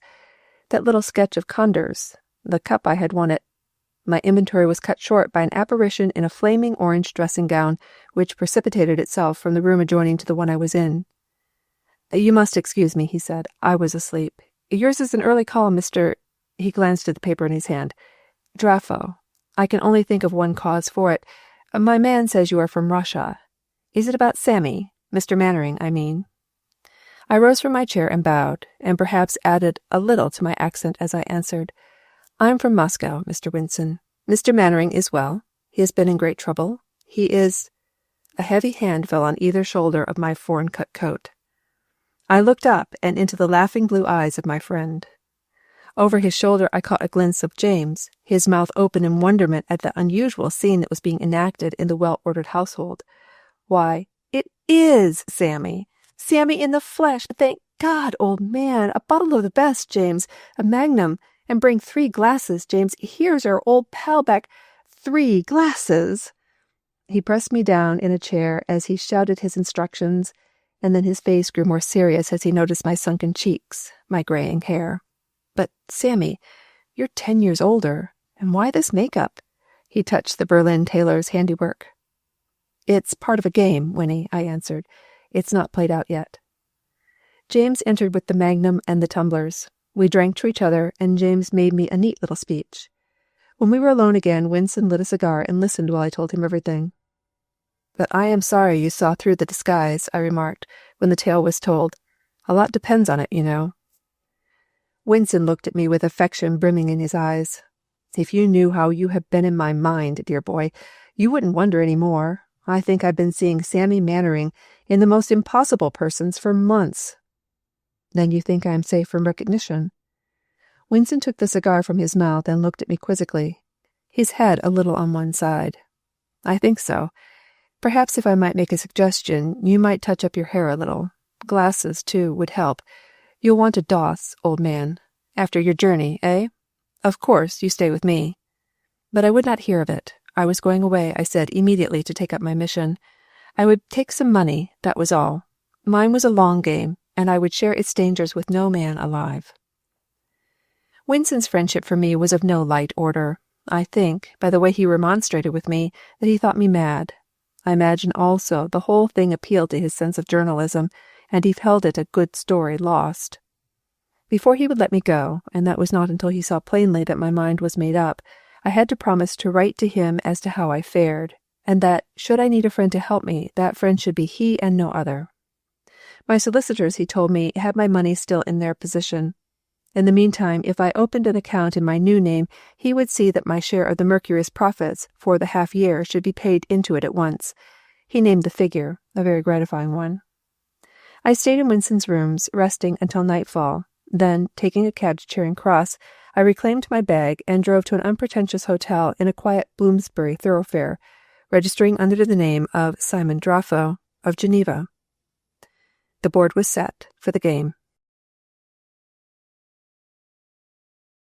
Chapter 18. The House at Norwood. For the first few days after my arrival in London, my principal occupation consisted in visiting some of the old haunts, restaurants, theatres, where I had been known in former days. These tests of my disguise were severe ones, but I emerged triumphant from them all. So one-sided, indeed, did the proceeding become that, after about a week, it bored me, and I ceased from practicing it. There was another pastime with which I passed the days of waiting, and from which I derived a deal of amusement, and that was the reading in the papers of a few months back, the varied accounts of the disappearance and subsequent death of Samuel Mannering. If only Felix Merzef had been half as successful in finishing me off as the papers had been, I had long since made merry feasting for the worms. The yellow press had surpassed itself. I had been shot, I had been hanged, and I had been frozen to death in a peasant's hut in Siberia. One enterprising journal, in a message purporting to come direct from their correspondents in Lodz, put forth evidence of a most conclusive kind that I had died from poison in a hotel of that town after escaping in a sleigh from Moscow. Still another credited wolves with my quietus. It was all very harrowing to my feelings. Each evening I spent the hours between 6 and 8 at the appointed rendezvous in Soho, and looking back on that time, I think the worst hours of the whole time of waiting were those I spent in that greasy little restaurant the Rat had named to me, but it had to be faced. It was, I think, on the 9th evening after my arrival in London that he came. I had been for an hour in my usual corner, and was looking forward to the remainder of my vigil in anything but a good temper. The soup that evening had been, if anything, rather viler than usual, and I had lingered over my coffee, the only thing which the proprietor of the café understood how to make. It was really excellent. I was debating in my mind whether it was worth the waiting longer, when the door opened and the Rat entered.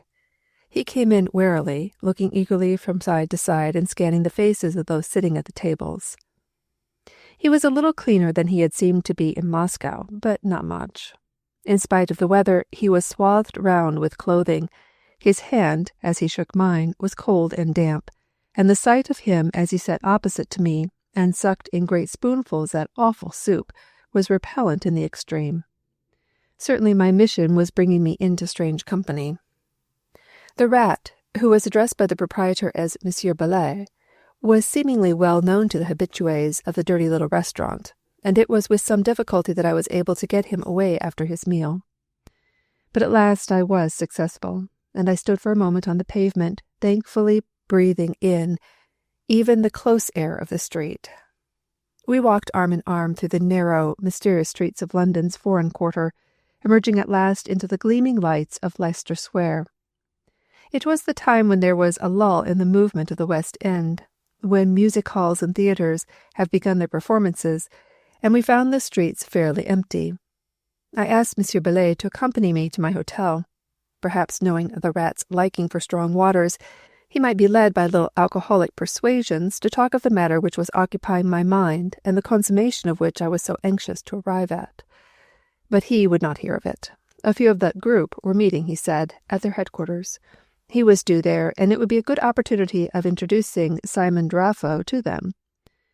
It was at Norwood, he said. There was plenty of time. We would walk to Victoria. There was a train at 9:40. During that walk I was prey to the various emotions. In fact, my thoughts occupied my mind to the exclusion of conversation with the bent little figure which was shuffling along beside me. It was one thing to try my altered appearance on friends who, did they find me out, would look upon it as nothing more than a joke. It was quite another thing to face men who, seeing that they were being imposed upon, would suspect a spy and take summary vengeance. I knew the type of gentleman I was going to meet. I did not delude myself into any false ideas of security. There were but a few, I gathered, to be present that evening. but among that few there might be one who had seen and known the man whom I was impersonating. What the real Simon Draffo had been like I did not know. In all probability I was his very antithesis. Again, suppose my enemy should be there. If there were any eyes in the world which could see through my deception, they were the cold, calculating ones of Felix Mierzef. I felt that I would require more wits than nature had endowed me with to see the evening to a successful conclusion if Mierzef was at the house at Norwood.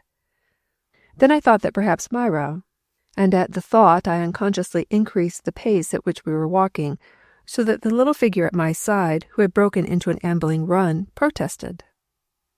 The girl had seen so little of me that I did not imagine for a moment that she would recognize my altered appearance. Moreover, she had been told by one she trusted that I was dead, and who possibly had shown her convincing proof of that event. The 9:40 was a slow train, and it was nearly 11 o'clock when, after walking for perhaps a mile from the station, we entered the garden of a fairly large, semi-detached residence of the usual well-to-do suburban type. There was nothing to differentiate the house from any of its neighbors, and the road it was situated in, I noticed, was a long one. Norwood was unknown to me, but I judged by the traffic even at that late hour that the road was a main one. A long gravel path wound slightly upwards to the front door, a large double-winged door at the head of a few stone steps. The garden at the front, and winding away round on one side of the house, was closely planted with shrubs, so that I judged that from the gate the door of the house was practically invisible.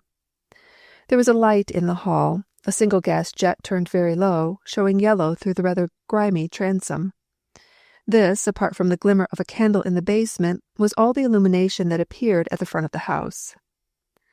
Bellis waited for a moment at the head of the steps, then gave a peculiar tap on the panel of glass beside the door, using the signet ring on his finger, which gave a sharp, defined sound. We waited in silence, and I saw that someone had evidently taken up the candle in the basement and was moving about with it, for grotesque shadows flitted across the well-worn holland of the blinds. Then footsteps shuffled across the hall, and the rat again tapped on the glass. The door was cautiously opened on the chain, and an elderly woman looked out. Her glance fell on me, and she paused open-mouthed. Then a word from my companion called her back to her senses, and a moment later we stood in the hall of the Nihilist quarters at Norwood. Chapter 19. I See Felix in London. No word was said until the door was securely fastened behind us, then only a few muttered sentences in Russian between the woman and Monsieur Bellis. What their purport was I could only guess by the glances thrown to me by the former as she listened to what the rat had to say. The hall we were standing in was a square, well-built one, roomy and lofty, indeed, as far as I could see. The house was a far larger one than I had thought from the outside. There was no light save the speck of gas and the candle which the old woman had set down upon the carved oak table, and perhaps the gloom which filled the corners made the hall appear more spacious than it really was. A wide carpeted staircase led to the upper floors, but this too was in darkness. From somewhere at the back came the muffled sound of tapping, and I was conscious of an odor of cooking that reminded me painfully of the restaurant I had lately left. Bellis turned to me as the woman opened a door on our left and held it for me to enter, following me and turning up an incandescent burner when I had done so. "You will wait here, Monsieur Draffo," he said. "There are a few— I had better see those who are here before I take you up. There are papers," and he pointed to a round table on which were a few magazines. Left to myself, I investigated my surroundings. The room, like the hall, was lofty and well built. The moulding of the ceiling and the heavy marble mantelpiece told me that the house had been put up long before the days of the jerry-builder. Indeed, the whole place gave one the impression of mid-Victorian glories. There were 2 long windows reaching from the ceiling to within a foot of the floor, and in the space between them a mirror heavily framed in tarnished gilt scroll-work showed my figure at full length. I parted the long lace curtains. Outside the windows ran a little iron-railed balcony, very narrow, and looking more as though built for decoration or as a resting place for plants than to be stood upon. I saw, too, that the windows were fitted with rather large brass catch fasteners, and that heavy wooden shutters folded up into the paneling on either side of them. By their weight, as I tried them, I suspected they must have been lined with metal. That they, as well as the window catches, were very modern workmanship, I had no doubt.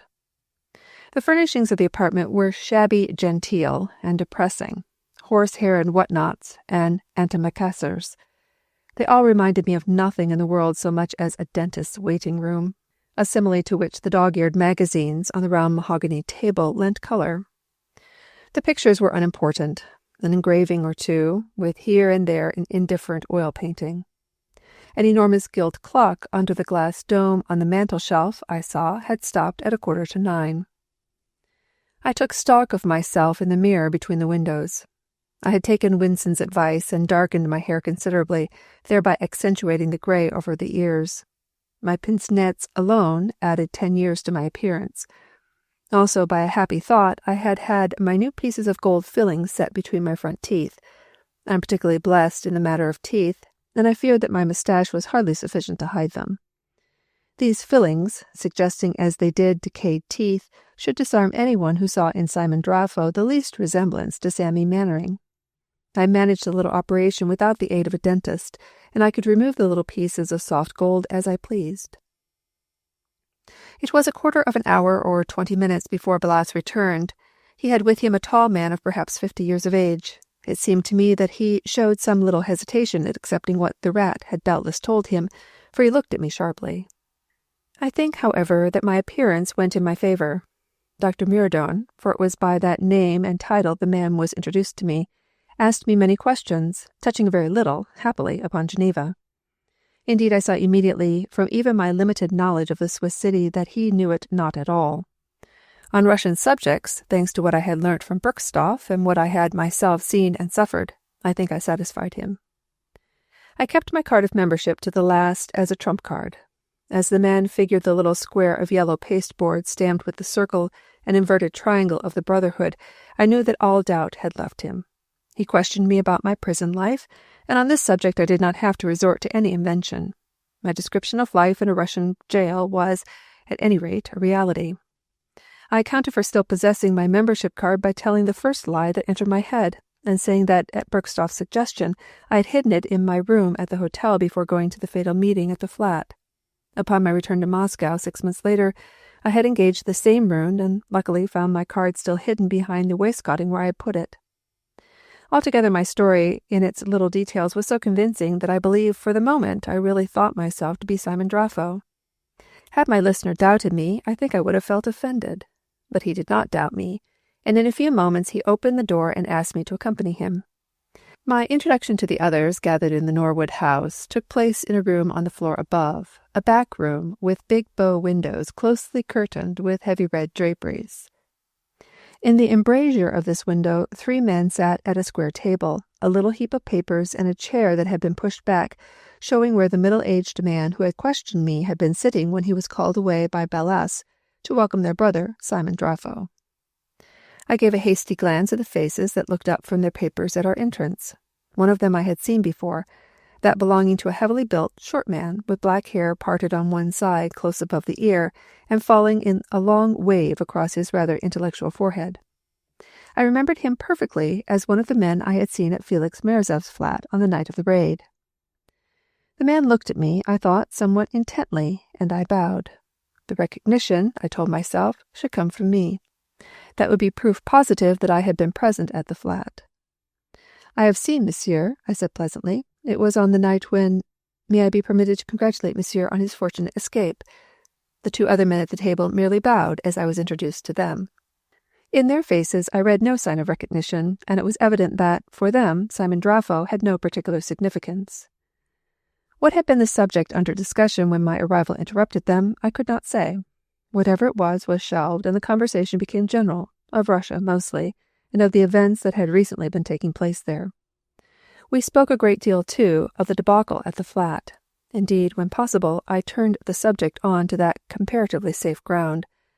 I imagined that the knowledge, palpably first-hand, that I possessed of the affair must have done much to dispel any lingering doubts any of the party may have had as to my bona fides.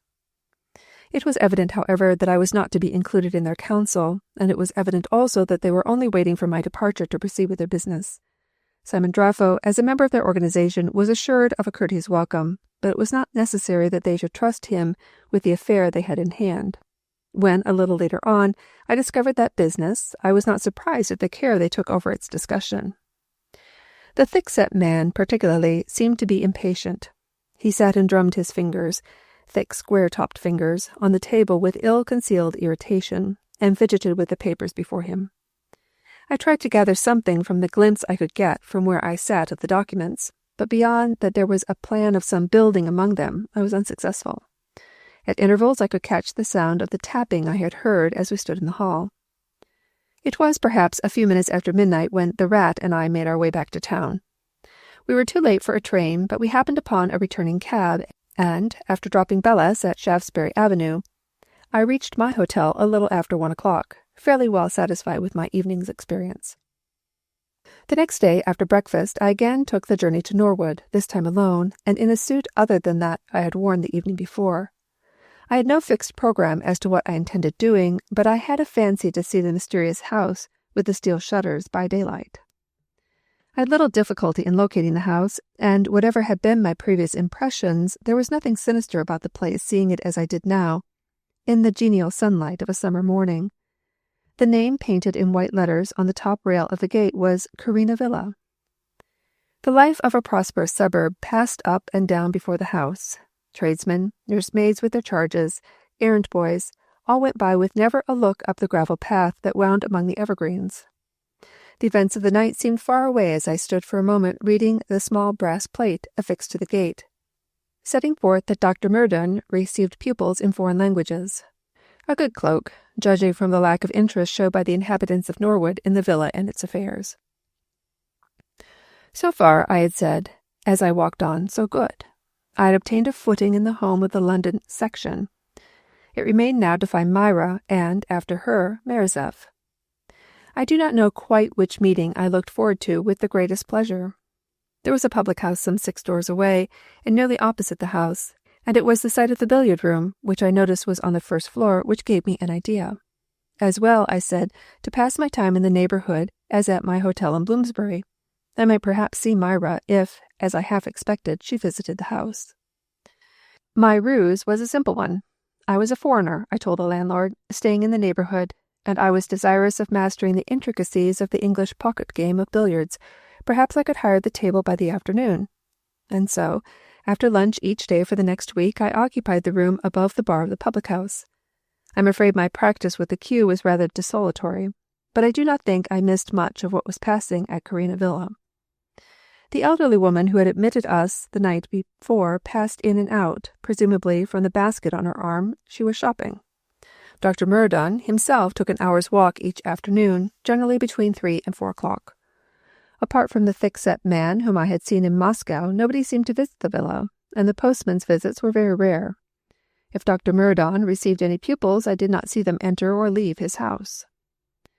At last my vigil grew monotonous, and I had decided upon the abandonment of my study of billiards when my patience was rewarded, curiously enough on a Sunday when my ruse was not in operation. I had, however, gone out to Norwood as usual, intending to force matters a little by calling upon the doctor. I remembered that he held out an invitation of sorts to me upon my visit with Bellas, an invitation I had not as yet availed myself of. My plans, however, did not materialize. As I approached the villa, I caught sight of 2 figures standing at the gate. One was the doctor. The other, although he had his back towards me, I named for Felix Merzef. To step into the friendly shelter of the gateway was but the work of a moment, and I stood there, feasting my eyes upon the figure of my enemy, waiting for the men to separate. As I looked at the evil face as he half turned to bid Dr. Murdon good-bye, and at the hateful red beard of him, all that this man had done for me passed through my brain, searing it with hatred. The treachery at the flat, the taunts in the prison in Moscow, where I had had the short-lived satisfaction of feeling my fingers at his throat, the 6 months of hell under the brutality of Azanoff, the deception he had practiced on one who was more to me than my life. All these things came back to me, and I remembered what I had said to him in Moscow as to the account being a long one when settlement came. The settlement, I said, was very near now. Here, too, was my chance for the supreme test as to my altered appearance, and, What was it that the rat had said to me? That where Myra was, Myrzev would not be far off. Time enough for my revenge when the man who had unwittingly led me to the girl whose whereabouts were previous so hard to trace. The chase, when at last the men separated, was a long one, and the following of Myrzev no easy matter. After bowing and raising his hat to the professor of languages, he walked leisurely down the road in the direction of the station. The way lay straight, and on this summer afternoon was almost devoid of traffic, a more difficult tracking ground, and one with less cover than a typical suburban road on a Sunday afternoon. It would perhaps be difficult to find. I knew that Felix Myrzev would look with suspicion upon anyone who seemed to take an undue interest in his movements. Moreover, should that person appear by his clothes to be a foreigner, those suspicions would be increased tenfold. I was careful, then, that the test I wished to put was not attempted in this neighborhood. I saw that the long road could lead only to the station, and I decided upon losing sight of my quarry for a little, and getting ahead of him by hurrying through side streets of which I had knowledge. I had estimated right, for I had not been on the platform 5 minutes before friend Felix entered the booking hall, and when a few minutes later he entered a train for Victoria, I, unperceived, chose the adjacent compartment. Chapter 20. The Park Lane Affair. Once in London, however, the test could be made, and when I followed Felix Myrzev down the steps of the Underground, I took no care to hide myself. He gave me one glance, and rather a searching one at that, as I took my seat nearly opposite him at the end of the long car. Then he returned to the paper he had taken from his pocket, and did not, so far as I saw, again raise his eyes except to read the names of the stations. Either the man's powers as an actor, and the hold he had over himself, were superhuman, or I had emerged triumphant from the test of my changed appearance. My man left the train at Charing Cross, and, walking up Northumberland Avenue, hailed a Hampstead omnibus. It seemed to me that his little trip on the Underground had not been necessary, and that he could have taken the omnibus from Victoria. Perhaps it had been a red herring trail in case he was being followed. This put me on my guard, and I took care that he should not see me. While he entered the vehicle, I climbed on the top. By the time Hampstead was reached, the semi-darkness made my shadowing of him an easy matter. Myrzev walked slowly up in the direction of Jack Straw's, leaving the great open space of the Heath on his right. The man seemed either to have a great deal of time on his hands, or perhaps the beauty of the evening appealed to him. It was indeed a glorious end to the summer day, and I told myself in all likelihood he had but come to the Heath for a walk. Well, he must go somewhere sooner or later. My time was my own, and I would not lose sight of him.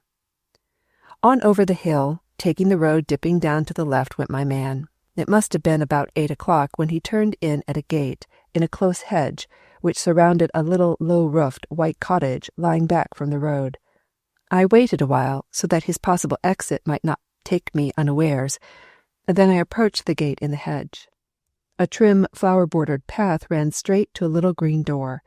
On either side, close-cropped lawns cut into minute terraces and studded with standard rose trees showed grey-green in the evening light. Beyond these was a small plantation of firs. A dainty little home, and to my mind not one that Myrzev would choose. It was all too bright and healthy and clean.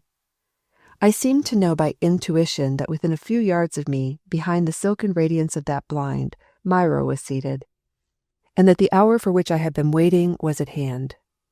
My first thought was to open the gate and attempt to gain a glimpse of the room where the light was, but I told myself that it were hardly wise to risk anything now that I had practically gained the information I had waited for. What if this was not Myra's house? Suppose this was another nest such as that at Norwood? A nice fool I should look walking into the trap. Myrzev would want to know a great deal about the man who was caught peeping through his windows. There was a simpler way to certify my convictions, and I took it. I made my way to the horse pond and entered the bar of Jack Straw's hotel, where by the courtesy of the proprietor I consulted a directory of Hampstead and district. I looked up the names of residents and found the name of Marshall at the cottage I had watched. I returned within a few moments, took my stand again in the road before the cottage, and wearily the hours passed. 9 struck, 10, then past, and about 10 minutes afterwards I heard the door open and saw Felix Myrzev coming down the path. He was not alone, and with him walked the graceful figure of a girl. I could not see her face, but I knew it for Myra Ramsay. They parted at the gate, and for the moment I was undecided which part to play, and then I saw that Merzef was walking quickly away, and I decided to follow him in the meantime. I would sleep on the situation and formulate my plans in the morning. I gave one longing look at the little house which sheltered Myra. Then I was at Merzef's heels. We had entered a dark street leading down, I think, to Hampstead Village, when the strident cries of a newsboy caused me to pause in my steps and listen, as one always does at such cries. I could not catch what the boy was shouting, only here and there a word, burglary, shot. But I was anxious to know what had happened to send newsboys out to the Heath on a Sunday night. Felix Merzef appeared to be still more anxious. Perhaps, being ahead of me, he was able to hear plainly what was being called out, for I saw him stop and fumble in his pocket for a coin. The urchin, having served him with a paper, turned and went off down a street to the right, his cries growing fainter and fainter. I had perforce to remain stationary, for Merzef was standing under a gas lamp within 20 yards of me, holding the paper he had bought up to the light. He read eagerly, and when he had finished, he crushed the paper up into a ball and crammed it into his pocket. Then, mending his pace so that I found difficulty in keeping him in sight, he set off down the hill towards London. At Chalk Farm he hailed a cab. It was, I saw, the only one to be had, and it seemed that my chase had for the moment come to an end. I caught a sight of his face as he turned and gave his instructions to the driver, and it was, I thought, whiter than usual, with a nervous, strained look in the eyes that spoke of troublous and disturbing thoughts. Unfortunately, I had to wait some 20 minutes before another cab put in an appearance, and by that time it was too late for me to think of overtaking my man. The paper I had bought from a boy on the corner was evidently an earlier edition. It was a Sunday morning paper reissued, and in the Stop Press there was a reference to a burglary in the West End that evening, but there were no particulars. There would be a late paper, I expected, at the hotel.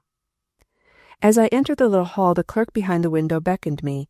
There was a gentleman to see me in the smoking room. He was very impatient, the clerk said. There was only one man besides the rat who knew where I was staying, and in some little trepidation I went to meet my visitor. At first sight the room seemed empty. Then with a bound a form sprang up from a deep-seated chair and fell upon me. It was Winston. "Shut the door, Sammy, shut the door." He dragged me to a chair as he spoke. "Now, what's it going to be, the Mercury or this tomfool knight-errantry?" "It's nearly over, Winston. I've traced the girl." "Excuse me, Sammy, but damn the girl. No, don't cut up rough. I'm excited. Is the Mercury to have the scoop or not?" "Really, Winston," I answered, somewhat nettled at his treatment of Myra's name, "I'm in the dark, quite." "Good heavens, man! And all the reporters of London filling Park Lane. You know Sir Boris Fenberg.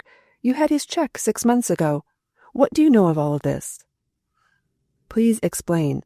I've only seen this paper," and I showed Winston the early edition I had bought. "What does it all mean?" "It means an attempt was made on the Azov diamond, and that there has been a fight with the police, and the suicide of one of the desperadoes on a balcony overlooking the park. Think of the color in it, Sammy. You knew all about the Azov last time. What do you know of this? For Lord's sake, think of the Mercury. It used to be food and drink to you at one time." I was silent for a moment while Winston drained the contents of a tumbler that had been standing on the table. Then, "We'll go to the office, Winston. I'll help you with your report. But," I added, "you must take what I give you, just that. What I can tell you I will tell. You must ask for nothing further than that." He was scrambling into his overcoat as I spoke, and in a few minutes we were both in a hansom bowling along to Fleet Street, and I was listening breathlessly to the details of the latest sensation that was at that moment stirring the metropolis. It had been a desperate affair, with 2 policemen in hospital and the man who had done the damage in the mortuary. I smiled to myself as I listened to the description of the dead ruffian. I felt sorry for Winston. I would do all I could to make the Mercury report better than that of any of its contemporaries, but I wondered what Winston would say if he knew that the burglary that evening at the house of Sir Boris Fenberg was to me an open book, and, did I wish it, I could write a report which would set the whole of England talking for weeks. Chapter 21, The Mercury Report. As I passed through the glass-paneled door leading to Winston's room, and he switched up the lights in their business-like green shades, I felt the spirit of the journalist strong upon me. There is, perhaps, no greater delight in the world than that which your real newspaper man feels as he takes his seat at his desk with a good story bubbling in his brain. The hour is usually late. Above him, perhaps, he hears the rattle of the linotype machines as they eat up the copy page by page as he scribbles it. Below, there is the muffled roar of the giant presses at work on the earlier editions. There is a behind-the-scenes sensation that is very gratifying, the feeling that the world is sleeping, to wake in a few hours to the news that he is preparing for it. The earlier editions of the Mercury had been passed by the time we arrived at the offices, and Winston decided, after a moment's deliberation, not to have the machine stopped for the article I was about to write. "Here you are, Sammy," he said, pushing me into a swivel chair at his own desk and putting paper before me. "As hot as you can, old man, both for my sake and the dear old Mercury's." I was really sorry for Winston. After all, I was not going to give him much more, if any, than could the reporters who had been at the scene of the crime. I sat for a moment quite unable to start. I could see eye to eye with my partner where the paper was concerned.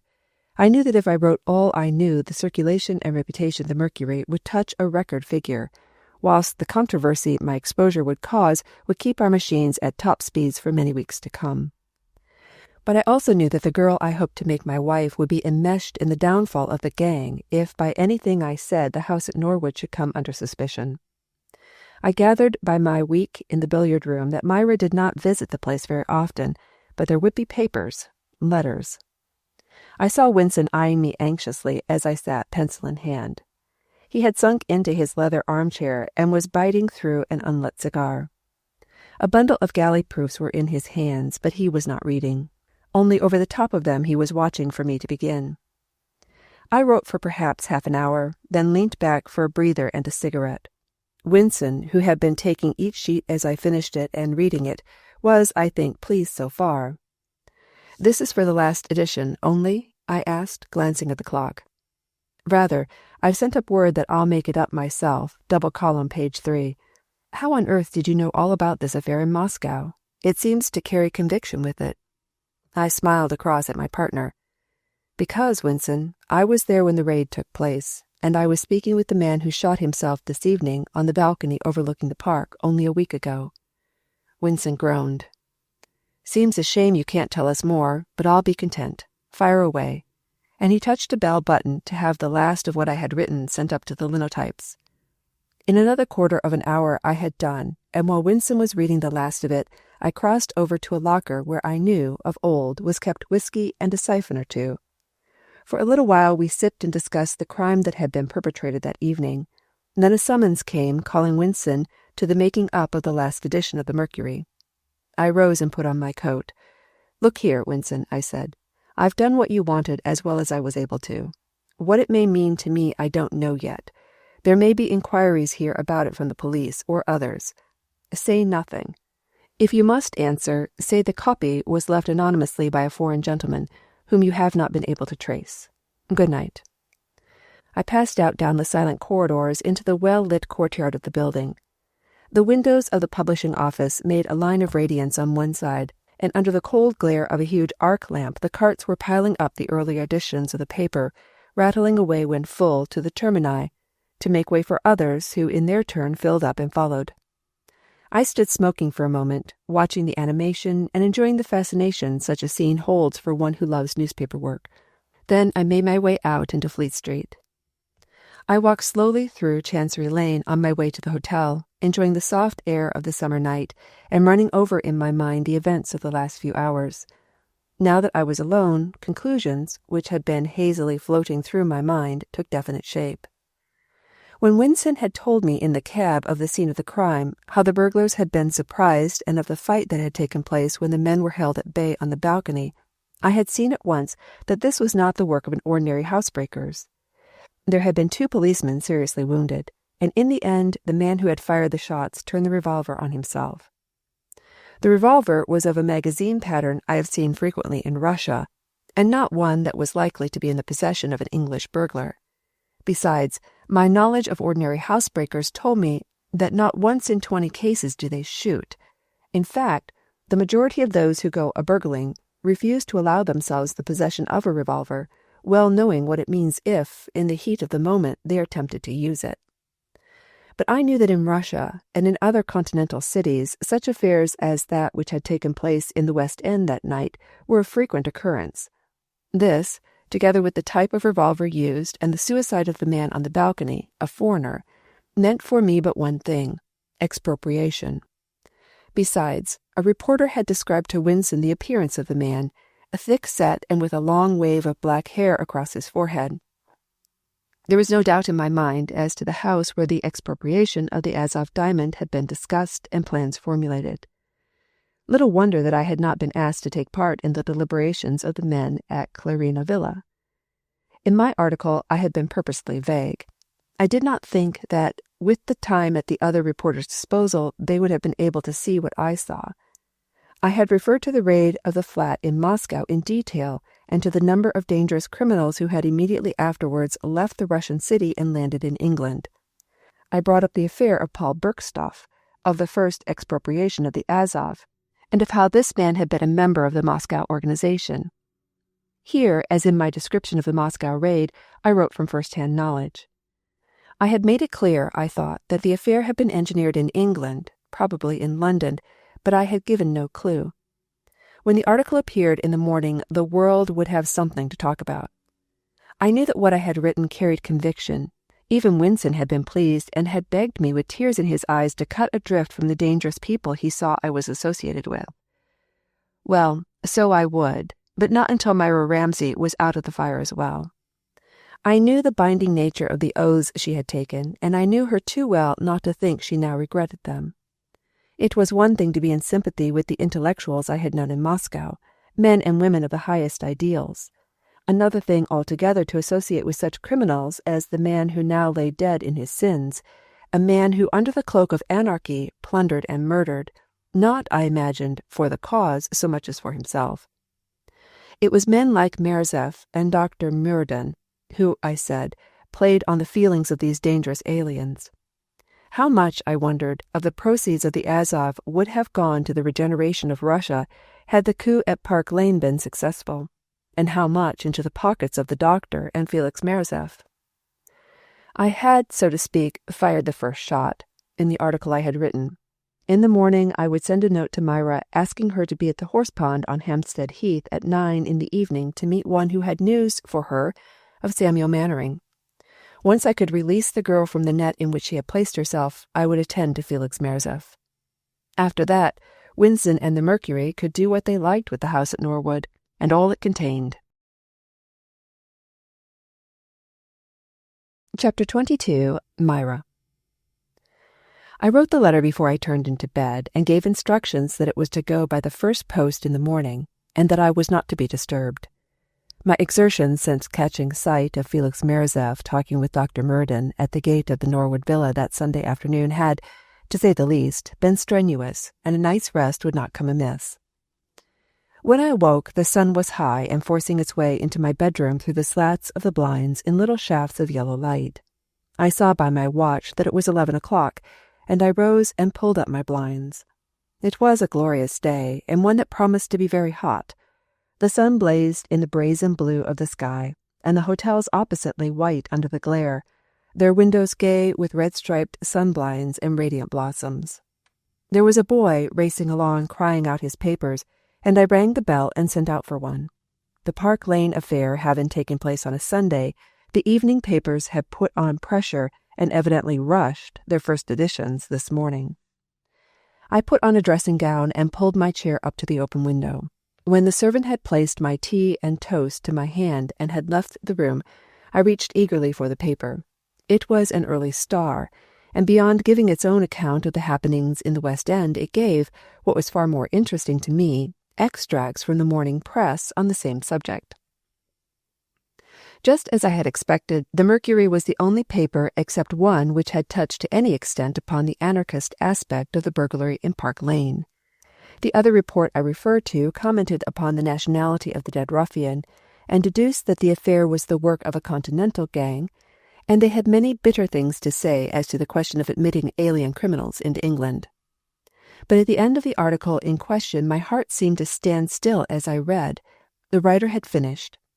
At the moment of going to press, a report has been sent by our Plymouth correspondent that a daring escape was effected early on Sunday evening from the Dartmoor prison, the man who had regained his liberty being none other than Paul Bergstoff, whose connection with the Azov diamond was the cause of his 5 years' sentence. Whether this is a strange coincidence or whether the superstition that such historic gems as the Azov have influence over the lives and destinies remains to... The paper dropped from my listless fingers, and I sat there gazing with unseeing eyes over the trees in the square below me. All the airy castles of my hopes seemed to crumble, and my world darkened as I thought of all that this news meant to me. Perhaps it was only a rumor. Paul Bergstoff was dead. Dead. I had seen it in print. There could be no mistake. But had I not been rather quick to take the evidence of the scrap of printing in the cutting book the rat had shown me in Moscow? I grew chill with the knowledge of my own evil heart when I asked myself whether I had not been only too glad to believe that the man who had trusted me was dead. I took up the paper again. Coincidence, I laughed bitterly. What of the other coincidence that Paul should regain his freedom at the moment that I had located Myra? I have looked at the door of my room as though I expected it would open to admit a tattered figure, with clothes black-arrowed and stained, who would come to me and demand an account of my stewardship. The paper had turned as it fell from my hands and showed the page containing that day's news. Of course I would find here confirmation or... I turned the sheet feverishly. There was no mention. Yes. Below me a barrel organ was playing a popular waltz, and all the merry music of the streets came up to me as I read that which brought all my dreams tumbling about my ears. I read that up to a late hour last night the warders had been unable to gain any clue as to the whereabouts of the convict Bergstoff, who had made good his escape earlier in the evening. The report went on to say that the man, of whom a complete description was given, had had a start of a little over an hour before his escape was discovered, and that a mist which had descended over the moor had greatly hampered the movements of the officials. There was another report below marked "Later." The body of a man had been discovered on a lonely part of the road which runs between the two railway lines that connect Tavistock with Marytavy. There were marks of a scuffle, and a patch of oil in the road seemed to point to the presence of a motor car. The dead man, from whom the clothes had been stripped, lay in a ditch and had been dead some 4 hours. The report went on to say, "There can be little doubt that this man, when his identity is traced, will be found to have been a chauffeur, and that the escaped convict, by some ruse which will perhaps never be known, attacked and overpowered him on the lonely road." And so, I said to myself, Paul Bergstoff was a murderer, and in this I thought I saw an outlet for my dilemma. I did not know how matters stood between Bergstoff and Myra. The girl, during the little while I had been with her, had not even mentioned his name. Did my duty lie now in preventing the man from meeting her? How could I let any perverted sense of my duty to Paul Bergstoff help in tying for life a sweet girl like Myra to a murderer and an escaped convict? I lunched alone in my hotel, a prey to the most conflicting emotions. I spent a great deal of my time in writing a full report of the evidence I had got together, dealing with the treachery of Felix Merzov. It was my intention to leave this in the possession of Myra, if she were willing, so that if in the coming fight with the man with the red beard I were worsted, proof of his villainy would still be in existence. There was a further report in the later papers, and from this it seemed that what had appeared such a coincidence was not so great a one at all. The prison clothes of Paul Bergstoff had been found hidden beneath a heap of stones on a tor not a mile from the prison. This seemed to point to the fact that the man had known where to make for on his escape, and that where the prison clothes were found others had been in readiness for him, placed there by some unknown friend. A hotel keeper in Tavistock had informed the police that 2 foreign gentlemen stayed at his house last week for a few days, and from this description these would seem to have been Russians, or in any event natives of Eastern Europe. These descriptions, however, fitted none of the men with whom my wanderings had brought me in touch. I made an early dinner at a restaurant in the Tottenham Court Road, and then took an omnibus to Highgate, choosing to walk to my rendezvous by way of the Spaniards' Lane. The promise of the morning had been amply fulfilled, and the day was dying in a riot of color. As I passed the Spaniards and emerged onto the expanse of the heath, I thought that the scene would be difficult to beat in any part of the world. It was magnificent. A clump of twisted firs stood out black against the sky, a sky ablaze in the west with rose and saffron and glory. The ridge-like roadway which runs across the gorse-strewn heath was still fairly thickly peopled, and the seats lining it, and dotted here and there among the firs, were mostly occupied. I rather wished that I had arranged my meeting with Myra at a less conspicuous spot. To the right of me the broken, shrub-dotted ground rolled away into the haze of the coming night. A little below me a few lights flickered uncertainly, and somewhere among them, I said, was Myra Ramsay, and somewhere there, as I turned to my left, among the jungle of bricks and mortar spreading out like a great purple cloud, was Felix Merzef. Paul Bergstoff, too, would be there, for he would make for the metropolis, I told myself, in all haste, if he had been successful in shaking off the hue and cry against him. It was very quiet now on the darkening highway. From the city there seemed to come the elusive murmur of its striving millions. Just below me at the Vale of Health, a steam organ was wheezing out an old melody, and from time to time a shout of raucous laughter would jar on the beauty of the evening. I looked at my watch and saw that I was still some quarter of an hour ahead of my time. I was glad of this, as it meant that it would be practically dark when I should see Myra, and I was not desirous of advertising our meeting more than was absolutely necessary. I walked back the way I had come, as far as the Spaniards, where, in a little arbor in its gardens, I drank a brandy and soda. As I took in the surroundings of the famous old tavern with its Dick Turpin associations, I raised my glass to the memory of the highwayman and his gallant Black Bess. After all, I told myself with a smile, there was nothing so very new in expropriation. Walking back, I reached the horse pond as the clocks down in Hampstead were chiming the hour. I stood by the railings where I could watch the road and wondered what reception I was about to receive. Myra was only a few minutes behind her time, and my heart beat wildly as I saw the well-loved figure ascending the pathway. The girl came to a halt at the bend and stood there silhouetted against the topaz of the sky. I imagined that there was a certain timidity in her attitude and manner, and, anxious to put her at her ease as soon as possible, I strolled towards her, whistling as I did so a tune that I had heard in Moscow, one which was much in vogue amongst the revolutionaries. As I came to her, she turned her head with a nervous look of inquiry, and on my raising my hat she held out her hand and fell into step beside me. We might have been just one of the many pairs of lovers who met at that spot every evening. Myra spoke after we had taken a few steps in silence. "You wrote me that you can tell me of one who is dead?" I turned to her. We were passing under a gas lamp as she spoke, and I could hardly repress a start at the change that had come over my poor girl. Terror, hopeless dragging weariness had drawn the roses from her cheeks and given to the eyes the look of one haunted by a great dread. There was no need for me to prolong the deception. "You do not know me, Myra." It seemed quite natural that I should call her that. She gave a little cry and would, I think, have fallen, but I was ready for any effect my words would have. I thought she was going to faint as she had done on that other occasion when we were together in Moscow, but she recovered herself and stood upright, one hand resting against the trunk of a tree. "Mr. Mannering is dead," she said. "Mr. Mannering is nothing of the kind," I answered, and the little laugh with which I accompanied my rather flippant remark seemed to break the tension, for Myra bent forward with a glad little cry. "But, oh, I see now, it is you! Thank God for it! Then he was wrong. He said he saw you shot. He sent me this." "Who?" I asked. She pulled at the collar of her blouse and drew out a slender gold chain, and at the end I saw in the lamplight dangled a little silver pig, a tiny mascot engraved with my initials that had been given me by Winson when we brought the Mercury, and which I had worn for years. Together with all my effects, the little trinket had vanished after I had been sentenced in the room in the Moscow prison. But I did not look long at the petit cochon. Beyond it shone the grey eyes I had hungered so long for. There was no terror now, and in their depths I read the message I had read once before across the frozen snows of the cul-de-sac. There was no mistake this time, and there was no need for words. I just opened my arms, and Myra crept between them with a happy little sigh. No doubt the passers-by, if there were any, said to themselves that a cook had come out to meet with her milkman lover, and on their reaching home would say that they didn't know what Hampstead was coming to.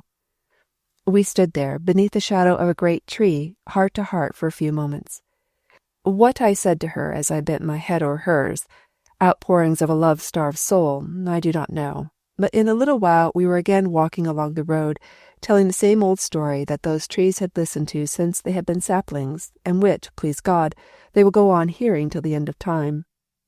Myra told me of how love had come to her as we knelt in the snow watching the soldiers bring in their dead, of how she had moved heaven and earth to gain news of my fate. Her own release had been quick. Some influence, she thought, must have been at work, for 2 or 3 others, including Merzef, had been freed also. Merzef.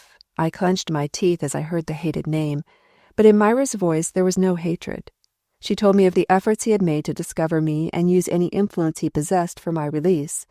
He had searched every corner of Moscow, only to come to her a few weeks later, by which time I was in Azanov's hands, with the news that he had heard that I had been included in a batch of revolutionaries who had that morning met their death at the hands of a firing party in a Moscow prison. The little silver pig he had obtained from a warder of his acquaintance who had shown him my body. Felix Merzef was mistaken, I said shortly, when Myra had finished her recital. For the moment, I kept the knowledge of his villainy to myself. Chapter 23. On the Heath. As we sat on one of the seats just off the highway which cuts a straight line across the heath, I told Myra a story that was long in the telling, a story of my sufferings and of my escape. I told her also the reason of my changed identity and of my visit in the person of Simon Draffo to the house in Norwood. As I mentioned the villa and the rat, I felt the little gloved hand that lay in mine tighten round my fingers. I paused and looked at Myra inquiringly. "It was in that hateful place," she began, and glanced round with a return of something of the horror I had seen in her eyes when I had first met her on the heath. "But, Myra," I interrupted, "you speak strangely. You are still a member of the group? You still have the cause at heart?" I could see that the girl was very agitated. She started up and stood before me, her eyes flashing, her breast rising and falling as she spoke. "The cause? There is no cause. Not here. Over there in Russia, there was always a reason. There, men and women gave their lives, and I would have given mine, oh, so gladly. But here it is all different. I have seen and heard things in Norwood. They have kept me in ignorance as much as possible, but I have seen things which made me wish I were dead." I drew the trembling girl down beside me on the seat. In a moment she went on, pouring into my sympathetic ears that which had been fermenting in her heart for months. "I joined the group when my greatest friend was taken as a suspect. They beat her, Oh, I saw her afterwards. She had been beautiful. I have seen, too, women bending over their children lying wide-eyed on the frozen ground. I have seen the severed arm of a baby. God, there was a cause then. I taught music. Perhaps you know that. And among my pupils were 2 girls of one family, Olga and Nita. They were rich, but they were revolutionaries. They were, I think, the sweetest girls I ever met. Olga is dead, and Nita drags her chains in Siberia. Can you wonder that I was consumed with a dead hatred against the government that let such things be? I cared nothing for politics. I cared only for the misery of the people, and for the baby's arm on the snow." "And do you not think like this now?" Oh, yes, indeed. But after that affair at the flat, it all changed. There only seemed to be left the scum of them then. All the intellectuals, the lovers of freedom, were gone. There remained only such men as Veyo and Stefanovich." "And Merzef?" I said. "Yes, and Merzef. But he is not like the others. He still dreams of regeneration. The others are wolves, he says, who forage for the cause and for the pieces he likes to throw to them. The end, to his way of thinking, justifies the means.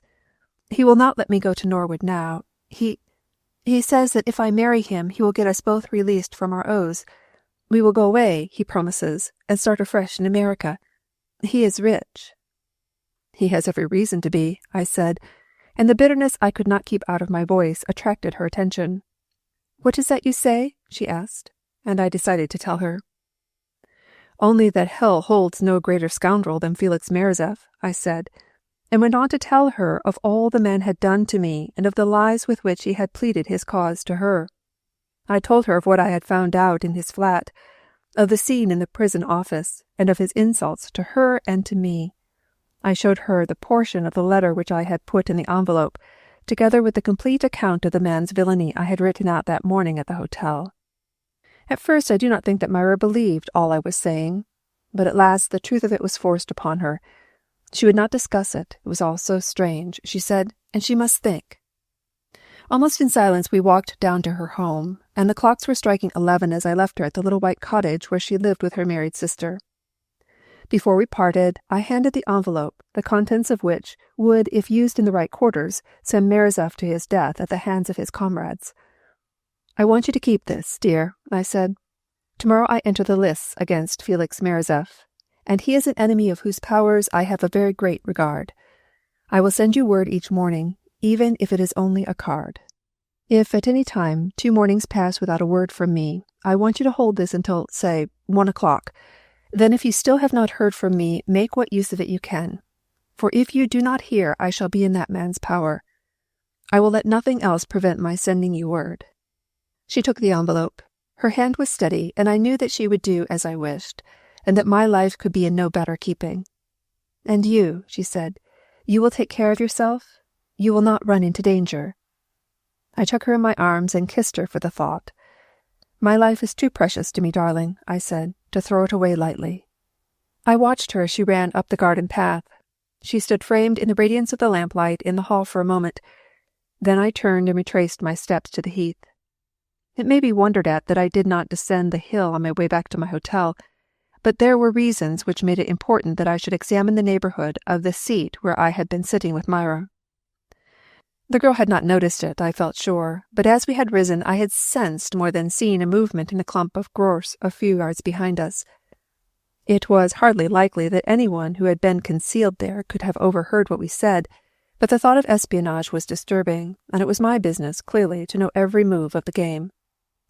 I had bought, while in Berlin, a little revolver, and this had been my constant companion ever since. I slipped it now from my hip pocket to the outside pocket of my light overcoat, and kept my hand on the butt in readiness. It was nearly full moon, and the white road cut clearly through the expanse of heath, which, grey-green with inky shadows beneath the clumps of gorse, rolled in little waves of earth like some mysterious sea to a far horizon. There were no people abroad now, and I walked sharply to where Myra and I had been sitting, turning off abruptly and striking at the particular gorse bush that I suspected with my cane as I passed. I did not, of course, think for one moment that even had anyone been hiding when Myra and I were on the seat, he would be there now, and seeing that all was clear, I knelt down and examined the ground on the farther side of the bushes. There were ample evidences here that someone had been lying, for the dried grass was pressed down as though by some heavy body. After all, perhaps it had been no more than a tramp, or one of the pretty blackmailers who ply their odious trade in the open places of London after dark. I turned away, intending to make my way home, when my eye was attracted by 2 matchsticks lying at my feet, further proof, had it been necessary, that someone had been on the spot. I picked them up, and as I looked closely at them, a sense of impending danger came over me. For the matches were of that particularly obnoxious kind one meets with upon the continent, those that burn with a blue flame, and if you are not careful, fill your pipe of tobacco with the sulphurous flames of the pit. These matches cannot be bought in England, and it was clear to me that whoever had been watching Myra and myself that night, that person had been a foreigner. I stood there, one hand holding the telltale matches, the other gripped round the revolver butt in my pocket, turning my eyes slowly from side to side, watching and waiting for I knew not what. A cricket chirped in the grass. From a long way away came the whistle of a locomotive. The heath lay around me, untenanted, unfathomable, mysterious in the moonlight. As I looked round me, I thought of another great heath, and of another man alone on it, garbed in the hideous livery of the Broad Arrow. I looked over to where the London lights shone in the sky, and I wondered where Paul Bergstoff was. and I remembered with a start that during my talk with Myra we had neither of us mentioned the man who had been the means of bringing us together. Surely, as Morozov had said, Paul Bergstoff had been unfortunate in his choice of a messenger. His £1,000 was still in my bank, the girl in my arms. I gave another look round the heath, then, shivering slightly, made my way at a sharp walk down to where I could get an omnibus back to town. Chapter 24. A Little Lunch in Soho. Perhaps, in this world, there is nothing more irksome than the hours of forced inactivity which precede an event of importance. I told myself, when I woke the morning after my visit to Hampstead, that I should find it a hard matter to get through the day until the evening should bring me again to the Heath and Myra. I said that the first thing to do was to start the day as late as possible, and for that reason I rang and had coffee and rolls, for my travels have taught me continental ideas and matutinal diet, placed with the morning papers on a little table at my bedside. There was no post. No one save Winston and Myra knew of Sammy Mannering's arrival, and Simon Draffo naturally had no correspondence. I lay there in the genial morning sunshine which came in at the open window and listened to the sounds of life in the street below, the rattle of the cabs and the cries of the street vendors. The papers contained nothing of interest to me, or, rather, nothing of use to me. The Park Lane burglary was still the main theme of all the journals. And I smiled as I read the sensational deductions of the leader writers and the alarmist letters in the correspondence columns. Some of these were far nearer the mark than the writers were aware.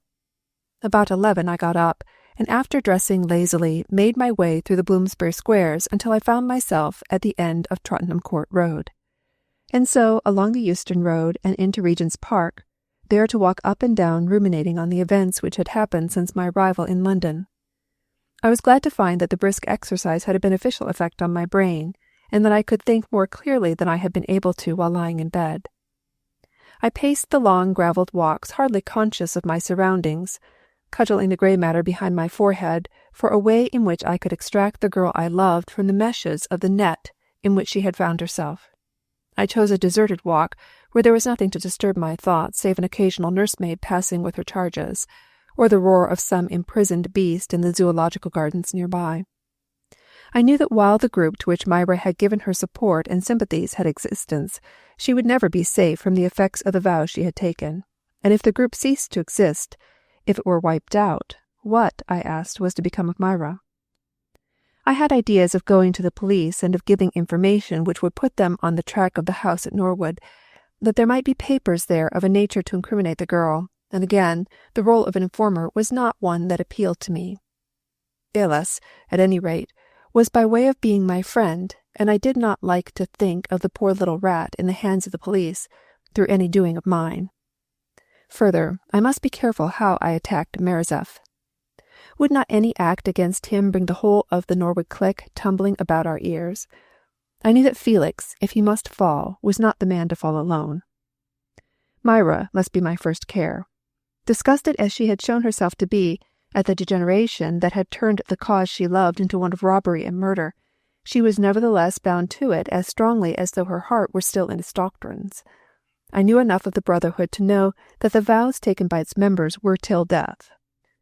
I had gathered from my perusal of the morning papers a fairly complete reconstruction of the affair at St. Boris Fenberg's. Beyond the man who was dead, there had apparently been two others.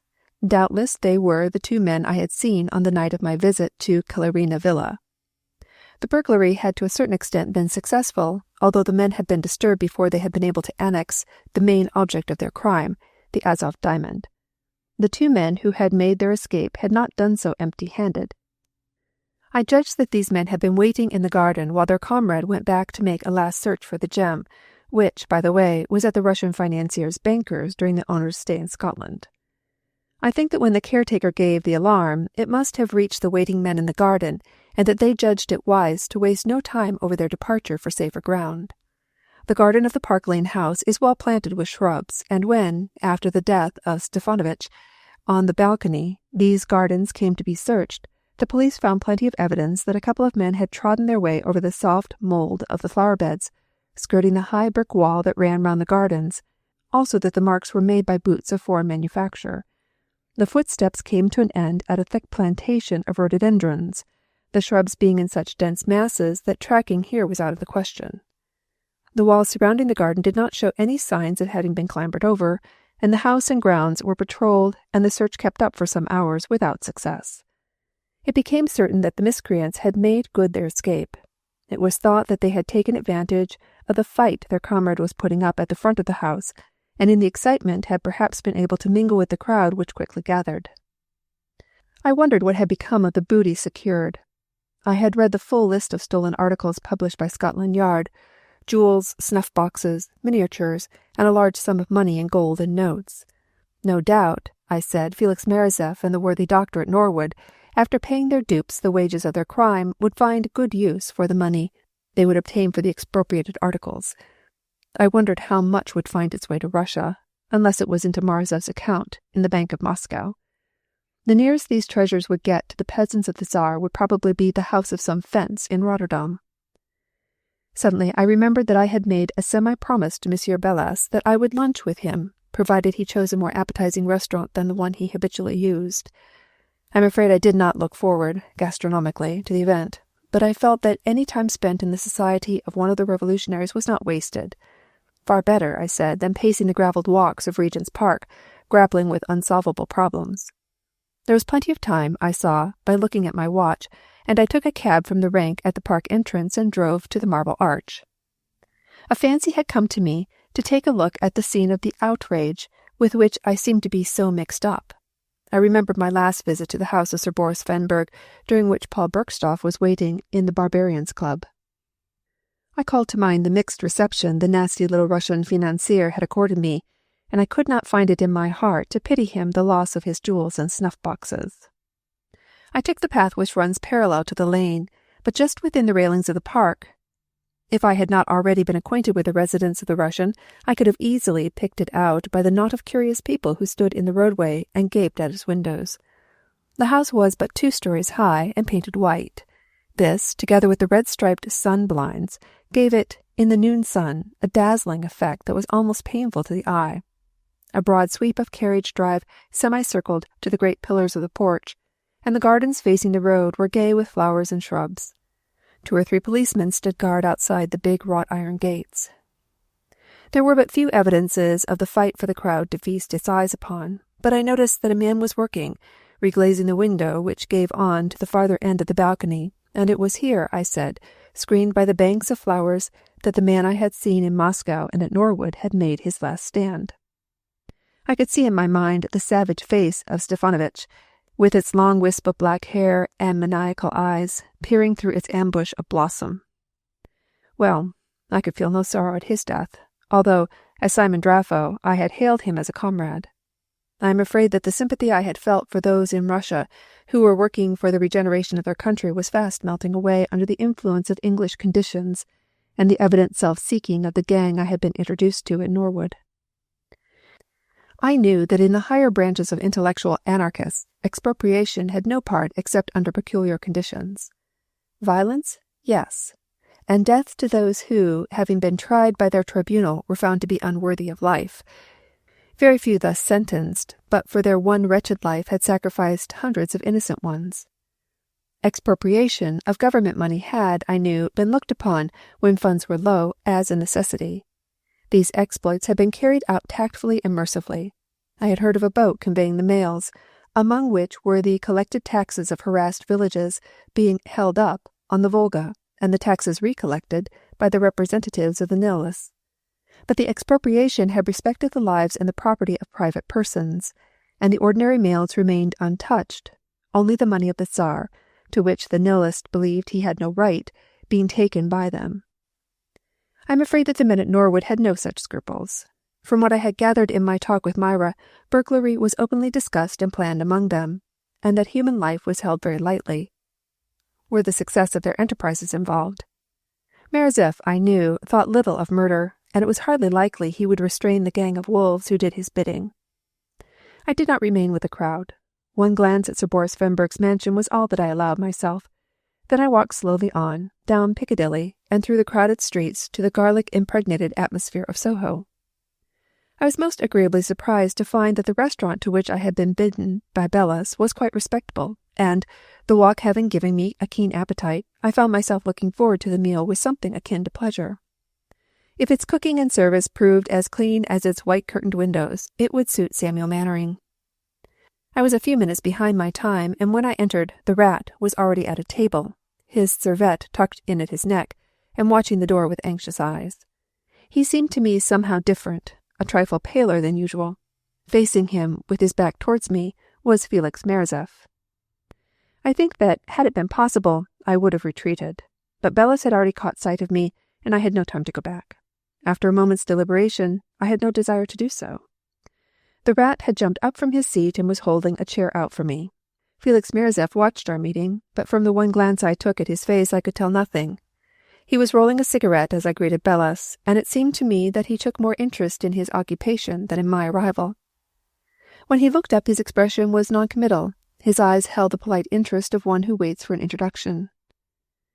I have ever been one to carry the war into the enemy's camp, so I did not give Monsieur Bellis time for an introduction, but held out a hand to Felix, smiling at the same time, and giving him ample opportunity to notice the little pieces of gold filling that I had inserted between my teeth. "I have had the honor, I think, in Moscow, was it not?" I said.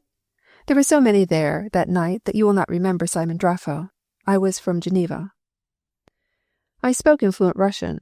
Felix Merzef, in all his replies, and indeed in all his actions, was inscrutable. At the mention of my name he shook his head with a little smile. He did not think he had had the pleasure to meet Monsieur Draffo, although one of the men present had mentioned the name to him. The affair of the police had happened so suddenly that the name had been driven from his mind. Draffo. Yes, he remembered it perfectly now, and was pleased to meet the owner of it. He congratulated me on my escape from the flat. There are very few, alas, who are so fortunate. At one time I wondered if the man was playing with me. Again I told myself that it was impossible. Surely no man was capable of such perfect acting. Since the first shock of the sight of him, my nerves had come nobly to my assistance, and I welcomed and prepared to make much of the chance that had come to me. After all, the meeting had to come some day, better sooner than later. The man had evidently not accompanied the rat to the restaurant, for he had all but finished his meal when I came in. On his plate was the litter of dessert and ashes of his cigarette. A little glass of cognac stood beside his empty coffee cup. He spoke to me in a low voice of the movement in Russia, and I could well understand the hold he had over the revolutionaries. Knowing him for the Judas he was, it was amazing to notice the fire and fanaticism that lit up his face as he declaimed against the Tsar and his works. He asked sympathetically of the Geneva branch of the order. It seemed that he had paid them a visit a little while after the fall of the Moscow patriots, and 2 months later that same Geneva branch had been broken up by the Swiss police. I think I understood how their fate had come about. And all the time we were talking, Monsieur Bellis was content to sit silent and drink his claret and listen. It was evident that, to him, Merzef was as a being apart, and I could see by the little attentions he gave him that he either held his chief in great respect or in great fear, or, perhaps, in a great hatred. For some 20 minutes Felix remained with us. Then, glancing at the clock on the green-washed wall of the room, he called the waiter and paid his bill. The rat stood as the other rose from his seat and helped the man with the red beard into his coat. Felix Merzef had finished his cigarette, and as he held out his hand to bid me good-bye, I noticed that an unlit cigar was between his teeth. I rather wondered at the vulgarity of the man who had omitted to remove the gaudy gilt of a red band from his cigar. After all, Merzef, in as far as I had seen him, was a polished rogue, and lacked nothing in the manners which go to the making of a gentleman. I was soon to know that even in little matters, such as the band of a cigar, the man with the red beard did not act without a reason. He held my hand for a moment in his, which even on this summer day was cold and clammy. "It has given me great pleasure, Monsieur Draffo," he said, "to have made your acquaintance. My heart still bleeds for the heroes who lost their lives on that night in Moscow, and it is good to meet one whom I thought was dead." "And I, Monsieur Merzef," I said, "am glad to meet you, and honored. Believe me, your name is often spoken amongst the brothers in Geneva. I am deeply sorry to hear that the little band there has met with disaster. I was afraid something was wrong. I have not heard news of their movements for so long." Merzef sighed and threw out his hands with a fateful gesture. "Ah, monsieur," he said, "we take our lives in our hands when we work for the good of humanity. It is a dangerous game, Monsieur Draffo." And with a little bow which embraced both the rat and myself, he walked from the restaurant. I watched him from the window, and he did not look back. Also, I saw him stop a few doors away and remove the band from his cigar. Chapter 25. Trapped. Left to ourselves, Monsieur Bellis and I proceeded with our meal, but looking back, I seemed to see that there was a certain restraint in the manner of my companion.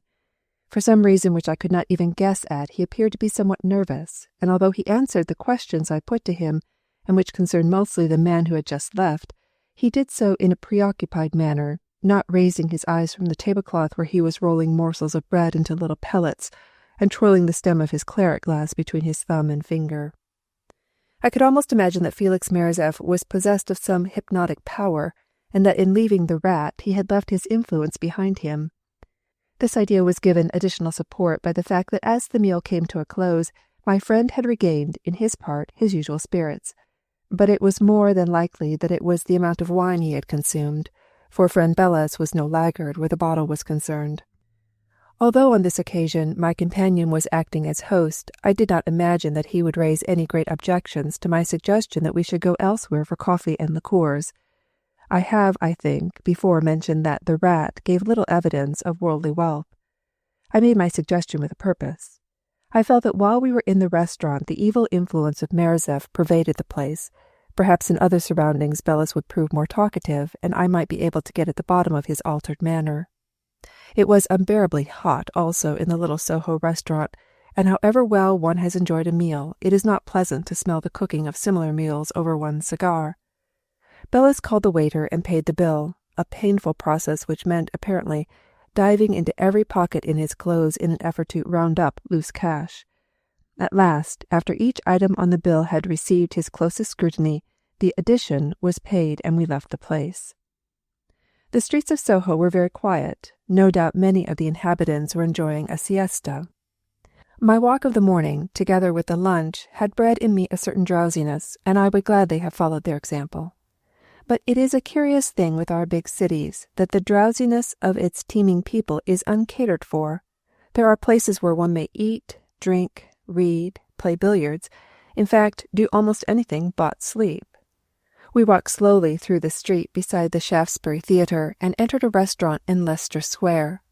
It was deliciously cool here after the stuffiness of the restaurant and the glare of the pavements, and the rat and I lingered over our liqueurs into the middle of the afternoon. For me, it was just one way of spending the time until I would again go up to the Heath and to Myra. We spoke of many things, and gradually I brought the conversation round to the subject of Paul Bergstoff. I wanted to ask Bellis more concerning the press-cutting he had shown me in Moscow, and which asserted that the man who had been shot in Leicester Square had died in prison from the effects of the bullet. In my gathering together of evidence against Felix Merzef, I imagined that this cutting might be useful. Could it be proved, as I suspected, that it had been inserted at the spy's instigation by some newspaper subsidized by the government, in order to prove to the revolutionaries that their death sentence had been duly carried out by the man commissioned to do the act? There was but little doubt in my mind that the wretch had taken on the killing of Bergstoff for more than one reason. Not only would he be removing a possible rival to his affair of the heart, but he would solidify his position in the revolutionary ranks by this show of zeal, and, incidentally, gain further the trust of their leaders, so that he might have more to sell to his master, the Tsar. The cutting. Ah, yes, Bellis was saying. I can show it to you. I do not leave things like that behind me. It is in my rooms. What? Here in London? I asked, for I felt that another careful reading would be sufficient for me to remember it word for word, and moreover I was anxious to trace, if possible, the paper it had been cut from. In Moscow I had given it but the most casual reading, not wishing to appear anxious or to have any real interest in it. It is not 10 minutes from here, Monsieur Draffo. I will show it to you with pleasure. I had never been to the rat's rooms, and I rather welcomed the opportunity. He lived, I understood, alone, and an hour spent with his book of cuttings might prove of the greatest value to me. And so when, a little later, we had finished our coffee, we made our way back to Soho and up to the room where Monsieur Bellis had his habitation during his visits to London. Whatever Dr. Muirden and Felix Merzef made out of the depredations practiced by the little gang of desperadoes at Norwood, it would not appear, judging from the approach to the rat's abode, that that gentleman was overpaid for any services he might give to the cause. We turned into a street. I think it led into Dean Street, narrow and dingy, and about halfway down we entered an ill-paved court containing perhaps a dozen houses and ending with a high brick wall which looked as though it might be the side of some large warehouse. It was windowless and covered to the height of some 20 feet with ragged posters. The houses were, for the most part, empty, and those which had tenants appeared scarcely less desolate than those without. Mean little hovels, the windows broken and grimed, the curtains, where there were any, dirty and ragged. They looked what they were, the habitations of those who had sunk to the lowest ebb of degradation.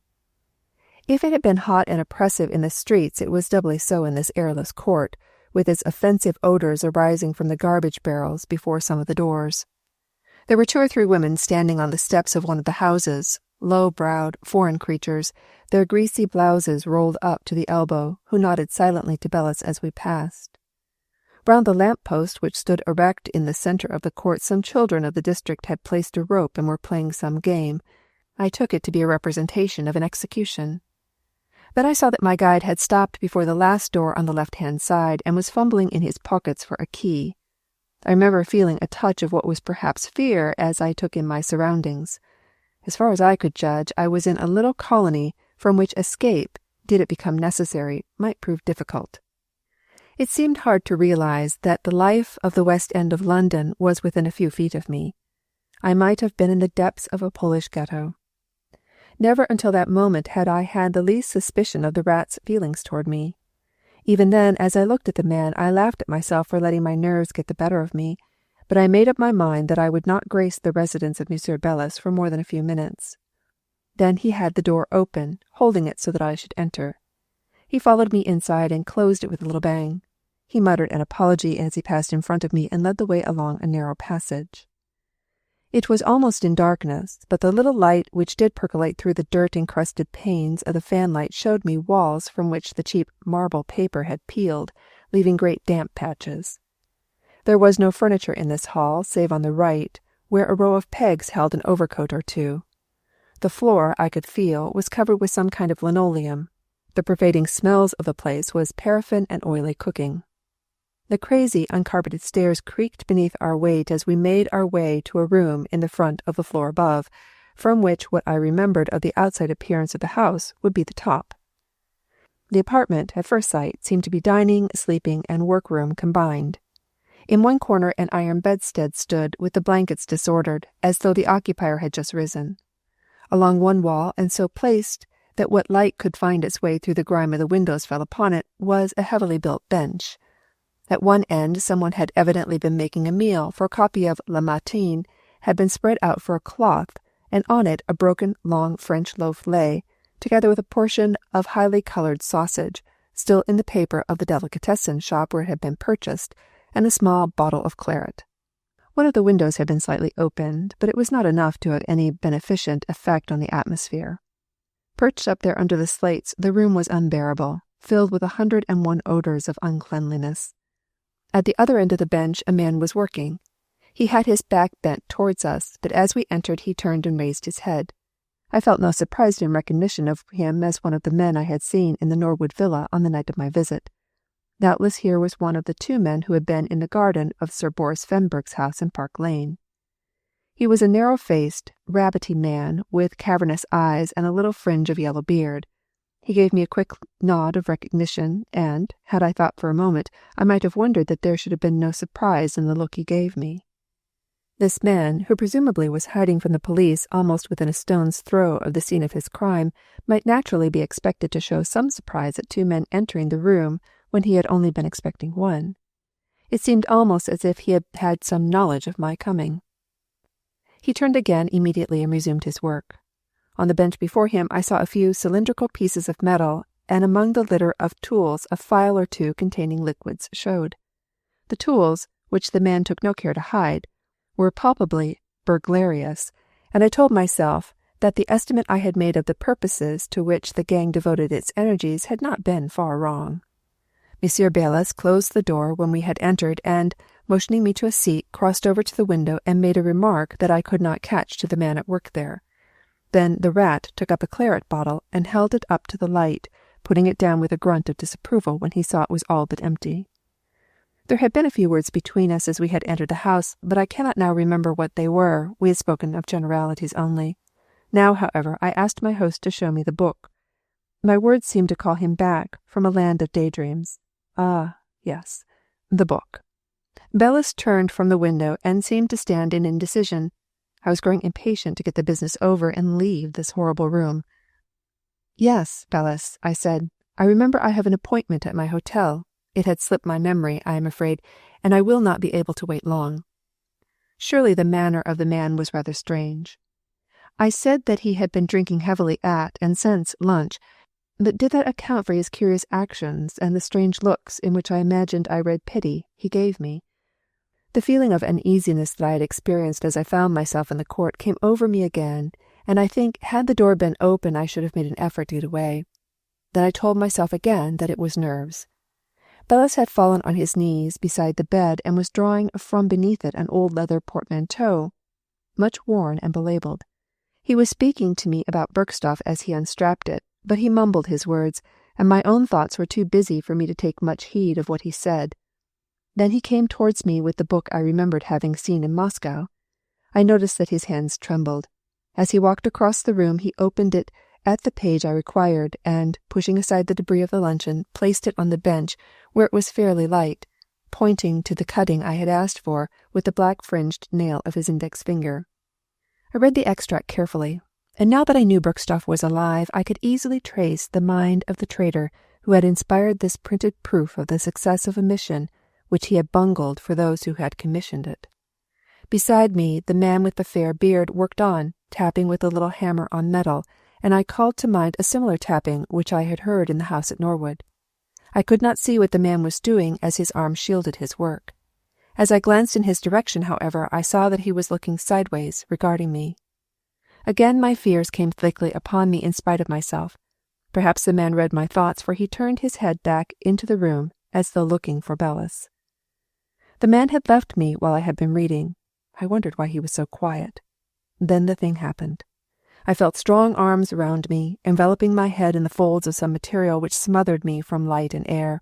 I leapt to my feet and hit out wildly, then fell fighting across the bench. I heard the claret bottle fall, and, it is curious how small things impress themselves on the mind, listened to it as it rolled along to the wainscoting. Still I fought. I felt my knuckles glance on the side of the head of one of my attackers, but, stifled as I was, and in darkness, the odds were too heavy for me. I knew at last that I was lying bent back on the bench, and that I was powerless. Evidently the ruffians had succeeded in binding my arms, although I have no remembrance of them doing it. I felt a hand at my hip pocket, and my revolver was withdrawn, and with it my last hope seemed to go. I was lifted up and carried across the room and tumbled on to what I took to be the bed I had seen on my entrance. The sickly odor of chloroform pricked my nostrils, and the material which swathed my head grew cold and moist at my mouth. Doubtless only a moment passed, but to me it was an eternity of fierce dreams. Then I seemed swirling through clouds at night, stars in the blackness. Chapter 26. Face to Face. Afraid the rat. Sentimental. The disjointed words spoken in Russian came to me seemingly from a great distance, and for some moments the voice conveyed nothing to me. Then the purring soft words of the speaker came to me more clearly, and, recognizing them, I groaned in spirit. In spirit only, although I could well have found it in my heart to have groaned in very earnest, for I told myself that I was in the hands of my enemy, and likely to come to a speedy end. There was no government now to step between Felix Marazeff and his victim, Samuel Mannering, as there had been in Moscow. My head ached abominably, and not my head alone, for every bone and muscle in my body was in sympathy with that member, and I felt as though I had been racked. The events of the afternoon crowded back on me in all their utter hopelessness. I lay still, arranging them, to the best of my poor brain, into some sort of sequence. I remembered the lunch and the meeting with Marazeff, and the altered demeanour of Monsieur Bellis. Then had come the question of the newspaper cutting and the visit to the house. The man at work at the bench, too, came clearly to my recollection. The book of cuttings, the unprovoked attack, the chloroform.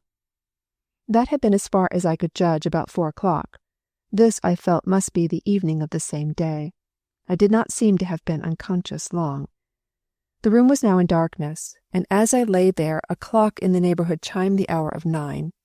Through the windows the sky still held the light of the afterglow, and below I could hear the cries of children still at play in the court, and through it all the mutterings of voices in the room.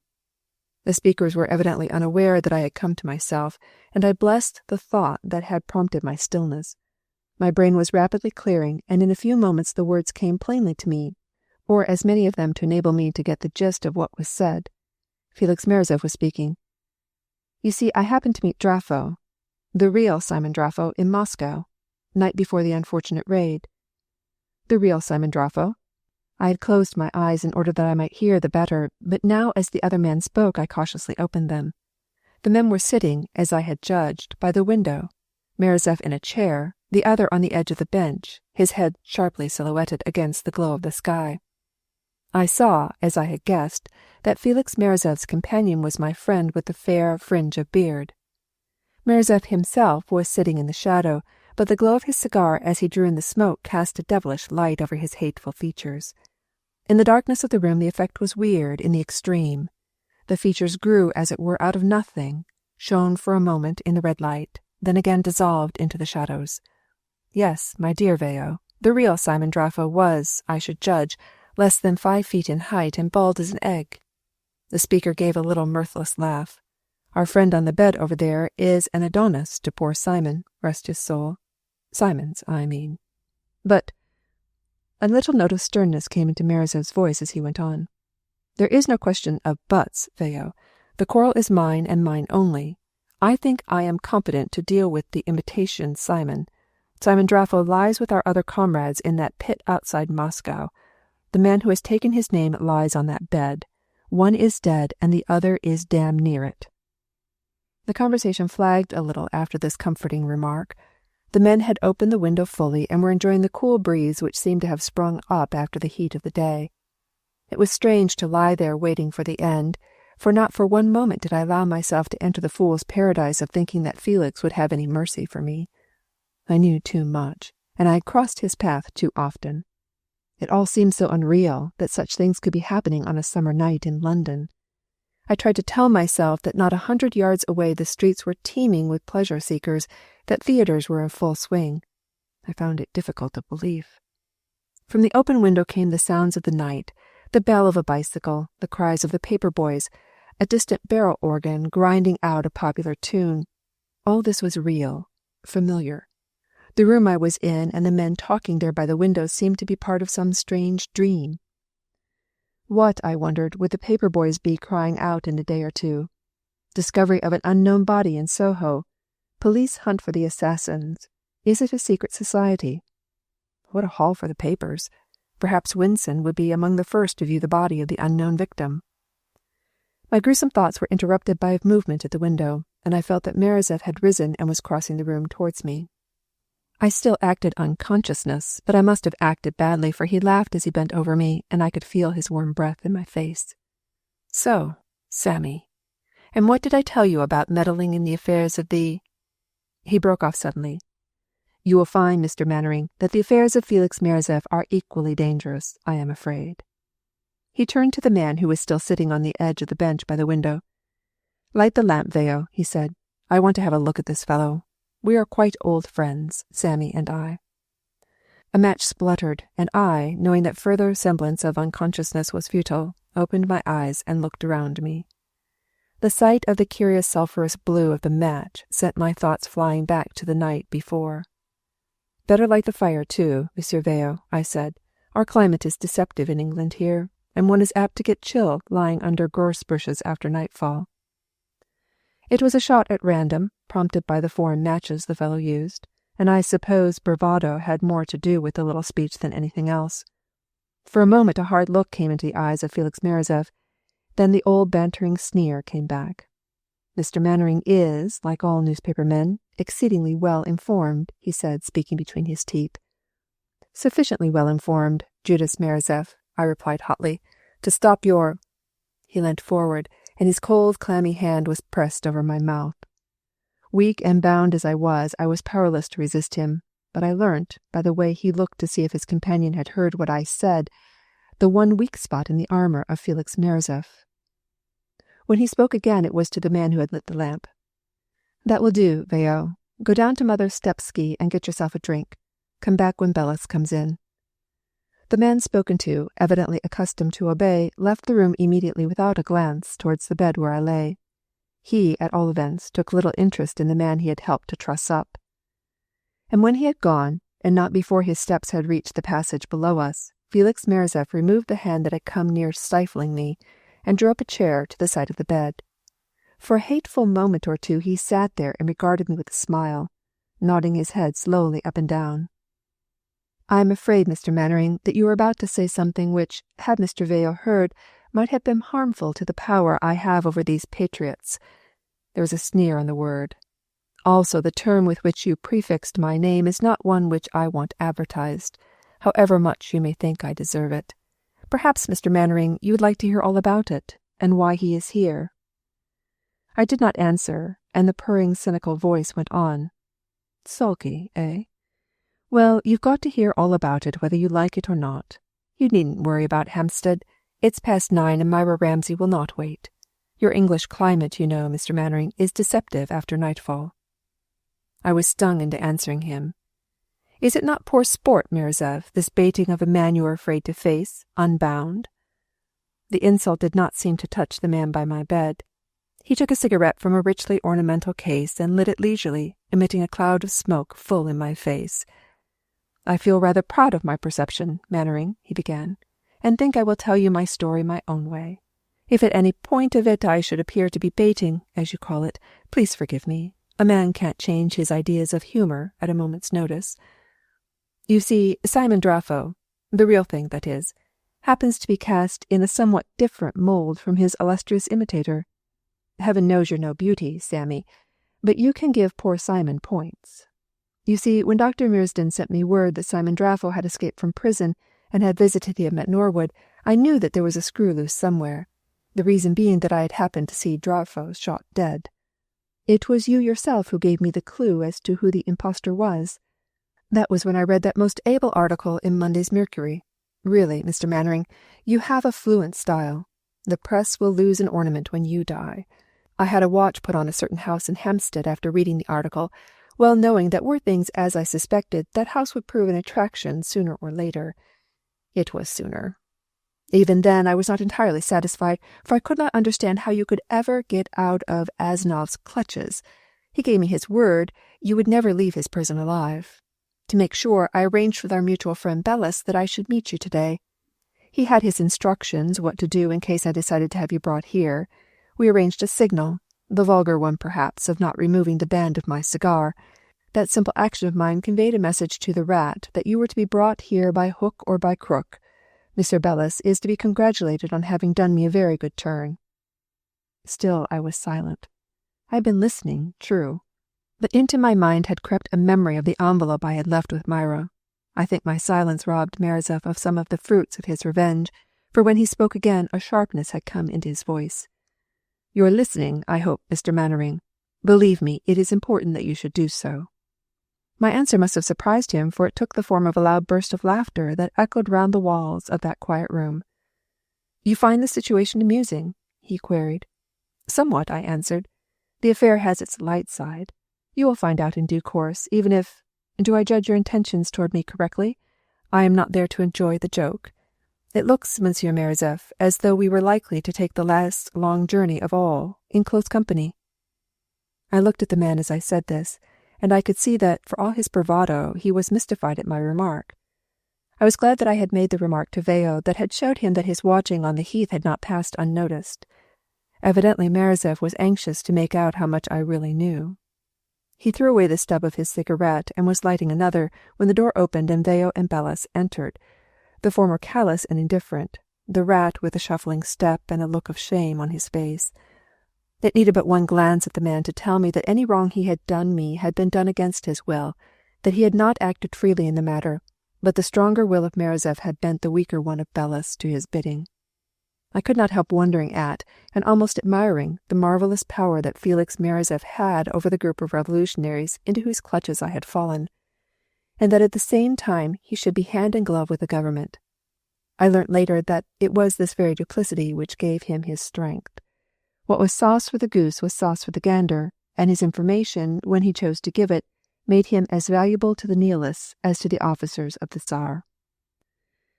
That there was an antagonism between Belus and his chief was as apparent as that I was the cause of it. Anger showed in Mirza''s face, and in that of the other dull resentment, and I said that if ever man was piling up hatred for another, the rat was doing so for Felix Merizev.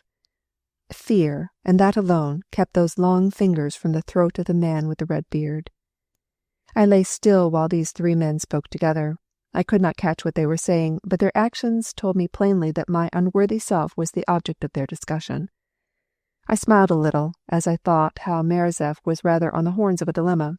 He could hardly leave me where I was if Belus and Veo were to be with me. There was no doubt in my mind that he knew I was in possession of his secret, and that did the opportunity occur I would not hesitate to speak. It seemed to me, as I lay there and saw the three faces in the lamplight, that the pieces on the chessboard of Felix Merizev's plans were, for the moment, a little awkwardly placed. It looked as though he were putting some proposition before the others, a proposition, by the way, which one of the men did not seem to take kindly at all. In Belus's face there was active resistance. In Veo's I read that the whole affair for him held little interest. At last I saw Felix look at his watch, and he appeared to give in. He rose and buttoned up his coat, and picking up his hat from the bench, he came over to me. Behind the bantering tone he used, I could read the man's anger. "I am afraid, Mr. Mannering," he said, "that there are a few difficulties in the program I had mapped out for you. These two gentlemen here, or rather one of them, seem to have some insane objection to my ending my quarrel with you once and for all in the way I would like best." "It was a firing party last time, Felix Merizev. I remember your amiable intention was—" Again the clammy hand was pressed over my mouth, and Merizev turned to the others. "I will meet you men downstairs," he said. "I have a private word for this gentleman." As before, he was obeyed, and I felt sure that poor Belus was glad to get out of the reach of my eye. And when they had closed the door, Felix took his hand from my mouth. "Can you wonder," he went on, "that I want to kill you? Few men cross the path of Felix Merizev a second time. You have crossed it many times. I wanted to kill you as you lay there. It was Belus who objected." "Monsieur Belus is to be congratulated on having done me a very good turn," I said, echoing Felix's words. "There is a sense, I will admit, in what he says," Merizev went on. "He points out that he is the tenant of this room, and as such is known to the landlord and many other people. He says that it would be awkward if your body were found here or nearby. He was seen entering the house with you." I smiled up at my enemy. "It seems I am going to be as great a nuisance to you dead as I am alive," I said pleasantly. He made no answer to this, but moved towards the door. With the handle in his right hand, he turned. "You saw Miss Ramsay last night?" he said. "I hope for your own good that you told her nothing of—" "Your treachery?" I put in. "My devotion to the Tsar," he went on, as though I had not interrupted him. I saw the advantage a lie would be to me. In less than 2 days Myra would open my envelope and would act as she thought fit. "My business with Miss Ramsay," I said, "was private. You were not mentioned." I saw a wave of relief that passed over his face, but thinking that perhaps he might still have some doubts of me, I added, "You see, I did not think that I was suspected. I was to meet her tonight, and had intended to tell her of you then. I avoided unpleasant topics, my first evening with her." "Quite a lover's meeting, if what Veo tells me is true." "Quite a lover's meeting, Felix Merizev," I replied with a smile. "The lady in question is going to do me the honor of becoming my wife." He seemed about to speak, but did not. Instead, he blew out the lamp, and I heard him lock the door and withdraw the key when he left the room. Then his steps descended the stairs. There was a confusing murmur of voices, and I heard a little party, whom I took to be Veo, Merizev, and Belus, leave the house and walk away up the paved court. Chapter 27. The Woman in Yellow. I listened to the sound of the retreating footsteps until they reached the end of the court and became lost to me. From below, the strident voice of a woman calling her child in from play came up to me. Fritz, I think the child's name was, probably one of the grimy little urchins who had been taking part in the game of executions round the lamp-post. The woman spoke in Russian, and at the sound of it I called to mind the evil-looking faces I had seen as I passed through the court with Bellis that afternoon. I think that it was the thought of these faces that kept me from crying out. Better to think over my position than to bring that horde about my ears. I imagined that anything that might bring the court to the notice of the police would be resented by my neighbors, and I was not at all sure what form their resentment would take. I congratulated myself that things had so far turned out better than I had expected. I could understand that the rat objected to my taking leave of this life on his bed, but I did not think that that was his only reason in protesting against my speedy dissolution. I imagine that poor Bellis had, at heart, somewhat of a friendly feeling towards me, and that in the scurvy trick he had played me that afternoon he had been acting under orders which it would have been practically suicidal in him to disobey. Perhaps, I said to myself, he would find a way to repair the wrong he had done me.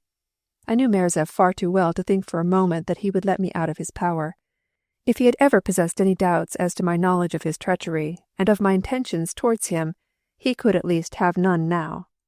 My preservation, so far, I owed to the fortunate turn affairs had taken, yet I knew it was but a respite, and that my friend with the red beard would soon see a way out of the temporary difficulty as to the disposal of my remains. My release could come from Myra alone. I could only hope that the fact I did not keep my appointment with the girl, followed, as it would be, by the non-arrival of a letter, would cause her to open the envelope I had left with her before the time stipulated had elapsed. Once let the secret of Merzev's treachery reach the wolves in the Norwood house, and I might then begin to think of ultimate safety for Samuel Mannering. Little time would be lost in bringing the traitor to book, and, if they acted quickly, Felix might not have time to come back and attend to me. If, on the other hand, he had spies among the Norwood gang, and was warned, he would not dare show his face in any haunt so well known to his comrades as the Rats' Rooms in Soho. Surely, I said, Myra was a sensible girl, and would not wait till tomorrow morning to open my package. It was quite dark in the room in which I was lying. The sky had taken on the coppery glare of the reflected lights of the town, blotting out the stars. There was a yellow light shining on the dirty ceiling, coming, I take it, from the lamp round which little Fritz and his fellows had been playing. From the distance the confused murmur of the town came to me, and somewhere near a man was wheezing out a tune on a cornet. I could imagine the scene, the red-faced performer in the dingy public-house outside which he was playing, and among all the life, within calling distance, a score of police, as I was lying helpless and with the fear of speedy death before me. Oh, but Felix Merzev should pay dearly to me for this, for the insults he had heaped upon me as he sat by my bed. I was not alone in the house, for downstairs I heard the voice of a woman singing, or rather humming. The dirge-like sound was incessant, and from that I judged that the woman was alone. In a little while I promised myself I would call out if no one came to me. Slowly time passed. There was a clock somewhere in the room with a cheap, aggressive tick, and defective striking, for it gave 3 staccato clangs while some big clock outside was chiming 11. The noises of the town grew louder as the theatres and music halls ended their performances. Then, an hour later, they quieted again. The singing, too, had ceased, and I asked myself whether the woman knew I was in the house, or whether it was the intention of my captors to starve me to death. For I had eaten nothing since lunch, and now that the sickness from the chloroform had passed off, my inner man called for food. Still, I hesitated to raise my voice, not knowing what such an action would bring about. Instead, I whistled softly at first, then louder. I chose a popular tune of the day so that the sound would convey nothing to any of the other inhabitants of the court who might happen to hear me. The lady, however, who had been singing downstairs would hear it, and I hoped to investigate its source. For a little while there was no result. Then I heard a creaking in a room below me, as though a somewhat weighty person was either getting on or off a bed or sofa. Then the sound of slippered feet shuffling along the passage and up the stairs. I waited silently. The door opened a few inches, and I saw the light of the candle my visitor carried play on the most amazing face I think I'd ever seen. I was not at first glance sure whether it was male or female who looked in at me. The upper lip was covered with a thin growth of hair, and the lips protruding through this part of the face into the shadow and made the moustache appear thicker than it really was. The face was long and thin and very white. and I saw now by the hair coiled round the head that my visitor was a woman. "What for you make so damn row?" I was rather taken aback by the lady's mode of addressing me. I gave her what was intended to be a propitiatory smile. "Won't you come in?" I said. "There are a lot of things I want to talk to you about. I take it your English is limited. We'll speak in Russian, eh?" The woman came a little way into the room and stood leaning against the wall, the candlelight throwing grotesque shadows of her gaunt figure on the ceiling. I shall never forget the sight, the dull yellow of the dressing gown she had put on, the oily blackness of her hair in such contrast with the chalky face and vivid scarlet of the protruding lips. The eyes were fixed on me, glowing from their deep sockets in little pinpoints of flame. I stared at her fascinated. Since then I have sometimes thought that perhaps under normal conditions she was not altogether the ill-looking creature she seemed to me then. But I shall always think of her as she appeared to my disordered senses that night. The effects of the drug had not entirely worn off, and I suppose lent bizarre effect to the vision. The woman had all the barbaric savagery of a painting by Gauguin. She asked me again the reason for the whistling, this time speaking in Russian. For answer, I put before her the salient points of my case, imploring her and even threatening her if she did not assist me. I asked her if it was not in her power to set me free, at least to see that a message was sent to an address I would give her. I promised her money, and I did not stint in my offers. The deep-set eyes showed greed as I spoke of payment, but the look was only a fleeting one. I think it was the name of Felix Merizev that brought back the hardness of her face. "You are an enemy of Felix Merizev's?" She hissed the query at me. To me the question seemed somewhat superfluous. "Well, I have told you what he has done, that I owe my present position here to him. I can hardly be expected to call him my friend." I was surprised at the passion which swept over the hard features of the Russian woman as she listened. She came and bent over me, and I swear I feared her more than I had ever feared Merizev. "Then you are my enemy too," she said. It came upon me suddenly that to this woman nothing mattered in this world but the man who had brought me to my present evil state, that she was his creature, body and soul, serving him, loving him blindly. Her eyes had something of the expression of an animal that fights for all that holds dear. I think that, were it not for the fact that I had been left in her charge, she would have killed me at that moment when she leant over my bound body. It was useless, I saw, to tell her that her god was a spy and a traitor. Doubtless she knew as much as I about that, and did not dream for a moment that any calumny I could heap upon Merizov's head would make an atom of difference to her feeling for him. I could expect no help from her, and I said no more. She left me in a few moments, taking the candle with her and locking the door. I heard the slippered tread as she descended the stairs, and then all was quiet again. I remembered too late that there had been no mention of food, but for the life of me I could not summon up courage to recall that hateful woman in yellow. The streets were silent now, and in those early morning hours a cool wind seemed to have sprung up. It stirred the shabby curtain at the open window and chilled me to the bone. I was quite unable to sleep. I suppose it was because I could not get the visit of the unearthly creature in the yellow dressing-gown out of my head, and when at last I fell into an uneasy slumber, she still stalked, gaunt and threatening, through my dreams, sometimes alone, sometimes in the company of Felix Merizev. When I woke, it was light, although the world beneath my window was hardly yet astir. I could hear the cry of a milkman going his rounds and the jangling of his cans. I was now ravenous, and I decided to again summon my wardess. Perhaps she would be less fearsome in the light of day, and demand something to eat. I thought, too, that I would play on her jealousy by telling her about Myra. It was a risky thing to rouse the passion of such a creature, but there was a chance attaching to it, and I was desperate enough to welcome any chance, however remote. But there was no need for me to put my scheme into operation, for matters were taken out of my hands by a girl entering my room, a wizened little creature of perhaps 8 years, ragged and ill-kept. She carried a cup of some meat extract, and held it to my lips as I drank. I did not speak. One look at the vacant face of the mite told me that it was useless to question her. She was either an idiot or was in deadly fear of something, most likely the woman who had visited me. The bouillon was refreshing and strengthening, and perhaps it was the genial warmth of it that made me again go to sleep. I have since thought that more probably it was drugged, for when I awoke it was to a splitting headache and a sun high in the sky. I judge it was not far short of midday. In all probability I would not have awakened even then, but for the sounds of the house beneath me. I told myself that events were moving, and moving somewhat rapidly. The high-pitched voice, which I recognized as that of the woman who had honored me with a visit the night before, was raised in anger, and through its shrillness came the murmurs of men's tones. Higher and more piercing grew the voice of the woman. She was getting abusive now, and imprecations were invective and came plainly to my ear. The men maintained their level monotony of muttering. Followed the sound of a chair overturned, and I judged that a scuffle was taking place at the foot of the stair that led up to the room where I lay. The cries of the woman became muffled and suddenly ceased altogether. The men, however, continued to murmur amongst themselves, and it was evident that they had silenced their female companion in some way. I smiled as I thought that the yellow-gowned lady would put up a creditable fight. A few moments passed, during which I lay straining my ears to catch any sound that might tell me what this new turn that affairs had taken might mean for me. Then conjecture was rendered useless, for I heard the stairs creaking under the footsteps of men, and a moment later the door opened. There entered first a man whom I did not remember to have seen before, a tall, stoutish man with glasses, dressed in light tweeds, apparently a foreigner. Behind him, and keeping as far from observation as possible, I made out the skulking figure of the rat.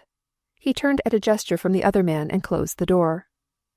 They came over to me at once, the stoutish man taking the chair that had been occupied by Merzev, while Belus, who had not once looked towards me, sat at the edge of the bed and gazed out over the housetops, biting his nails. I remember that he brought to my mind Cruikshank's picture of Fagin the Jew last night in Newgate. Monsieur Mannering? It was the man in the chair who was speaking. The English he used had but the faintest foreign accent. I bowed as well as my bonds would let me, and replied that that was my name, and that I was very hungry and thirsty, and had been bound as I now was for nearly 20 hours, all of which information he received with a smile. A very few moments more, monsieur, and you will be freed. There is a condition. I gave a short laugh. I agree, I said, without hearing it. This rope round my arms first. There's a good fellow. It cuts into— The man held up a silencing hand. In good time, he said. You must first hear what I have to say. It will take but a moment. Then fire away, I said. The man cleared his throat. He reminded me of a man about to address an assemblage. I am, as you perhaps guess, he began, a member of the organization with whose affairs you have chosen to interest yourself. How you personally are going to come out of the tangle you are in, I cannot say. He paused for a moment, but I did not answer. This morning, he went on, I was at breakfast with my comrade, Dr. Muradin, having stayed the night with him at Norwood, when a cab drew up which contained a female comrade, by name Miss Myra Ramsay. Please do not interrupt me, Mr. Mannering. The lady was in a great state of agitation at not having received word of one Simon Drafo, a member of our Geneva organization, lately arrived from Russia. Miss Ramsay held in her hand a letter containing the most serious charges against Felix Merzev, a comrade whose integrity and devotion to the cause has never been in question. The narrator stopped speaking while he lit a cigarette which he had taken from his case.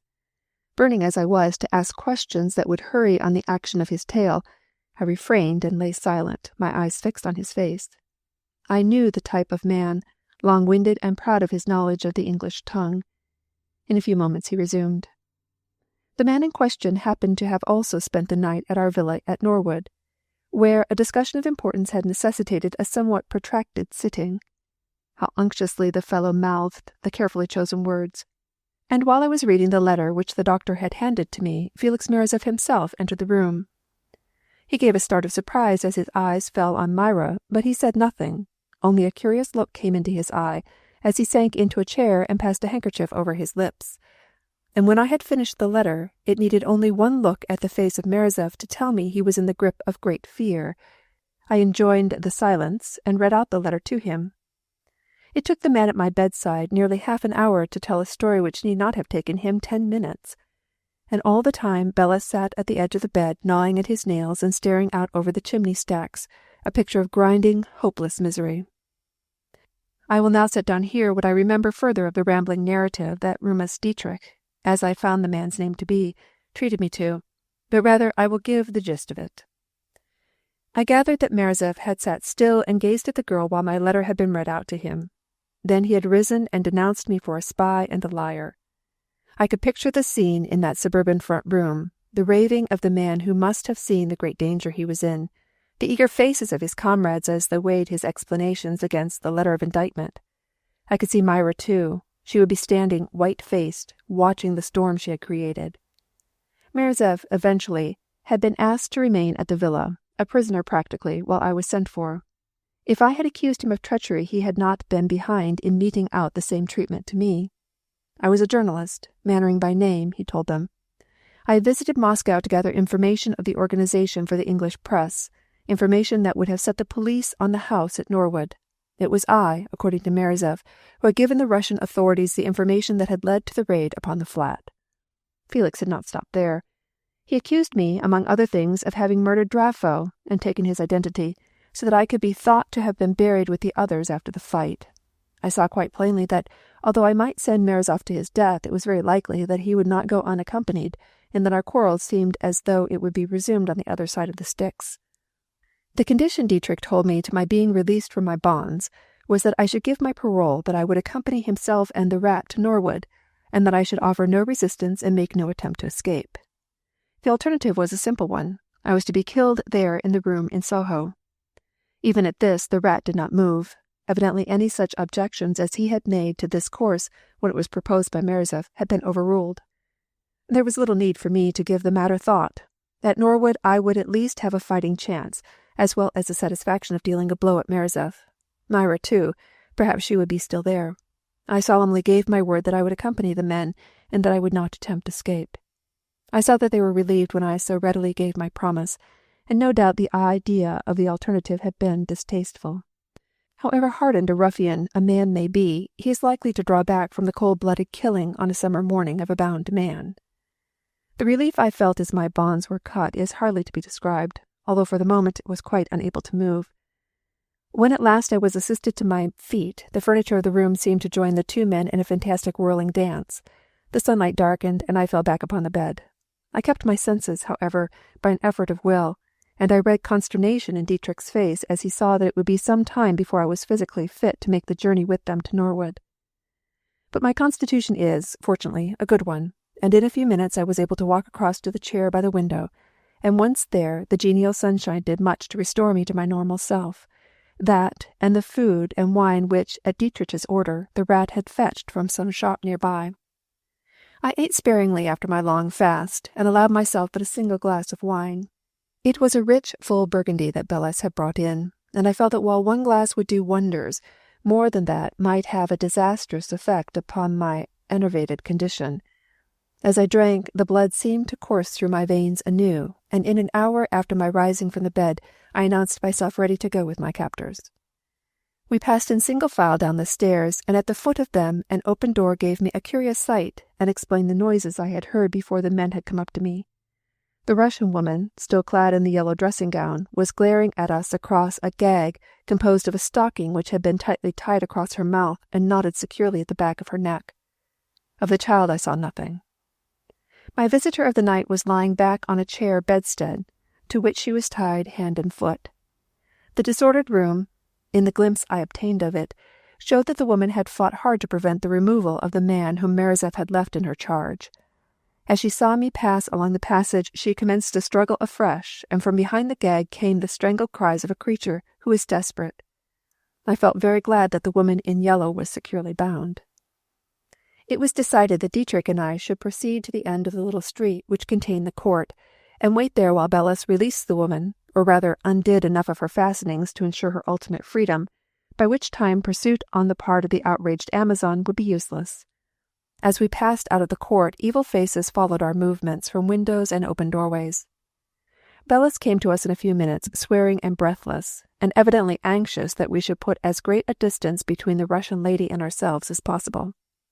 I could hardly repress a smile at the thin red marks left by the nails of the Amazon on the rat's face. I did not envy him his experience. It was a curious sensation that I felt as we made our way down the shady side of Shaftesbury Avenue. I wondered what the people we passed would have thought if they had known that the man walking so unconcernedly along between his friends was really on his way to take his trial at the hands of the most dangerous gang of criminal anarchists in London.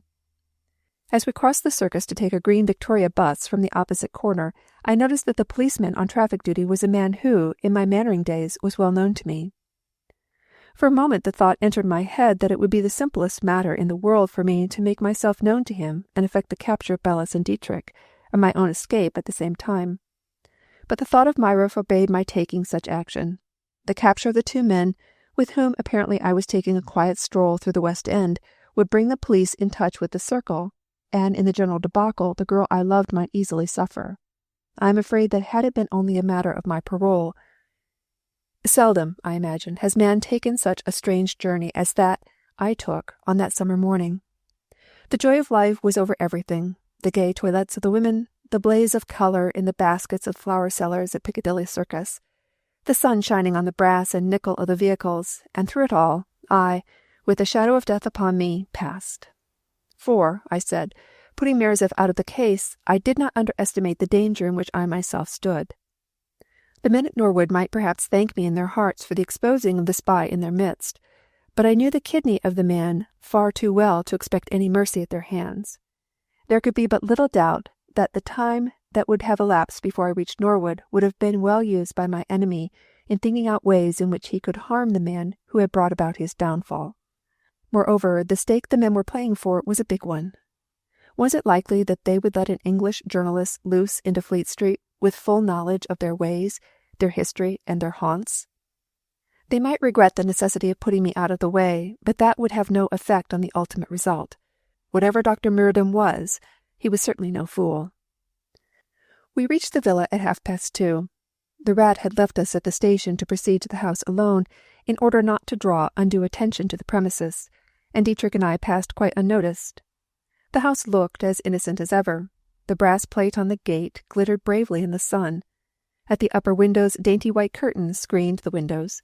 The garden was trim and well kept. Altogether it would have been hard to find a more respectable-appearing house in all the suburbs of London. Dietrich held the gate open, and I passed in on the gravel drive. Perhaps it was fear, but for the moment the world seemed darkened round me, and I thought of the valley of the shadow. The feeling passed quickly, and I squared my shoulders, resolved to meet in a proper spirit what was before me. Dietrich took a coin from his pocket, and using it as Bellis had his ring, gave the same peculiar taps on the glass panel beside the door. The woman must have been waiting in the hall, for the door was immediately opened by the same person who had admitted Bellis and myself on the previous visit to the house. There was upon her face the strange look of one who, aware that something terrible is happening or about to happen, does not know what form the blow will take. I was shown, as before, into the room with the long windows, which had so forcibly reminded me of a dentist's waiting-room. There was still a litter of breakfast things on the table, and it must have been in this room that the dramatic events of the morning had taken place. Evidently, by the appearance of the place, the domestic arrangements of the house had been sadly disorganized. I saw that the elaborate fastenings of the windows were shut, and the air of the room was intolerably hot. The journey had tired me more than I had imagined, and the change from the open to the atmosphere of the room caused me for the moment to stagger, so that I had to clutch at the sideboard for support.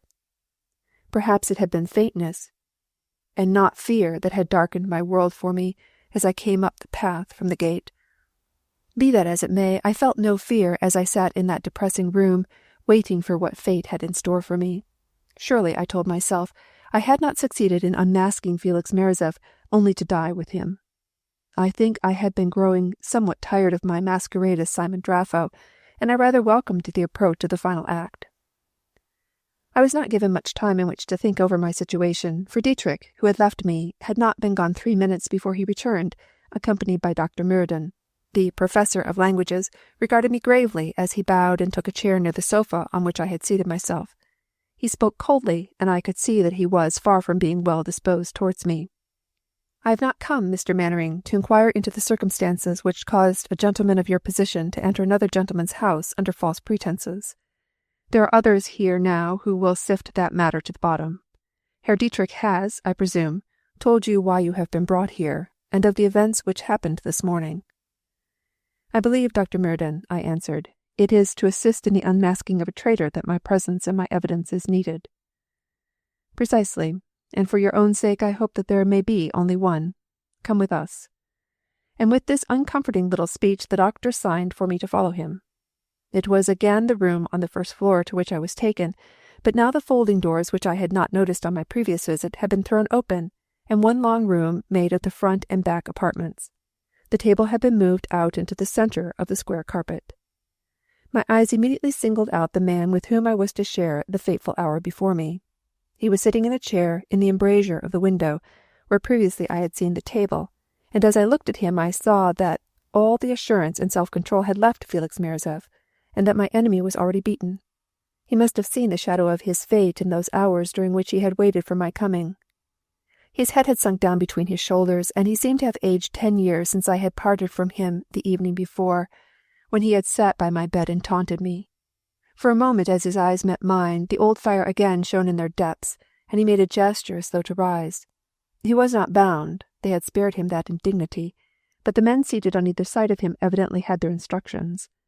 As Merezov moved, they put out their hands and pressed him firmly back in his chair, and he, after one look at their faces, made no further effort, but took again the attitude of dejection he had been in when I entered, head sunk on his breast and his eyes fixed on the carpet at his feet. As in Russia, there was little of the dramatic ritual that one is apt to associate with the secret doings of anarchists, and what little there was plainly introduced with the idea of playing upon the feelings of the less intelligent among them. The square table, for instance, was covered with a black cloth, in the center of which the circle and triangle of the order was embroidered in red. At the end of the table nearest the front window, a curiously shaped chair showed where the president of the gatherings had his place. Before the chair was an inkwell composed of a skull. This and the embroidered cloth were about the only signs of mystery, and it was easy to see they carried no importance to the men gathered in the room. Indeed, to me, they had all the tawdry pathos of theatrical properties. There were, perhaps, 8 men seated at the table, and the remains of 2 bottles of whiskey denoted that they had not allowed dryness to attend their labors. One man, indeed, a weak-faced degenerate by the look of him, was plainly drunk and hung limply over the table. I cannot describe, word for word, the curious trial that followed. There could be but little doubt that Felix Merezov had been judged guilty before I had arrived on the scene. The details that I had placed in the envelope in Myra's care had done all that was necessary. Not alone from the attitudes of the men to their prisoner did I know this, but by the hopelessness on the face of the man with the red beard himself. I told my tale fully and convincingly. I omitted nothing from the time that Bergstoff had accosted me in the Empire until I had entered that room that afternoon. I only held back anything that Paul had said as to my persuading Myra to leave the organization.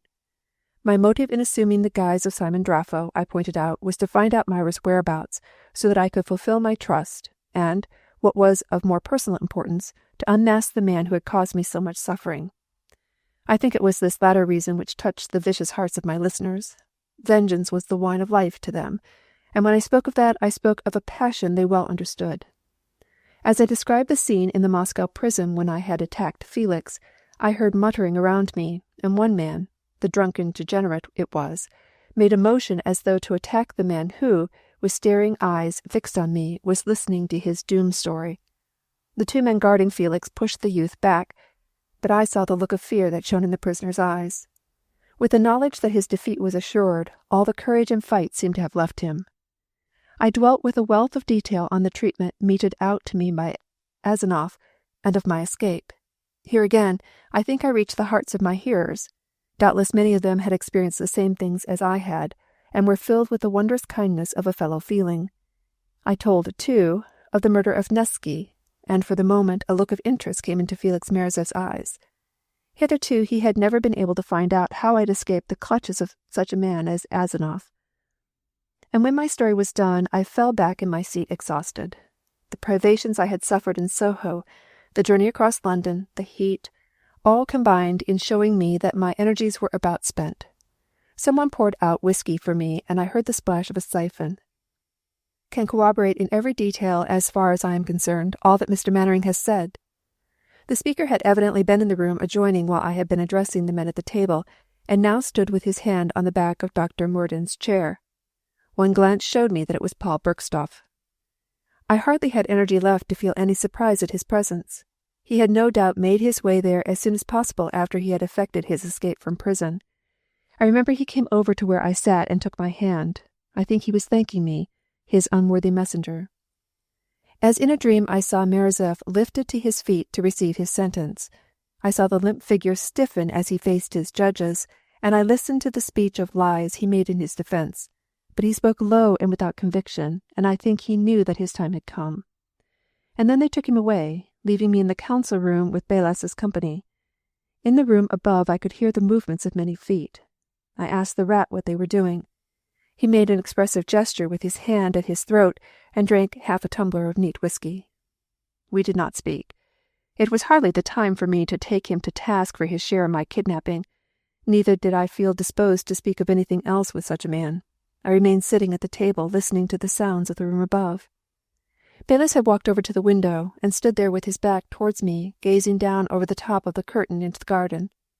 I read in the bent back dejection and misery, and I felt sorry for the man, an inoffensive creature, weak and pliable in the hands of scoundrels.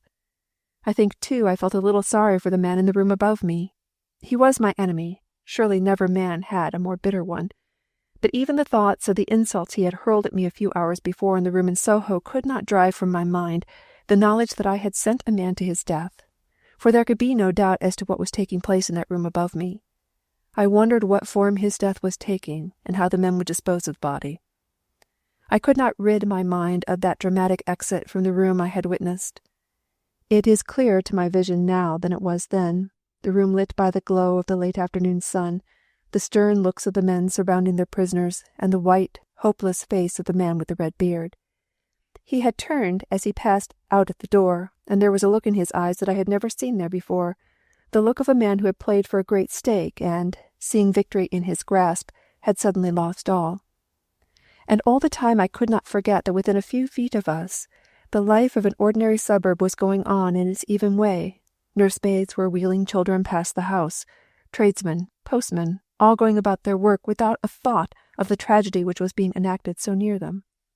I tried to put aside my pity for the man by thinking of Myra, and of the fact that Felix Merzev had, by his detention of me in Soho, brought about the opening of the envelope that contained the tale of his misdeeds. Myra had acted quickly. I broke off in my thoughts and rose from my seat. At the same moment Belas turned swiftly from his gazing over the blind, and I saw that his face had whitened. We remained motionless, standing tense, our faces upraised to the ceiling, listening for, but dreading to hear, a repetition of the sound that had startled us. It was not repeated, and I told myself that the cry we had heard had been the last that Felix Merzev would utter in this world. Truly, vengeance had been swift in overtaking the man with the red beard. I put my former thoughts into words and asked Belas what would be done with the body. He had turned again to the window, and as I looked to him for his answer, I saw a strange thing. The rat leapt back from the curtain and turned on me, his face strained and working with fear. With a crooked forefinger he pointed down to the garden. At the same moment I heard a loud knocking at the front door of the house. Belas was speaking to me, his voice trembling so that he had difficulty in jerking out his words. "The police! They are around the house. Is this your work?" Chapter 28. The Cellars. I was at first staggered at the suspicion the man had of me. Then I thought that such a thing was quite natural. "Before God, no," I said, and the earnestness in my voice carried conviction. I thought of Myra, and of how unwise it had been of her to set the authorities on to the house, for at that time she provided the only explanation of this sudden turn of affairs had taken. It looked as though, in her efforts to save me, there had been a silence fall upon those in the room above me when the knocking had commenced. Now hurried footsteps descended the stairs, and I heard a man, I think there was but one, creep along the passage and open a window that looked out over the front door. Still the knocking continued. A revolver cracked out on the heavy summer air, then another, and now cries were heard both back and front of the villa. The men of Norwood were in a trap, and in the same trap, I told myself with a little laugh, was Samuel Mannering. A moment later, the door of the room burst open, and Dr. Murden staggered in. He looked round him, livid with passion. Then he saw me. I noticed the revolver in his hand, and heard the cries of "Spy! Traitor!" he hurled at me. Evidently the doctor harbored the same suspicions I had successfully dispersed in the mind of the rat. I saw the revolver come up into line. I stared at it fascinated, as I backed to where I thought the folding doors would afford me cover. Out of the corner of my eye I saw Belas crouching low and creeping towards the doctor in the rear. Then he sprang upon him. I heard the sound of the revolver and the hiss of the bullet as it passed my ear and embedded itself in the woodwork of the folding doors behind me. I felt my senses leaving me, and I reeled against the table, clutching at the black cloth to save myself from falling. I saw, as in a mist, the forms of the doctor and Bellis as they swayed to and fro for the possession of the weapon. Then I slid to the floor, pulling with me the tablecloth I was gripping, and bringing bottles and glasses clattering to the floor. The last I remember was the sight of the skull inkstand lying on the floor. The ink it had contained was running gruesomely over the whitened bone. My faint, if such it was, must have been but momentary, for I seemed to be at once again on my feet watching the struggle between the rat and the doctor. The latter was undermost, and as I called up my strength to go to Bellis's assistance, the man who had saved me from death rose up with a little sigh. For a few tense seconds Bellis stood looking down upon the figure of Dr. Murden, and I, fascinated, stared from one to the other of them. The man on the floor was not dead, but his action seemed to be merely muscular, and performed unconsciously. He dragged himself a few inches along in the direction of the door, then fell sideways, little groans escaping from his white lips. Then the spell passed, and I was shaking the rat by the arm. "He's not dead. See, there's whiskey over there. Hold up his head." Bellis shrugged his shoulders. "What's the use?" he said, and I, looking at the man on the floor, echoed his query. Murden had rolled over on his back, his knees drawn up, his glazing eyes showing like dull pools in his grey face. The hands thrown out on either side of him lay palms uppermost, and as I looked the fingers of one of them opened and shut spasmodically, then lay quiet. I knelt beside the body of the man who had sought my death, but it did not need the hand I put over his heart to tell me that Dr. Murden had breathed his last. The bullet from his revolver had entered his body, apparently near the base of the lung, and although there was not much blood on the clothing, the internal hemorrhage must have been very severe. I was called to myself by a touch on my shoulder, and, looking up, I encountered the eyes of the rat regarding me. "We are level now, Monsieur Mannering," he was saying. "The affair in my room in Soho need be no more mentioned between us, eh?" As I rose to my feet, I took the Russian's hand. "You have saved my life, Bellis," I said. "The other affair I never blamed you for. Dr. Murden is dead," I added to change the subject. The rat gave a glance down at the body, and in his eyes I knew that he had held the doctor an enemy, and that he was glad that things were as they were. But all this took place in the space of a few moments, and during them steps had been hurrying to and fro in the passage outside our door, and now and again a revolver shot sounded, the firing being, I took it, from the window which overlooked the front door. I moved cautiously to the window, peered over the curtain, and drew back with a cry at what I saw. The placid afternoon tranquillity of Norwood had received a rude shock.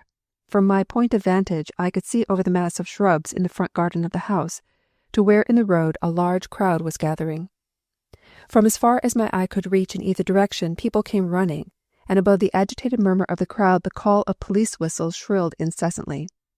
I drew back into the room, for I had seen a man in the crowd pointing to me, having evidently discovered my face above the blind.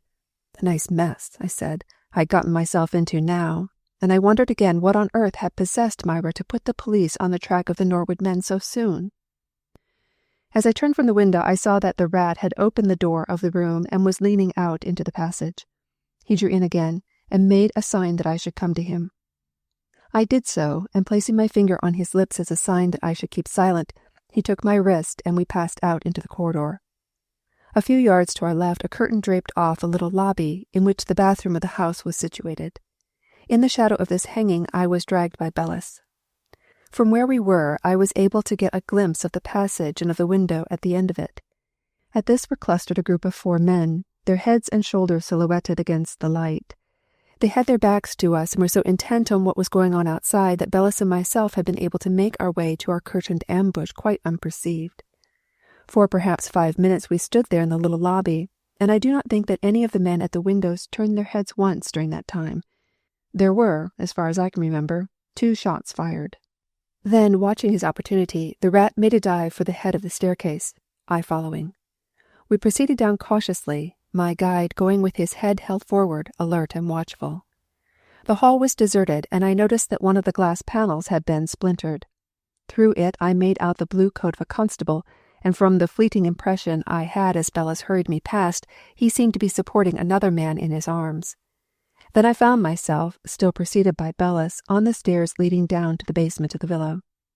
It was very dark below stairs, and my companion put a restraining hand on my arm as we reached the bottom.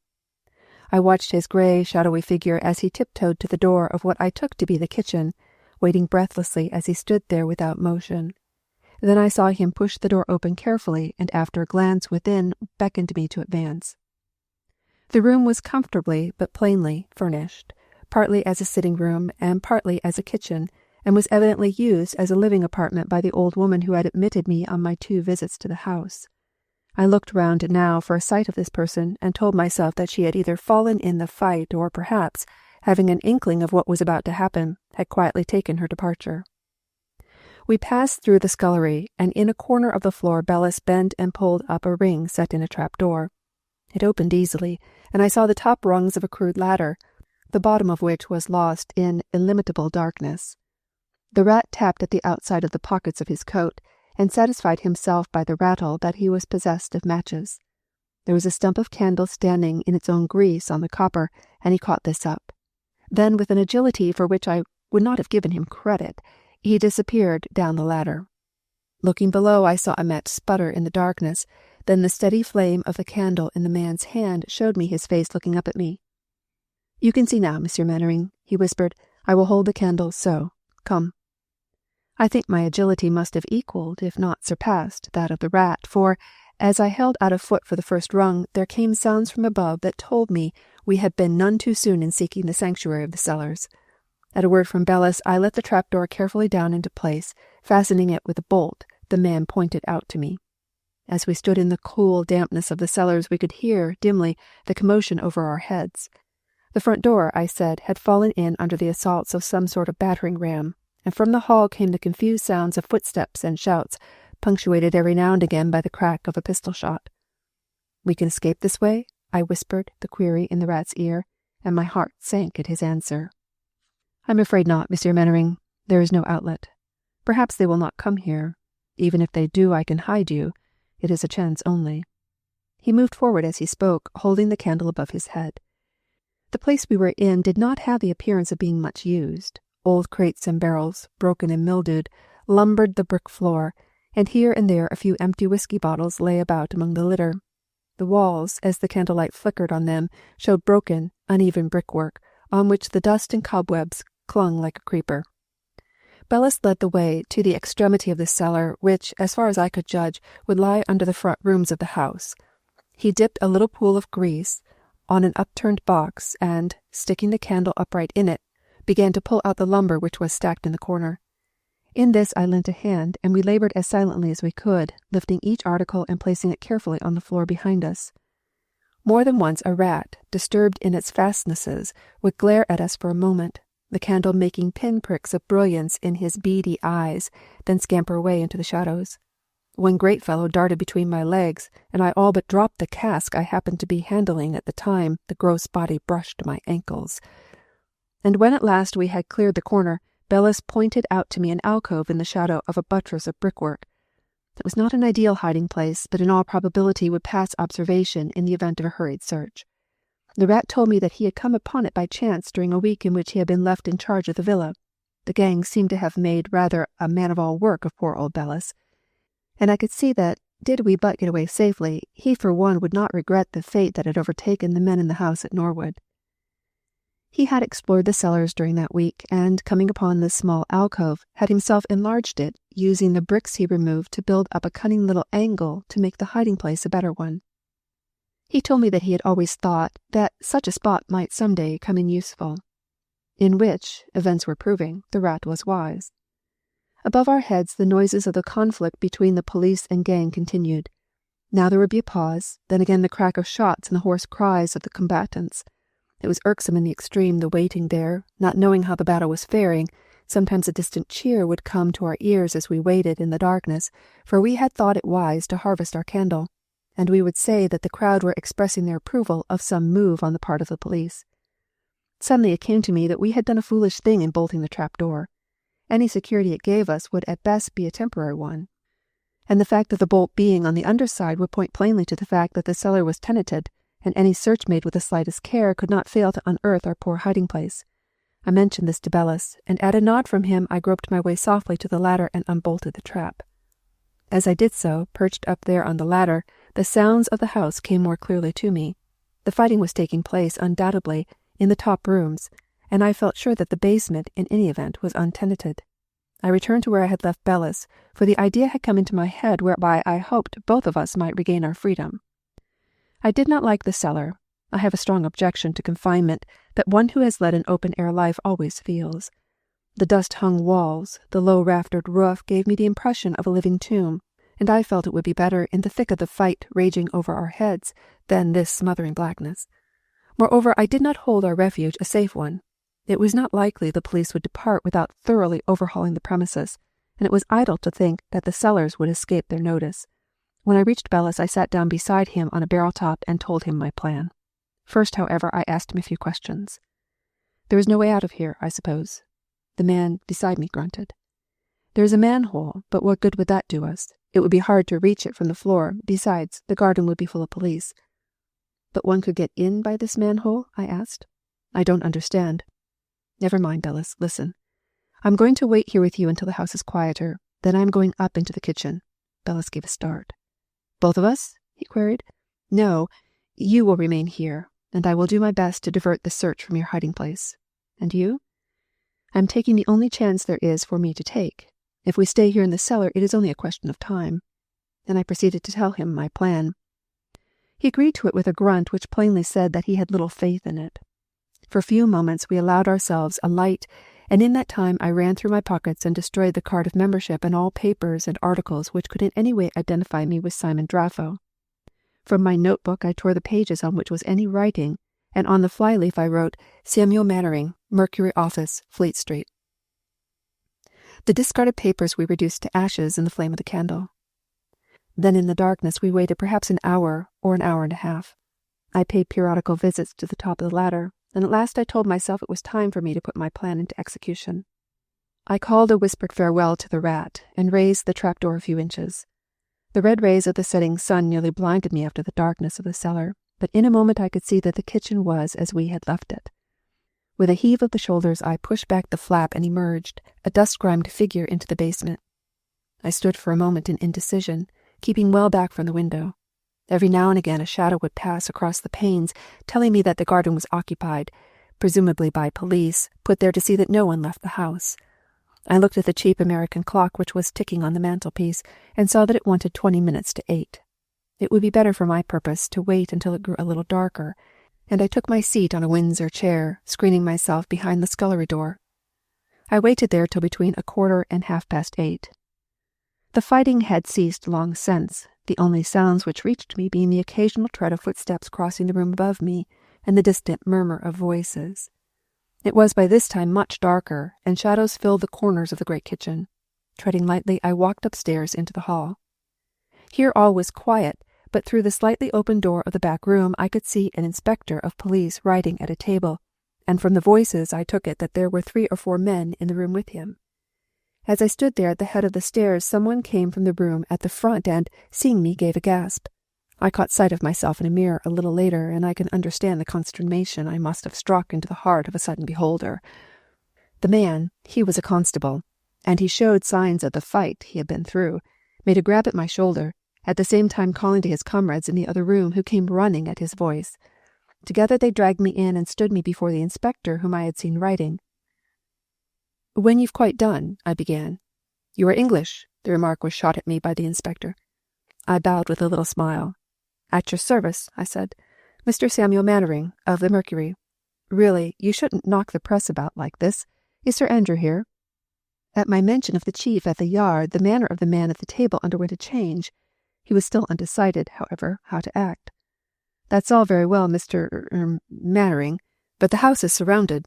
How did you—" "You underrate us newspaper men," I said. "There's a manhole at the back. Coals, I think it's for.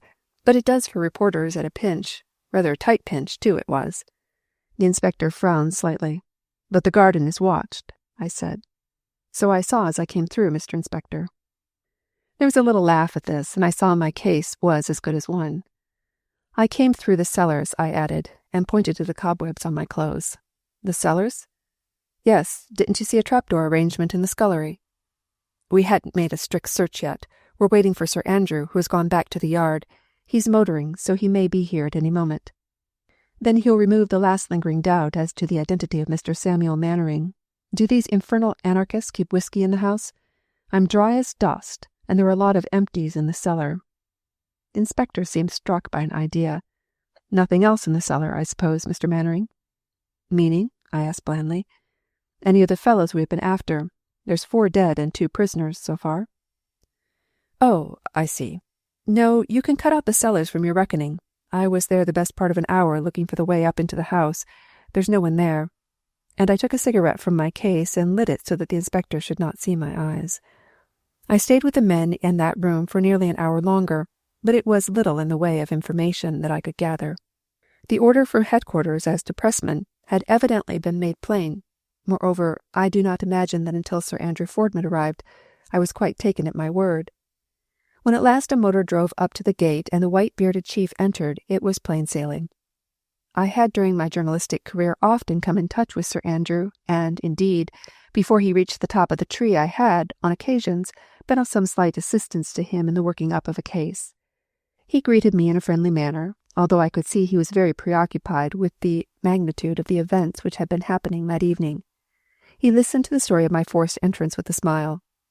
Like old times, Mr. Mannering, to have you on the spot, he said. You've been out of the game lately, eh? Somewhat, I said. I've been abroad. Manchuria. I'll tell you later. Now, am I to be let in on this job, Sir Andrew? For a moment I thought he was going to refuse. He fingered his beard and seemed to be weighing pros and cons. As you're here, Mr. Mannering, you may as well stay. You've been to Russia, eh? Perhaps you'll be useful in our search. And so, by great good luck, the only journalist who was allowed to accompany the party who made an examination of Clarina Villa was Mr. Samuel Mannering, of the Mercury. Chapter 29. The Top Room. And those cellars you came through, Mr. Mannering, we'll take a look at them. 2 of you, Sir Andrew went on, turning to the men, will remain here in the hall. Merton, and you, Chesney, come with me. I showed them the way down to the kitchens. My thoughts as I crossed the linoleum-covered floor and put my hand to the ring of the trap-door were not enviable ones. It went against my grain to play a double game with such a fine fellow as Sir Andrew, but it was not to be thought of for a moment that I could do otherwise than shield Bellis to the best of my ability. If ever a man's life had been saved by the actions of another, mine had been by the rat's attack on Murden when his revolver threatened me. I took as long over raising the trap-door as I could without raising suspicion. There's hardly any need to go down. I was here for an hour, I said, and added, as I thought of the evasion of a lie Bellis's nickname offered me, I can assure you, Sir Andrew, all I saw was a rat. But the chief was not a man to do things by halves, and he insisted in personally following me down the crazy ladder. When he stood beside me on the cellar floor, I took the lantern one of the men handed down to me and turned to Sir Andrew.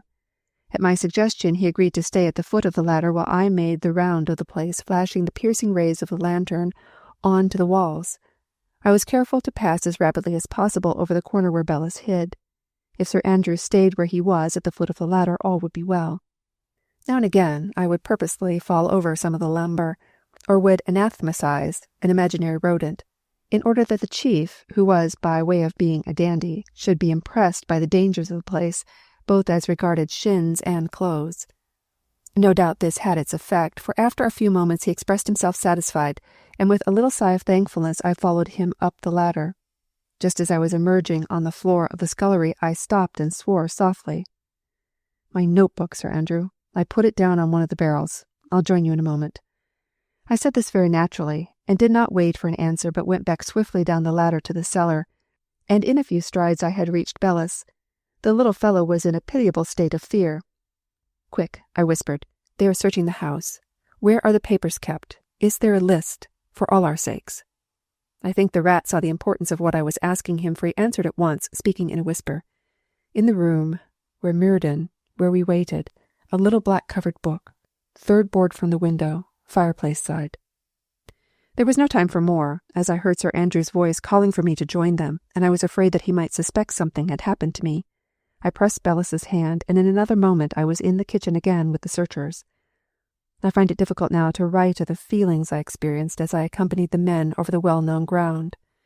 Not for a moment did I dare let my grip of myself weaken, and, after all I had so lately passed through, this was not very easy. When one of the men discovered the heavy steel-lined shutters, my surprise had been as great as that shown by any of the others, and my exclamation of horror at the sight of the dead men laid out on the table in the front room, which had been turned into a temporary mortuary, was, I think, convincing. Murden was there, and Veo and Dietrich, and I think this was my greatest ordeal, Paul Bergstoff. He lay there, his head thrown back, showing all the noble beauty of his high forehead and clean-cut profile. I felt a sob come into my throat as I looked at him, the man who had trusted me. There was a small bullet wound in his temple, at the spot a man chooses when he takes his own life. I turned to Sir Andrew, and I think my voice was calm. Was not this the man who escaped from Dartmoor? You have killed 2 birds with 1 stone, it seems, Sir Andrew. And the man's answer sent a wave of thankfulness coursing through me, for, as I heard it, I knew that Myra had no hand in the evening's work. It was he who gave us the tip, Mannering. He was recognized entering the house this afternoon by one of the local constables. His description had been well circulated. If he had surrendered quietly, I doubt whether all this would have happened. They took fright too easily. What they thought was a raid was merely an investigation as to this Bergstoff. I'm afraid the police were more surprised than these rascals were. I thought of what had been taking place in the top room when the summons came from the constables at the door, and I did not wonder at the men taking alarm. I could hardly restrain my anxiety to see what had happened to Felix Merzef. Room after room was visited. The litter of the battle had in some measure been cleared up, and the search was now evidently for papers and articles which would be useful in building up the case against the prisoners, and in running to earth anyone connected with the gang who had not been on the premises that evening. And each room brought us near to that which I so much desired, and dreaded to see. There were, I was relieved to see, very few documents brought to light, although the quantity of jewelry and valuables was considerable, some of the articles found being recognized by Sir Andrew as having been recently stolen from different houses in the West End. Truly, Paul Bergstoff had led the police into a land of plenty, and unearthed for them a pretty nest. At last the room above where Bellis and I had waited was reached, and I took a brace on my nerves as I entered. To my surprise, the apartment was in perfect order, the furniture arranged regularly, and no sign apparent that anything out of the ordinary had taken place. But I, of all the search party, knew that only a few hours previously a man had been done to death among these orderly surroundings. I suppose it was this knowledge which made the large cupboard that reached nearly to the ceiling in one corner an object of suspicion. I noticed that a policeman was trying the door of it, and I watched his efforts with a heart thumping in my breast. It was locked, but at a word from Sir Andrew the man struck at the lock with a poker he had taken from the grate. When a break had been made, he used the poker as a lever, and with a splintering of wood the door parted from its hinges and hung brokenly. And perhaps I, who of all the men in the room alone knew what was behind that door, was the most startled at the thing which tumbled heavily out onto the shoulders of the policeman in a grotesque embrace, and sliding to the floor lay there hideous, shapeless. To Sir Andrew and his assistants this was but a new item in the affair. To me, who had known and feared Felix Merzef in life, it had a terrible interest. In the police report we would read that an unknown middle-aged man with a red beard had been found strangled in a cupboard in an upstairs room, whilst to me the body was the last link in the reconstruction of a tragedy. I gave a casual glance at the ceiling and saw what I expected I would see there, a hook firmly fastened in the beam which traversed the room. To others this might suggest the support of a hanging lamp, but I clothed it with a more sinister significance. The whole scene seemed to come into my vision, the fear-stricken figure of the traitor, the rope hanging limply over his shoulder. Perhaps there had been some horrid ritual attendant upon the execution, some impressive formula. I saw in my mind's eye the quivering form depending from the hook in the ceiling, the panic that overtook the men at the knocking on the door. They had cut the body down, I told myself, and pushed it into the cupboard, locking the ghastly thing in together with the rope and removing the evidences of their deed. The face of Felix Merzef seemed to look up into mine. The eyes were open and staring. They appeared to regard me wistfully. I could describe the color of the livid blotched skin, the swollen lips, the protruding tongue-tip, but I have no mind for the task. I turned to Sir Andrew. "I've seen a few sights in my time," I said, "but I don't like this. It's too horrible. If you don't mind, I'll take a little sketch of the room below. It's the council chamber, I take it." Sir Andrew nodded, what I took to be his permission. I don't think he was listening. He was busy superintending the removal of Merzef to join the other bodies in the room downstairs. I waited until the little party had reached the hall, then, counting swiftly, I prized up with my penknife the third board in the flooring of the council room. There was nothing distinctive about this board, but it came up easily. In the cavity beneath lay what I sought, a little black-covered book. There were a few papers besides, and I gathered these up and placed them with the book in my pocket. Then, roughing out a sketch of sorts in my pocket-book to carry out my deception should Sir Andrew mention it, I went downstairs and joined the others. I was on the horns of a dilemma. My plans had so far succeeded far better than I had any right to expect of them, but now I seemed to have arrived at a brick wall. On the other hand there was Myra, and anxious as I was to reach her side and assure her of my safety, I was held to the villa by the mental picture of a little Russian sitting in a cellar, gnawing at his nails and waiting. Sir Andrew was drawing on his gloves as I entered the room, and at the gate I could hear his car being cranked up. He was giving instructions as to guarding the house that night. The inspector was to remain, and with him 2 men. There would also be a man at the front and one at the back to watch the place. The genial chief turned to me. "Can I give you a lift to town, Mr. Mannering?" I thanked him, but told him no. If it was not against the rules, I said, I would rather wait on the spot and write my story while it was red hot. I claimed to be the only journalist who had managed to get into the house, and I intended to stop till I was turned out. The inspector, I was glad to see, was nothing loath to having a further companion, especially one who was on such friendly terms with his chief, and after Sir Andrew's car had started on its journey to town, we proceeded to make ourselves as comfortable as circumstances admitted. I produced my cigar case, and asking the inspector to help himself, I took my fountain pen and began to write. I wrote on, with little breaks for conversation, until I heard a neighbouring clock strike 10. I had made by this time friends with the inspector, mostly by hinting at the prominence his name would have in my report for the Mercury. We had the back room to ourselves, the 2 constables he had instructed to remain in the hall. Shortly after the clock had struck, I rose and gathered up my papers, stretching my arms and stifling a yawn. "This must go at once," I said, "to get to press for the first editions. I'll take a stroll out to the road and pick up a messenger of some sort." I watched the inspector narrowly as I spoke. He was sitting with his feet perched up on a chair, and was almost nodding over the evening paper. He showed little interest in what I had said. Certainly he evinced no disposition to accompany me. I stepped out into the hall, the 2 men on guard saluting the friend of Sir Andrew as I passed through. I appeared to hesitate for a moment. Then I turned back into the room. "I'm going to forage, Mr. Inspector," I said. "There may be a bottle of something in the kitchen. I don't know if it's strict duty, but this is a special case, I think. Blame it on me if there's anything said." The men in the hall smiled broad smiles of anticipation as I made my way past them and down the kitchen stairs. It was dark as the pit, and as I stumbled over the chairs I wished at first that I had brought a candle, but on second thoughts I said the darkness well suited the errand I was on.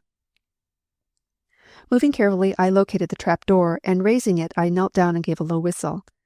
At first there was no response save a slight rustle beneath me. Evidently, I said, the rat was taking no chances. Then I whispered his name. Followed the sound of his stealthy steps and a hoarse voice. "Am I to come up?" I whispered an affirmative, and in a moment the shadowy form of my Muscovite friend loomed beside me in the darkness. "There's a way out of here?" I asked. For answer he caught my sleeve and drew me over to a door in the scullery which led into the garden at the back, or rather into a stone area from which the garden was reached by some 6 broken steps. I opened this door softly and peered out. The shrubs with which the garden was filled took strange shapes in the darkness. At the further end of the gravel path I could just make out the form of the policeman left in charge. I drew back into the shadows. "If I take off the attention of that man," I said to Bellis, "can you get away?" The rat thought for a moment. "Yes, Mr. Mannering. Is he the only one?" "At the back, yes." "Then take him, if you can, over to that far corner to the right. There's a gap in the fence behind that bush over there on the other side. If I can make it, I'm all right. It leads to a lane. Then, Bellis, my boy, quick's the word, and lie low when you get clear." And with that and a pressure of the hand I walked boldly up to the policeman, lighting my cigar as I went. I knew that the splash of light my Vesta made would take the man's attention off anything else. The policeman had seen me about the place during the evening and would suspect nothing. I held him in conversation for some minutes, gradually drawing him to the right-hand top of the garden, and I remained with him, questioning him as a journalist naturally would on the events of the night, until I judged that the rat had made good his escape. Then, thanking the officer for the information he had given me, I pressed a half-sovereign in his hand and returned to the house.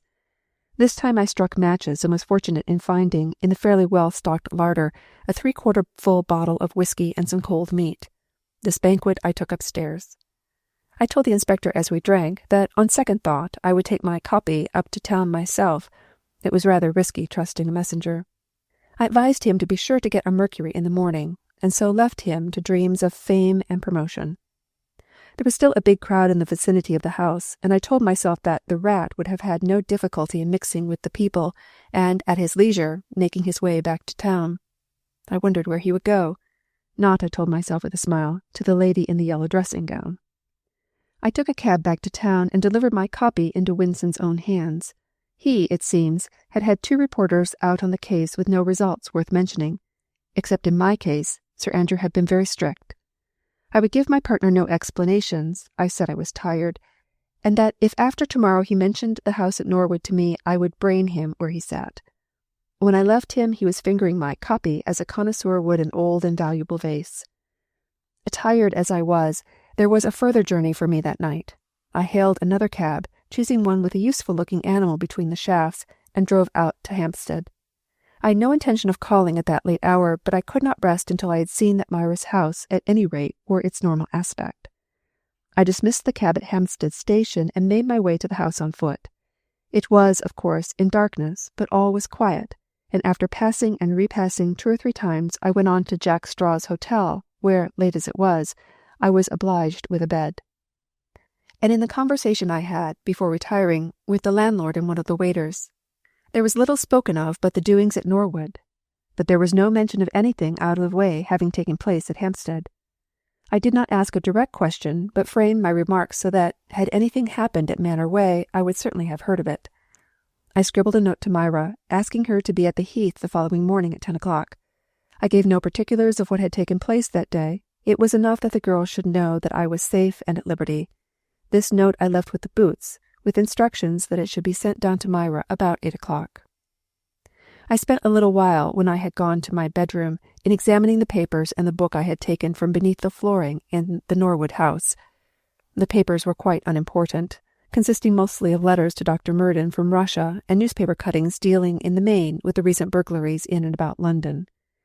The book was, as I gathered from the rat, a record of the doings of the gang and a list of members. This, together with the papers, I tied up carefully, intending to put the parcel in my locker at the safe deposit at the earliest opportunity. Before wrapping the book up, however, I neatly removed 2 pages on which were the names and addresses of Bellis, Oscar, Pickard's Rents, Soho, and Ramsay, Myra, Manor Way, Hampstead. These pages I reduced to ashes in the flame of my candle. I opened my window and scattered the charred paper out into the night. Below me the heath stretched black and silent, and beyond it the sky shone with the glare of the city that never sleeps. I looked over in the direction I took Norwood to be, and pictured to myself a row of dead men whom I had known so recently in life. I prayed that this might be the end, and that the girl sleeping near me, in the cottage down there in the hollow, might be free from the vows that had become hateful to her. For me, I swore that this should be so. The Tsar of all Russias could in future manage his own affairs as seemed best to him, without interference from Samuel Mannering, who, not having had any proper rest for 2 days, shut the window and went to bed. Chapter 30. Conclusion. The clocks down in Hampstead had just finished chiming the hour of 10 when, looking up from the reading of the Times account of the doings in Norwood on the day before, I saw Myra coming towards me. She was walking quickly, and the light wind that blew across the heath fluttered little purple shadows over the white of her gown and blew tiny tendrils of hair about her face. I had chosen the first seat east of the horse pond, and seeing me, the girl sank down breathless beside me. I was so afraid I would be late. My sister's rather trying sometimes. I've been so anxious, dear, not knowing what was happening. The papers last night told nothing. I took her little hand in mine and told her all the tragedy of the day before. As I spoke, I watched her changing expression, horror at the details of the deaths of those whom she had called comrades.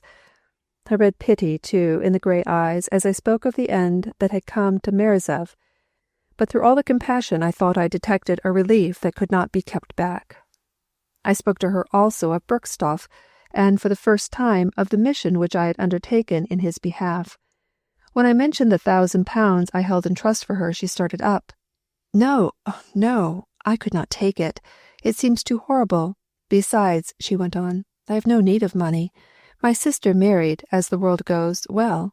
I can take—" "But, Myra, perhaps there is a use you could put it to? Were you not speaking of a friend, a girl who was in Siberia?" The girl brightened. The look of the enthusiast came again into her grey eyes. "Oh, yes, yes, we will do that. It may release her. It will, at any rate, give her comforts. There's a priest I know in St. Petersburg who will arrange what he can. Paul Bergstoff was a good man." "He was," I agreed, "and he deserves a better fate. It was he who unconsciously led the police to the villa after his escape from Dartmoor. Do you know, Myra, I thought for a moment that it was you who had given the information." "I don't think I could have done that," she said, and something in her voice made me ashamed. "I opened the envelope you left with me earlier than you had said, because I felt afraid. After you left me that night, I saw a man creep from the shadow of our hedge and follow you. It was Veyo, I think. I would have warned you, but I had no time. Then, when you did not come the next evening, I grew alarmed, and when the post brought no word, I just had to open the envelope. You know the rest."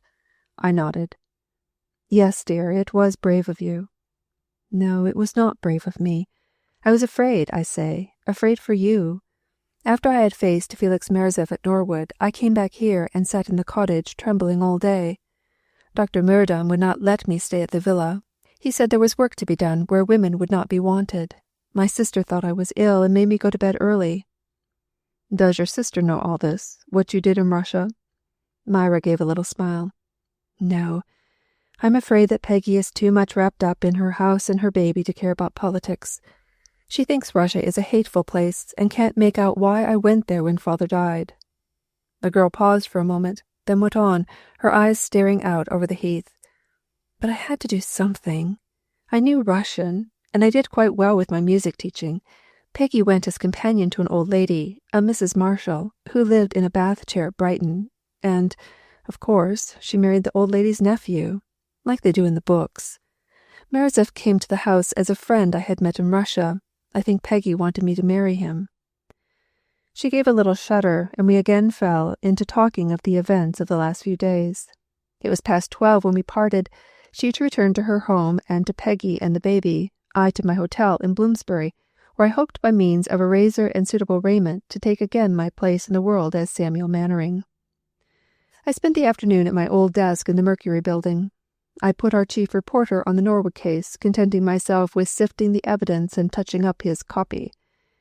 As I told Winston, the farther I kept from Clarina Villa, the better it would be for me. The dear fellow did not question me overmuch. I turned in at the Empire that evening and, of course, ran into Bertie Traverson.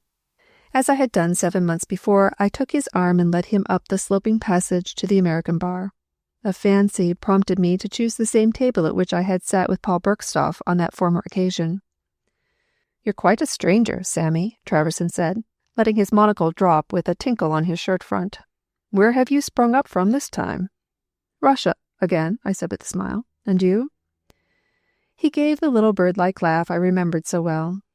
"I? Oh, I've been here every night since I saw you last. Don't think I've missed twice. When I have been in town, that is." Since he had seen me last. Ye gods! In a moment all that I had been through passed through my mind. I saw the corpses on the snow in Moscow, the body of Nevsky in the Ottoman, the woman in the yellow dressing-gown in Soho, the glazed eyes of Felix Merizev, the Cellars at Norwood, and over all, serene and full of hope, the eyes of Myra Ramsay. And this little man had practically been sitting here all the time. "What are you staring at, Sammy?" Bertie Traverson's voice came to me through the maze of memories and called me to myself. "Nothing, old man. I was thinking, that's all." And I raised my glass and wished the very best of health to Bertie Traverson. The trial of the two Russians, which took place some 6 or 8 weeks after the events at Norwood, will be recalled readily to the minds of those who read the newspapers of 3 years ago. The proceedings at the Old Bailey will perhaps be best remembered as having been the vaguest trial ever heard in that court. The almost entire lack of direct evidence and of identity, together with the linguistic difficulties attending the examination of the accused, caused the affair, from a legal point of view, to be anything but satisfactory. From the standpoint of the writer of this narrative, it was eminently so. I have before me, as I write, the copy of the Morning Post, in which it is reported the sentence of 5 years penal servitude passed upon the two men known as Davidoff and Hersky by Mr. Justice Epgrave, the terms of imprisonment in each case to be followed by deportation. In his able summing up of the scanty evidence at his disposal, his lordship gets very near to the truth of the matter. In speaking of the dead man, Murdon, the only one among the brotherhood at Norwood of whom anything direct was known, his lordship commented upon the bank book belonging to the doctor, which was found among the papers in a desk in the villa, and which showed a balance of more than £60,000.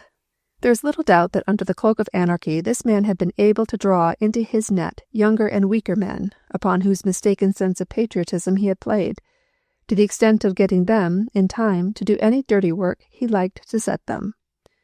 The jury, his lordship went on, must take into account the youth and bearing of the accused. They had, he thought, been more sinned against than sinning. They were, as the jury could see at a glance, of a peculiarly degenerate type. Moreover, there was nothing to connect them with the murder which had undoubtedly taken place in the upper room of the villa. The efforts of the police to identify the victim of this crime had been unsuccessful, and, as far as the men in the dock were concerned, this count must fall to the ground. As to their being accessories, at any rate, after the burglary at St. Boris Fenberg's, many articles from the Park Lane house being discovered in the Norwood cellars, there could be no reasonable doubt. Again, the evidence was complete that the prisoners took an active part in the defense of the house against the police. But it is not alone the report of the case which makes that particular issue of the Morning Post of interest to me, for in it also is an announcement that a marriage has been arranged and will shortly take place between Samuel Horworth Mannering of Guildford, Surrey, and Myra, youngest daughter of the late Reverend Silas Ramsay of Atterbury, Wiltshire. And the marriage did shortly take place, for within a month of the date of that copy of the Post, Myra and I were among the gay company at St. Moritz, high up on the roof of the world, and there are many worse places in Switzerland in which to spend one's honeymoon. We had intended going on afterwards to Moscow, but on second thoughts we decided to postpone that pleasure. That was more than 3 years ago, and we have not yet taken the journey. Perhaps next winter we will arrange a little tour and look again on the places where we suffered so much, and where we passed through the darkness to the love-light. There is no terror now in Myra's eyes, no haunting dread of what may come. In them shines only a great contentment. Sometimes I imagine I read in their grey depths that she is thinking of those she had known, of the girls who had given of their best to the cause, and who even now were paying the penalty among the snows of Siberia, or in some foul Muscovite prison. I have noticed, too, that after such times my dear wife will speak to me of money affairs, and I have been surprised, or pretended that I was, at the smallness of the balance at the bank in Guildford, where I have opened an account for her. After all, Myra can do what she likes with what is hers, and if perhaps a cheque signed by Myra Mannering sometimes finds its way to a St. Petersburg priest, it is no affair of mine. I have heard of Father Ivan, and of the good work he manages to do in the prisons of Russia and in the convict settlements in the north. Besides, on the pay sheet of the Mercury figures the name of Oscar Bellis, of the Rue Bria, in Paris. The salary of this member of the staff is paid regularly by money order once a week. He is entered in the books as the paper's socialist correspondent, and it is his duty to send us any news of the labor movement that takes place in the gay city. As, however, he seldom rises till midday, and then never goes farther than the café almost opposite his lodgings, his reports are not very valuable. In fact, the only regular writing we get from the Rat is that on the weekly receipt he sends us. When last I passed through Paris, I looked the little man up. He appears quite happy, and is evidently drinking himself to death. I would reduce his salary, I should say, if I thought it would lead him into more sober ways. I am afraid, however, that it would only cause him to find some quicker, but no less sure, mode of quitting the world which, after all, can hold little hope for him. From where I am writing in my cozy study, I can see the lawns of my home terrace down to where the river way glides like a silver thread separating my garden from the gold-dusted meadows beyond. When we first took the place, the lawn and the river appeared from this window to merge into one another, an effect that is somewhat spoiled by the little wooden railing we have now erected. But as Myra says, and I entirely agree with her, little boys of 2 years old are so venturesome. They are all out there now on the lawn, making a vivid splash of color on the green, Myra and Peggy and the children, and the wicker chairs and the gaudy cushions and the tea-table glistening with china and silver. And over all, the June sunshine, and all around the June roses, and in my heart a great wonderment at what Samuel Mannering has ever done to deserve it all. End of The Man with the Red Beard by David Whitelaw.